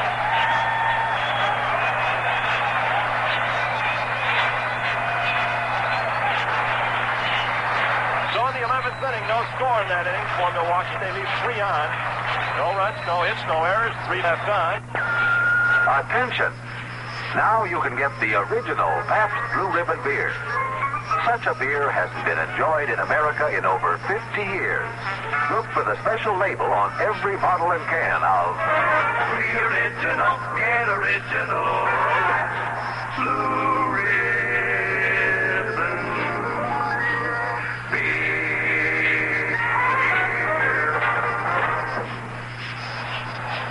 We've totaled up the number of players used in this ballgame by the 2 clubs so far, and the number 41. Change in the lineup has Al Spangler out in the left field position now for the Milwaukee Braves. He came in as a pinch batter in the last half inning and is now out playing in left field. Bobby Avila has made an appearance also and will be at second base replacing Chuck Cottier. Avila, Cottier, and quite a few others shared second base for the Milwaukee Braves as it was a problem position for them during the course of this season. Avila played yesterday. He is now in this ball game in relief at second base with Chuck Cottier having been taken out for a pinch batter. We're going into the bottom half of the 11th inning. Tie score at 5-5. Here's Bob Finnegan. All right, the first hitter up in the bottom half of the 11th inning is Joe Pignatano, the number 2 catcher today for Los Angeles. Pignatano, right-hand batter. The first pitch to him, he tries to hold off on the swing, but it bounces off the bat into the screen behind home plate. So it's a strike 1 count. Pignatano batting for the first time today. With the Dodgers and the Braves all knotted at 5-5.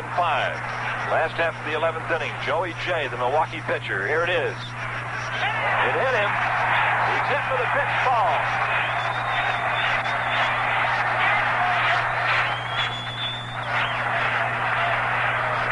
Number 6, Carl Furillo. Pignatano is hit with a pitch ball. An inside pitch that he turned his back on. And he goes to first base with the lead run, the winning run. The batter is Carl Furillo, the right fielder. Here's Furillo. Batting for the second time. He drove in a run in the 9th inning on a sacrifice fly to right. Number 6, Furillo. Pignatano at first base, representing the winning run. Joey J just plunked him with an inside pitch. All right, here's the stretch by J. The pitch to Furillo, he's bunting. He shortens up and lets it go by outside for a ball. The strategy is to put Pignatano into scoring position.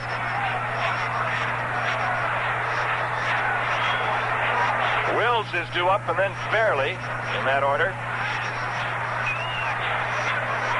All right, Jay has his time. Pignatano with a short lead, a ball 1 count to Furillo, apparently attempting to bunt, at least on the last pitch. Shortens up again. Drops a bunt foul down the first baseline, and the count goes to 1-1. Ball 1, strike 1 count. Los Angeles Coliseum shaded now. In the 11th inning of this ball game, a wild and woolly affair. All the stops being pulled out, and well, they might. If L.A. wins it, they head for the World Series against the White Sox on Thursday in Chicago. If Milwaukee wins it, we play tomorrow.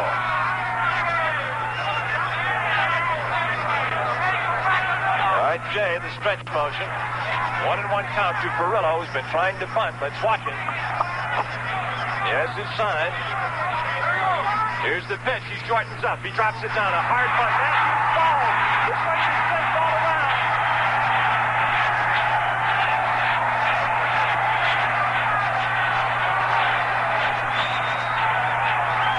Eddie Matthews came charging in from third base, and Furillo may have seen that. He knocked a hard bunt, which went past Matthews. He tried to put the skids on and just slid and fell down. And Jay got to the ball, running toward third base. By the time he could get it, Furillo had crossed the bag, and it's a hit. Matthews came tearing in from third base. Furillo possibly saw this. And instead of laying down a short bunt in front of the plate, he pushed it right past Matthews, who skidded to a stop and fell down and couldn't handle it. So Los Angeles now has runners at first and at second, with Maury Wills, the shortstop, due. And the coach at first base runs out to talk to Pignatano, who once again represents the winning run, this time in the 11th inning. He had been on in the 9th representing the winning run and did not score. Tony, how about that bunt? What do you think? Do you think Furillo changed his mind on the hardness of the hit when he saw Matthews charge? I think it's a credit to the veteran baseball player and the knowledge he has picked up and the experience in baseball over a period of years. He saw the situation, took advantage of it beautifully. A terrific bunt right past Matthews, who tried to come to his stop, skidded and fell down on the seat of his pants. All right, here's Maury Wills. Last time up, he got a hit. Runners at first and second move off. Pignatano at second. The bunt attempt is fouled off into the air toward the third base dugout. It's a foul strike. Maury Wills has been to the plate 4 times. He has bounced out twice, struck out, and singled to center. The first man up was hit by a pitched ball. That was Pignatano. Furillo just bunted past Matthews for a hit. There's nobody out. Runners at first and second. The first and third baseman close. The bunt attempt. He lets it go by for a ball. It was low, 1-1. Ron Fairley is the on-deck batter for Los Angeles. Pignatano at second. Furillo at first. Torrey in close from first. Matthews close from third.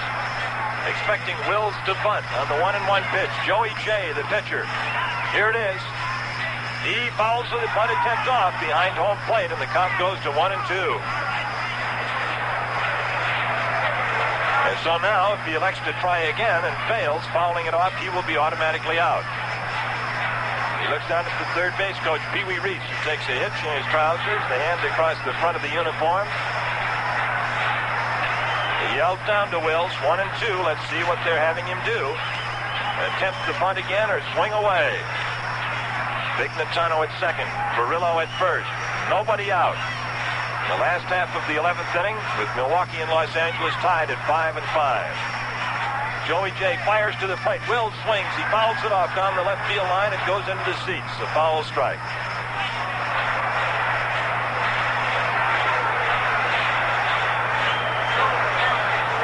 So the count stays at 1-2.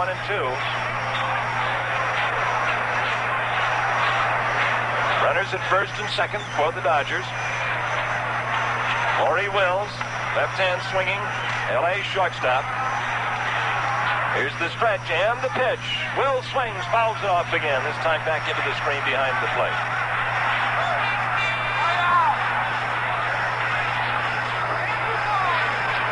A baseball comes out into the playing field. Oh, I don't know where that came from. I think it came off the stanchion back there, that screen, probably deflected off. Picked up by the bat boy and taken to sidelines. All right, Maury Wills batting, 1-2 count to the left-hand cutter. Pignatano at second, Furillo at first. Jay in the stretch. Here's the pitch to Wills. He swings a fly ball to left field. The left fielder, Spangler, back up against the wall and grabs it for the out, and there's no advance. Number 8, Ron Fairley. Run away, brings up Fairley. Center field. A hit batsman, a bunt hit, a fly ball to left, which was caught. We have runners at first and at second with one away in the last half of the 11th.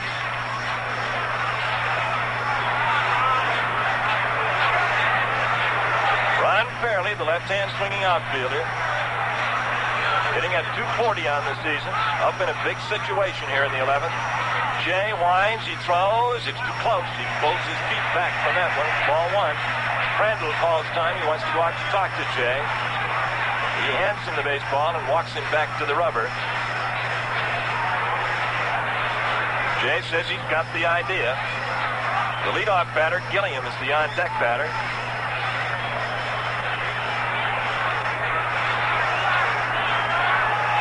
A 5-5 ball game in the last half of the 11th inning. Los Angeles runners at first and at second. Ron Fairley, left-hand swinger, waiting for the pitch against the right-hander, Joey Jay. Here's the stretch and the pitch to Fairley. He takes the strike called and a change-up curveball.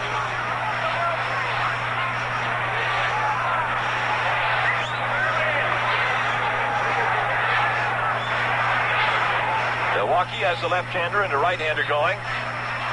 Rush and Pizarro. Rush the right-hander, Pizarro the southpaw. Nobody warming up in the L.A. bullpen. Jay ready.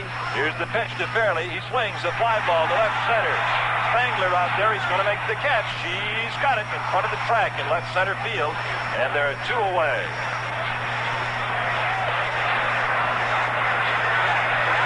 Number 19. Well, that leaves it up to Jim Gilliam. Leadoff hitter. This ball game from the Los Angeles Coliseum with yours truly, Bob Finnegan and Tony Flynn, is being brought to you by the new Schick electric razor and Pabst Blue Ribbon beer. Gilliam has been up to the plate 5 times, and he owns 1 hit. Here's the pitch to Jim. It's low and close for a ball 1.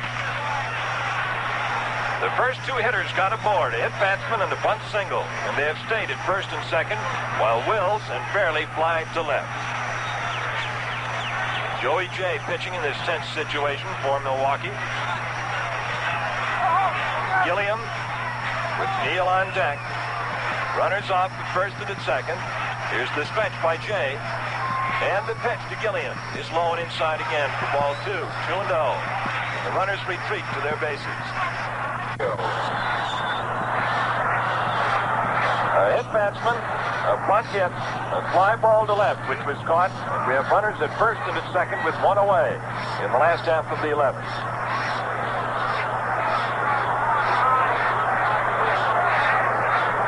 Ron Fairley, the left-hand swinging outfielder, hitting at 240 on the season, up in a big situation here in the 11th.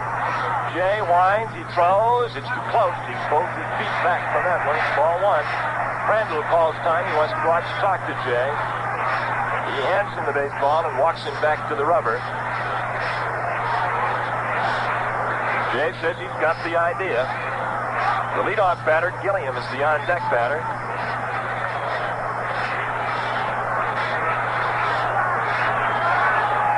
A 5-5 ball game in the last half of the 11th inning. Los Angeles runners at first and at second. Ron Fairley, left-hand swinger, waiting for the pitch against the right-hander, Joey Jay. Here's the stretch and the pitch to Fairley. He takes the strike called and a change-up curveball.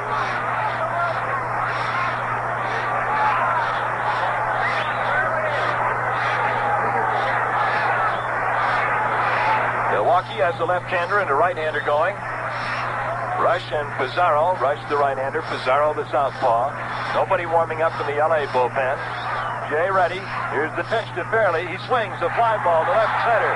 Spangler out there. He's going to make the catch. He's got it in front of the track in left center field. And there are 2 away.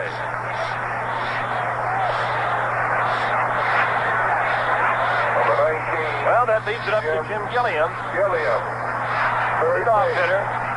This ball game from the Los Angeles Coliseum with yours truly, Bob Finnegan and Tony Flynn, is being brought to you by the new Schick Electric Razor and Pabst Blue Ribbon Beer. Gilliam has been up to the plate 5 times, and he owns 1 hit. Here's the pitch to Jim. It's low and close for a ball 1. The first 2 hitters got aboard, a hit batsman and a bunt single, and they have stayed at first and second, while Wills and Fairley fly to left. Joey J pitching in this tense situation for Milwaukee. Gilliam with Neal on deck. Runners off at first and at second. Here's the stretch by Jay. And the pitch to Gilliam is low and inside again for ball 2. 2-0. The runners retreat to their bases.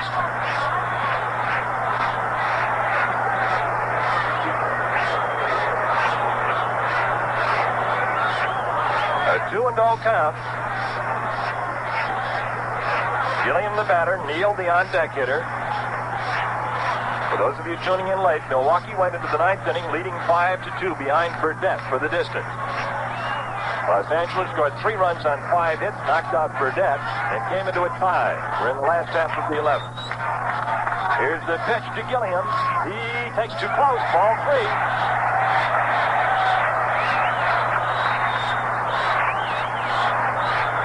Well, a bad one here. We've got 3 on, and Neal, who has homered and tripled, would be the batter.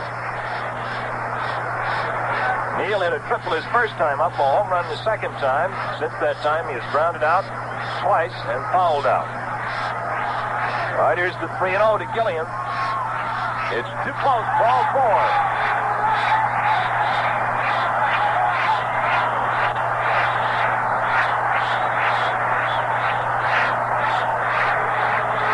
So Joe Pignatano, who has been moving around the bases in very slow fashion, has now moved to third.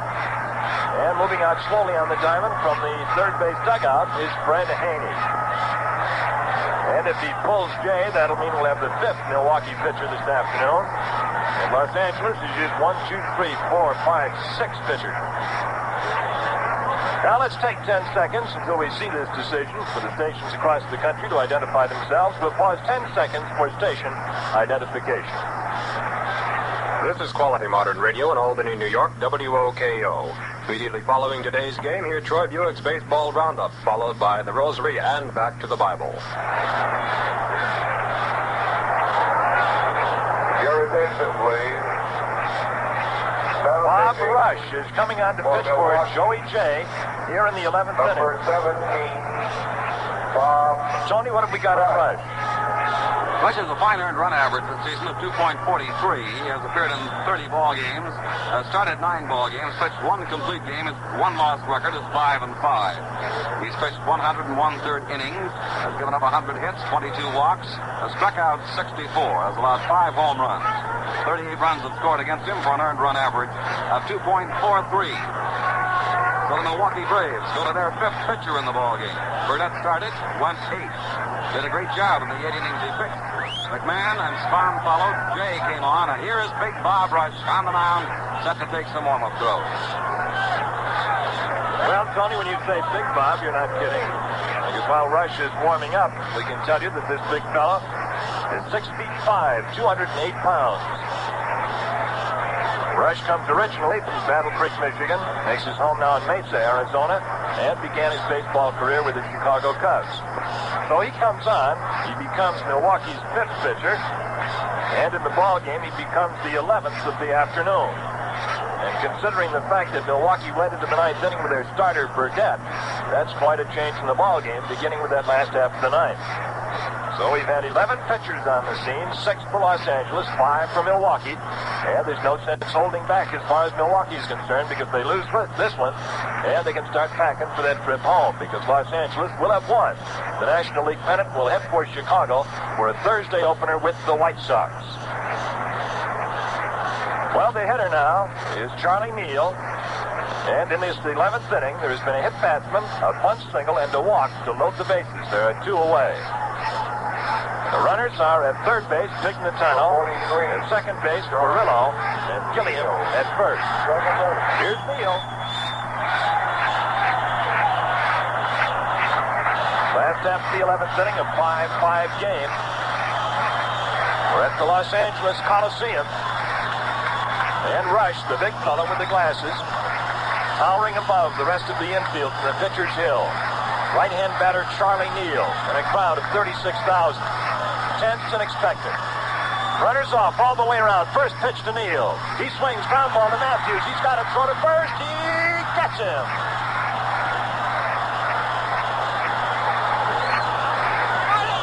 They got out of it, leaving 3 stranded. The totals on the 11th for Los Angeles, no runs, 1 hit, no errors, 3 left. And at the end of 11 full innings of play, the score is Los Angeles 5, Milwaukee 5. With the lights on at Milwaukee County Stadium yesterday because of overcast skies and threatening weather, we now have the lights on at the Coliseum as the sun has gone down quite a bit and shadows have fallen here in the Coliseum. So the baseball end of this large amphitheater is now lit by the power of the arc lights, and maybe this will extend itself into a night game, Bob. Well, they've done pretty good. Let's see. It's 10 minutes to 5 on the coast. This began at 1:30. So that's a 3.5-hour ball game approaching us. As we go to the 12th, Del Crandall will lead off for Milwaukee against Stan Williams, who wants a new baseball and will get it. Crandall, Mantilla, and the pitcher, Rush, are due. A right-hander, number 17, is warming up for Milwaukee. That's Rush getting some more warm-up tosses in. He finished the frame, but didn't feel sufficiently warm, so he's throwing a few more.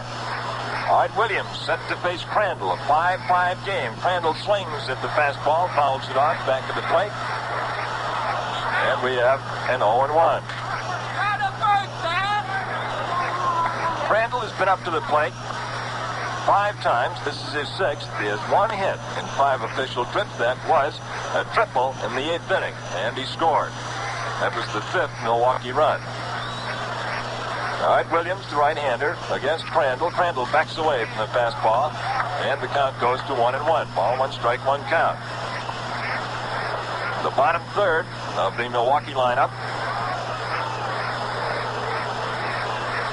Sometime when I get a lot of time, Tony, I'm going to sit down back at the hotel and figure out this scorecard today. Now, ground ball to the shortstop. Wills has it, the long toss, and he's out. Crandall out by 2 steps.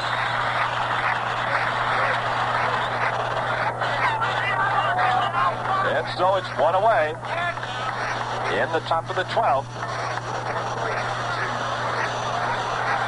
Boy, what a change in this ball game. Burdette breezing along in quest of his 22nd and his 3rd victory without defeat against Los Angeles this year. Into the 9th inning, the first 3 men singled, and boom, the whole thing blew up. Here's Mantilla, swings and pops up the first one, wide of third. Gilliam in the coach's box over there. He's got it for out number 2.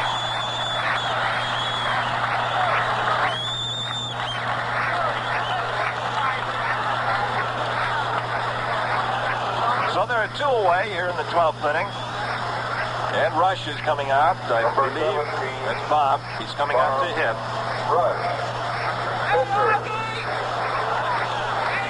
So since Milwaukee has used Burdette, McMahon, Spahn, Shea, and Rush, they're putting Bob up there to swing. 2 men away. Top of the 12th inning at Los Angeles. This is Bob Finnegan with Tony Flynn. Mighty pleased to be hanging on with you on this one today. Rush, right-hand batter. Stan Williams, the no-wind-up right-hander for L.A., fires the pitch. Rush swings, fouls it off to the first base side into the seats.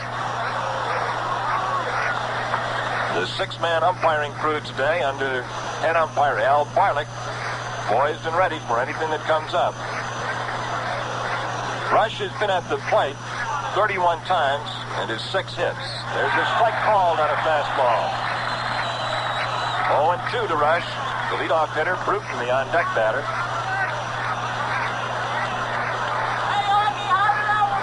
Los Angeles has in the infield the starting combine. The outfield is Boone in left, Fairley center, Furillo right now. Here's the pitch to Rush. He takes low bridges him as he backs away from the fastball. It's a ball. 1-2. Gilliam at third, Wills at short, Neal at second, Hodges at first in the infield for Los Angeles. There's been no change there. Moon has gone from right to left where he is now. Fairley is in center. Snyder started there. Furillo is in right. Moon started in that position. Here's the pitch to Rush. It's a little bit low on the outside. A 2-2 count. Pignatano is the catcher. Roseboro was the starter. 2-2 count to Rush.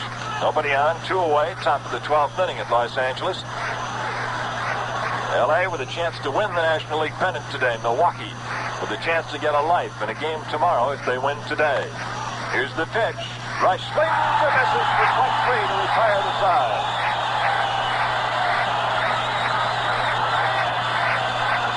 In the 12th inning for Los Angeles, no runs, no hits, no errors. 3 up and 3 down. And as we go to the 12th inning, the last half with L.A. batting, the score is Milwaukee 5, Los Angeles 5. Yes, that good old-time flavor is here again in the original Pabst Blue Ribbon beer. Give it a try. We know you'll enjoy it. In the last half of the 12th inning, Wally Moon will lead off, and it was he who led off the 3-run 9th inning that brought Los Angeles into a tie. Moon, Snyder, and Hodges came up with consecutive singles to knock out Burdett in the 9th inning. McMahon, Spahn, and Jay also came on in the 9th inning before it was over and sent it into extra innings. Moon has been up to the plate now. This is his 6th trip, and he has 3 hits. Here's the first pitch to Wally, and he takes a strike on the inside corner, belt high. Bottom half of the 12th inning. L.A. and Milwaukee 5-5 in the second game of the 1959 National League pennant playoff. L.A. with a 1-game edge in the series. Rush into the motion. Here's the pitch to Moon. He changes up and just misses low and close for a ball. That makes it 1-1. Moon singled back to the bag at second in the first. He singled to center in the fourth, flied to center in the sixth, singled in the eighth. It was safe on an error in the 10th. Here's the pitch to Moon. He takes a strike call to change up curveball. A nice pitch. Rush fed him one fast one, and the last 2 have been change-up pitches. Moon's a good fastball hitter. The last half of the 12th inning.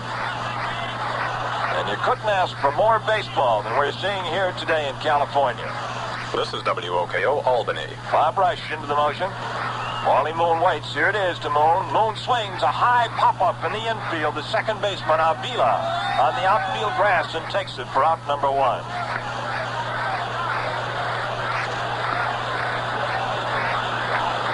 The pitcher, Stan Williams, do. Stan Williams. Pitcher. Williams, the 6th moundsman for Walter Alston today, is coming up to bat. He struck out his last trip. That was in the 10th inning. He'll be followed by Hodges. So the Los Angeles lineup bears a similarity to the starting lineup, but there are quite a few changes. Roseboro is out. Larker is out, both good hitters. Snyder is out, a hitting threat. They have Gilliam, Neal, Moon, Williams, Hodges, Pignatano, Furillo, Wills, and Fairley in the lineup now. In that order, and we are at Williams batting in the number 4 position since he came into the game. Here's Rush. The right-hander deals one in, and it's cut on a high fly ball deep to left. But I think it's going to be caught. Spangler against the screen out there, in a couple of steps, and he grabbed it. Wow, that took off like it might have gone the distance. Williams got a hold of the fastball, lofted it. Had it been down the line, it would have gone at least against the screen, but it went to left center, and Spangler was out there to take it in. So it's 2 away, and here is Hodges. Gil coming up to the plate this afternoon for his 6th time. Has 2 hits in 5 official trips.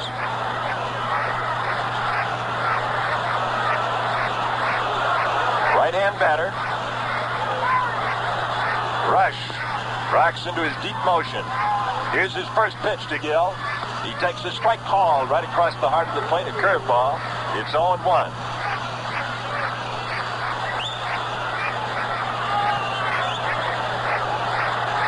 Princeton, Indiana's gift to Major League Baseball, Gil Hodges. Right-hand batter. Rush fires. He misses outside with a fastball. And the count goes to 1-1. The ball game now has gone 3.5 hours on official time, but it's approximately that. All right, Rush into the motion again. Here's the pitch to Hodges. He ticks outside and low. And the count goes to 2-1. 2 balls and 1 strike. It seems to me that they've opened up the gates out here. There's so many people sitting way, way out beyond center field at the Coliseum, as though they may have come in moments ago at that end of the playing field. All right, Rush into the motion. 2-1 count. Hodges takes a fastball that just misses outside for a ball, and it goes to 3-1. There are 2 out in the last half of the 12th. The bases are empty. And Milwaukee and Los Angeles are going at it tooth and nail, 5-5.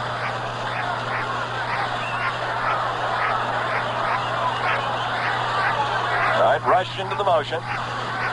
Here's the pitch. Hodges takes low and outside for a ball, and he's aboard.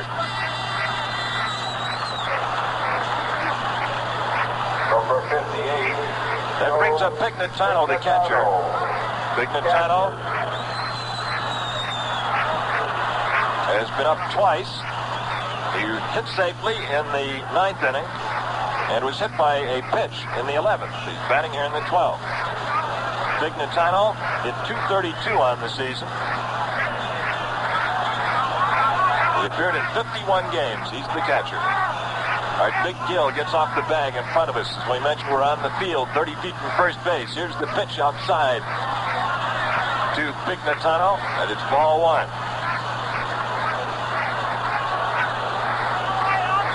Right-hander Bob Rush. Bears down. When he comes through with that fastball and leans to the plate, it appears he's halfway there. There's the pitch. It is low and on the outside for a ball. That's 2-0. And there goes the action in the Milwaukee bullpen on the other side of the infield. Pizarro, the left-hander, and the right-hander warming up. Rush with a 2-0 and 2 away to Pignatano. Hodges off at first base. Here's the pitch. Pignatano swings a hot shot past Matthews into left field, a hit. Hodges holds up at second, and Pignatano is on with a hit to left. Number 6, Furillo. And that brings up Furillo. L.A. is now out-hit Milwaukee 14-10 in this tie game. So after the first 2 men went out, Moon on a pop-up to second, Williams on a fly ball to left, Hodges drew a pass, and Pignatano is singled to left, sending Hodges to second. A wind blows up in the field here and stirs a lot of papers around, all over the infield at home plate as well. Rush ready to fire to the veteran National League outfielder Furillo, and he takes a strike over the outside corner across the letters.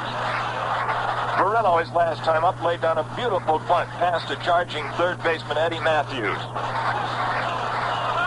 And that put runners at first and second with nobody aboard. That was in the 11th, the last inning, but L.A. did not score. And here they are knocking at the door of success again, with Hodges representing the National League's winning run at second base. And Furillo, the batter, the count on him 0-1. Rush, the pitcher.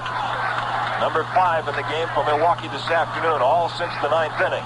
Here's the pitch. Furillo takes a fastball that misses outside and low. And the count becomes 1-1. Burdette breezed into the 9th inning. And then the ball game blew up for Milwaukee. They hung on for the tie and are now in the last half of the 12th. Here's the pitch by Rush. Big bouncer over the mound, over second base. Up with it is Mantilla, throws low and wide. Hodges scores, we go to Chicago. The Cinderella team of the National League, for the first time in history, a 7th-place club has come back to win the pennant the following year. And it had to be the Dodgers. In their 3rd playoff, they finally win one and go into the series. It went as a base hit for Furillo and an error.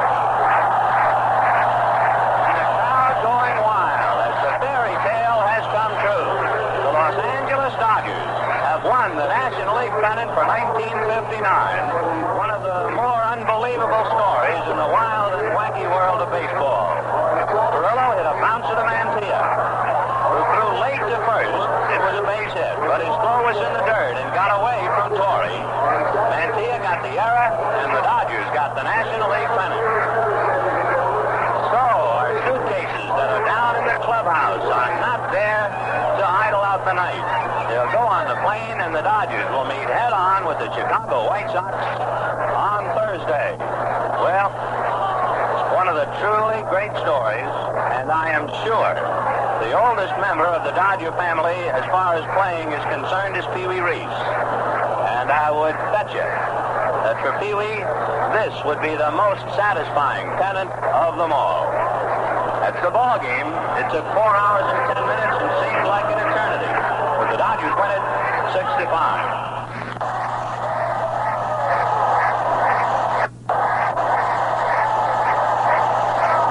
Well, I think you can hear me. The ball game is over. Los Angeles has won the National League pennant in 2 games from Milwaukee. And Frank Torrey, standing immediately in front of us, had that ball skip off his glove and into the dugout behind first, allowing Hodges to score. He just turned around and walked to the Milwaukee dugout. The final score: Los Angeles 6, Milwaukee 5. Just let me take a moment to tell you their last play. Furillo's ground ball to the box was taken by Mantilla back to second. His throw to first was into the dirt as Furillo slid into first base. The ball skipped past Torrey. Hodges scored for second. It's all over. Well, we'll have some more talk about this. But it's the Dodgers. The winner is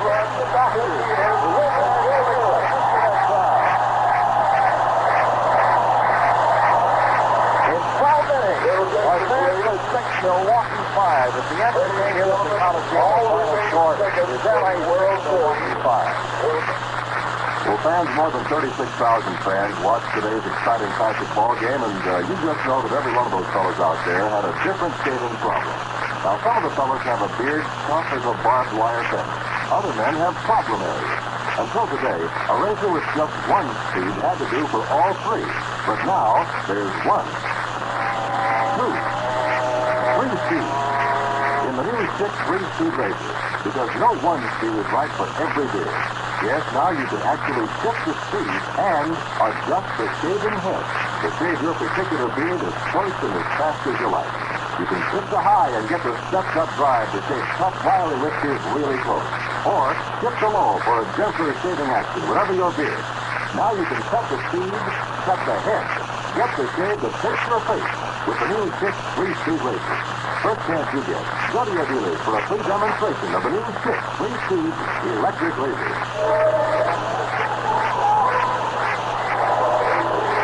Well, here we are back at the Los Angeles Coliseum. Brother, what a thriller this was. The winning run scores with 2 outs in the last half of the 12th inning. Here's the way that inning went. Moon opened it to the pop-up to second. Williams slide deep to left center. Then Hodges drew a pass. Pignatano single to second. Single to left, sending Hodges to second. Furillo bounced one through the box. Pass right. Mantilla made a nice shot back to the bag. His throw to Torrey was into the dirt. Skipped past him and went into the dugout. The final score, Los Angeles 6, Milwaukee 5. Del Crandall, Dino offhand, I don't think there was an error on that last play, but I couldn't see it on the board. To see here, I don't think that's an error play. Let me take a look at the totals. The totals have been posted now. 2 errors each way. And they have given Mantilla an error on the throw. It was a close one. He fielded the ball back to the bag. L.A. committed 2 errors, and going into the 12th inning, Milwaukee had committed 1. So evidently they gave Mantilla an error on the throw into the dirt. And the ball skipped past Torrey, and Hodges came in to score from second base. And the Milwaukee Braves squashed the Los Angeles Dodgers, beat the nail down to the wire. But L.A. came back strong. They scored 3 in the 9th to tie it and won it here in the 12th. They out-hit Milwaukee 15-10. 6-15-2, 5-10-2, Williams run. So here are the totals now for the winning Los Angeles Dodgers, who will transport themselves now to the site of Commission Park in Chicago for the series against the White Sox beginning on Thursday afternoon. Thursday afternoon at Tennessee Park, the World Series will begin. It games Thursday and Friday, and the first game here is Sunday in Los Angeles. For L.A., 6 runs, 15 hits, 2 errors. For Milwaukee, 5 runs, 10 hits, 2 errors. The winning pitcher, Williams, the losing pitcher, Rush, and the time of the ball game would be about 3 hours and 35 minutes. Well, one of the grandest guys in the game, and certainly one of the best catchers that has ever come down the pike, is over here to say hello, Del Crandall. By a previous arrangement, you might expect that he wouldn't like to show up now, but here's the pro. He's come over to say hello. So Tony Flynn has got him, and L.A. wins at 6-5. I'm going to spend some more time talking about the game, reviewing some of the elements of it. But Tony, let you take over here. I'll be talking with Del Crandall in just a moment. The original Pabst Blue Ribbon beer, no longer a memory, but here today for you to enjoy. It's the only beer with the original flavor of the good old times. Because Pabst Blue Ribbon beer is now brewed just like it was in 1893. The beer had won the Blue Ribbon of the Columbian Exposition. The original. So whether you're planning a party, at mealtime, or if you just want a few moments relaxation, you're going to get that beer with a good old time flavor. The original Pabst Blue Ribbon beer. March up and ask for the original Pabst Blue Ribbon beer.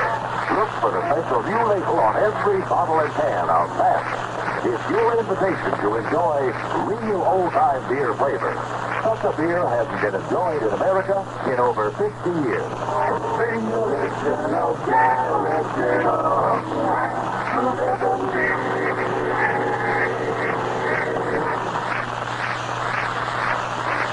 Back here at the Coliseum in Los Angeles, directly across from us is Del Crandall, the veteran catcher of the Milwaukee Braves.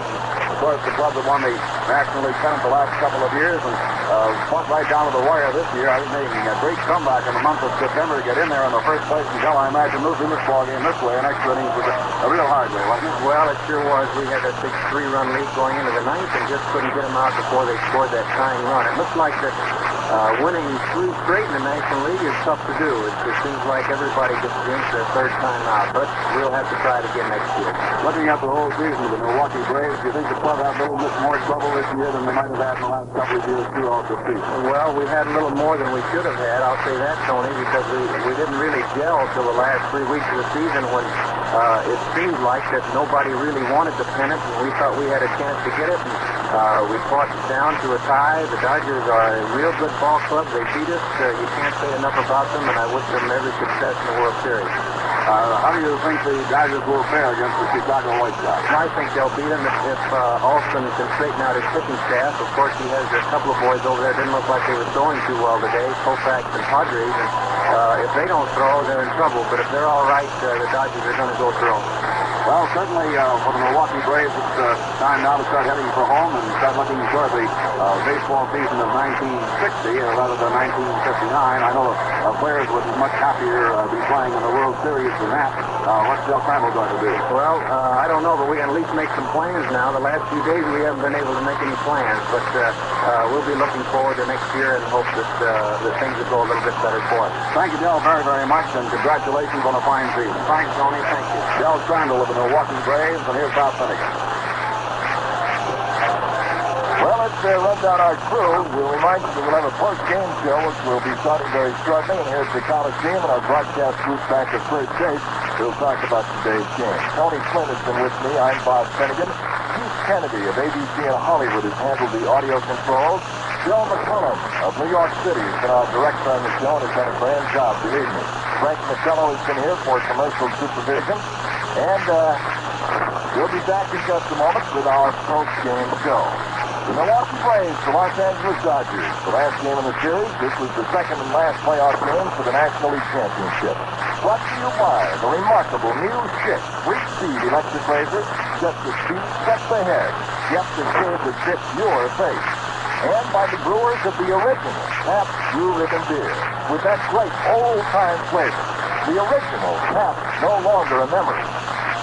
This game came to you from the Los Angeles Coliseum.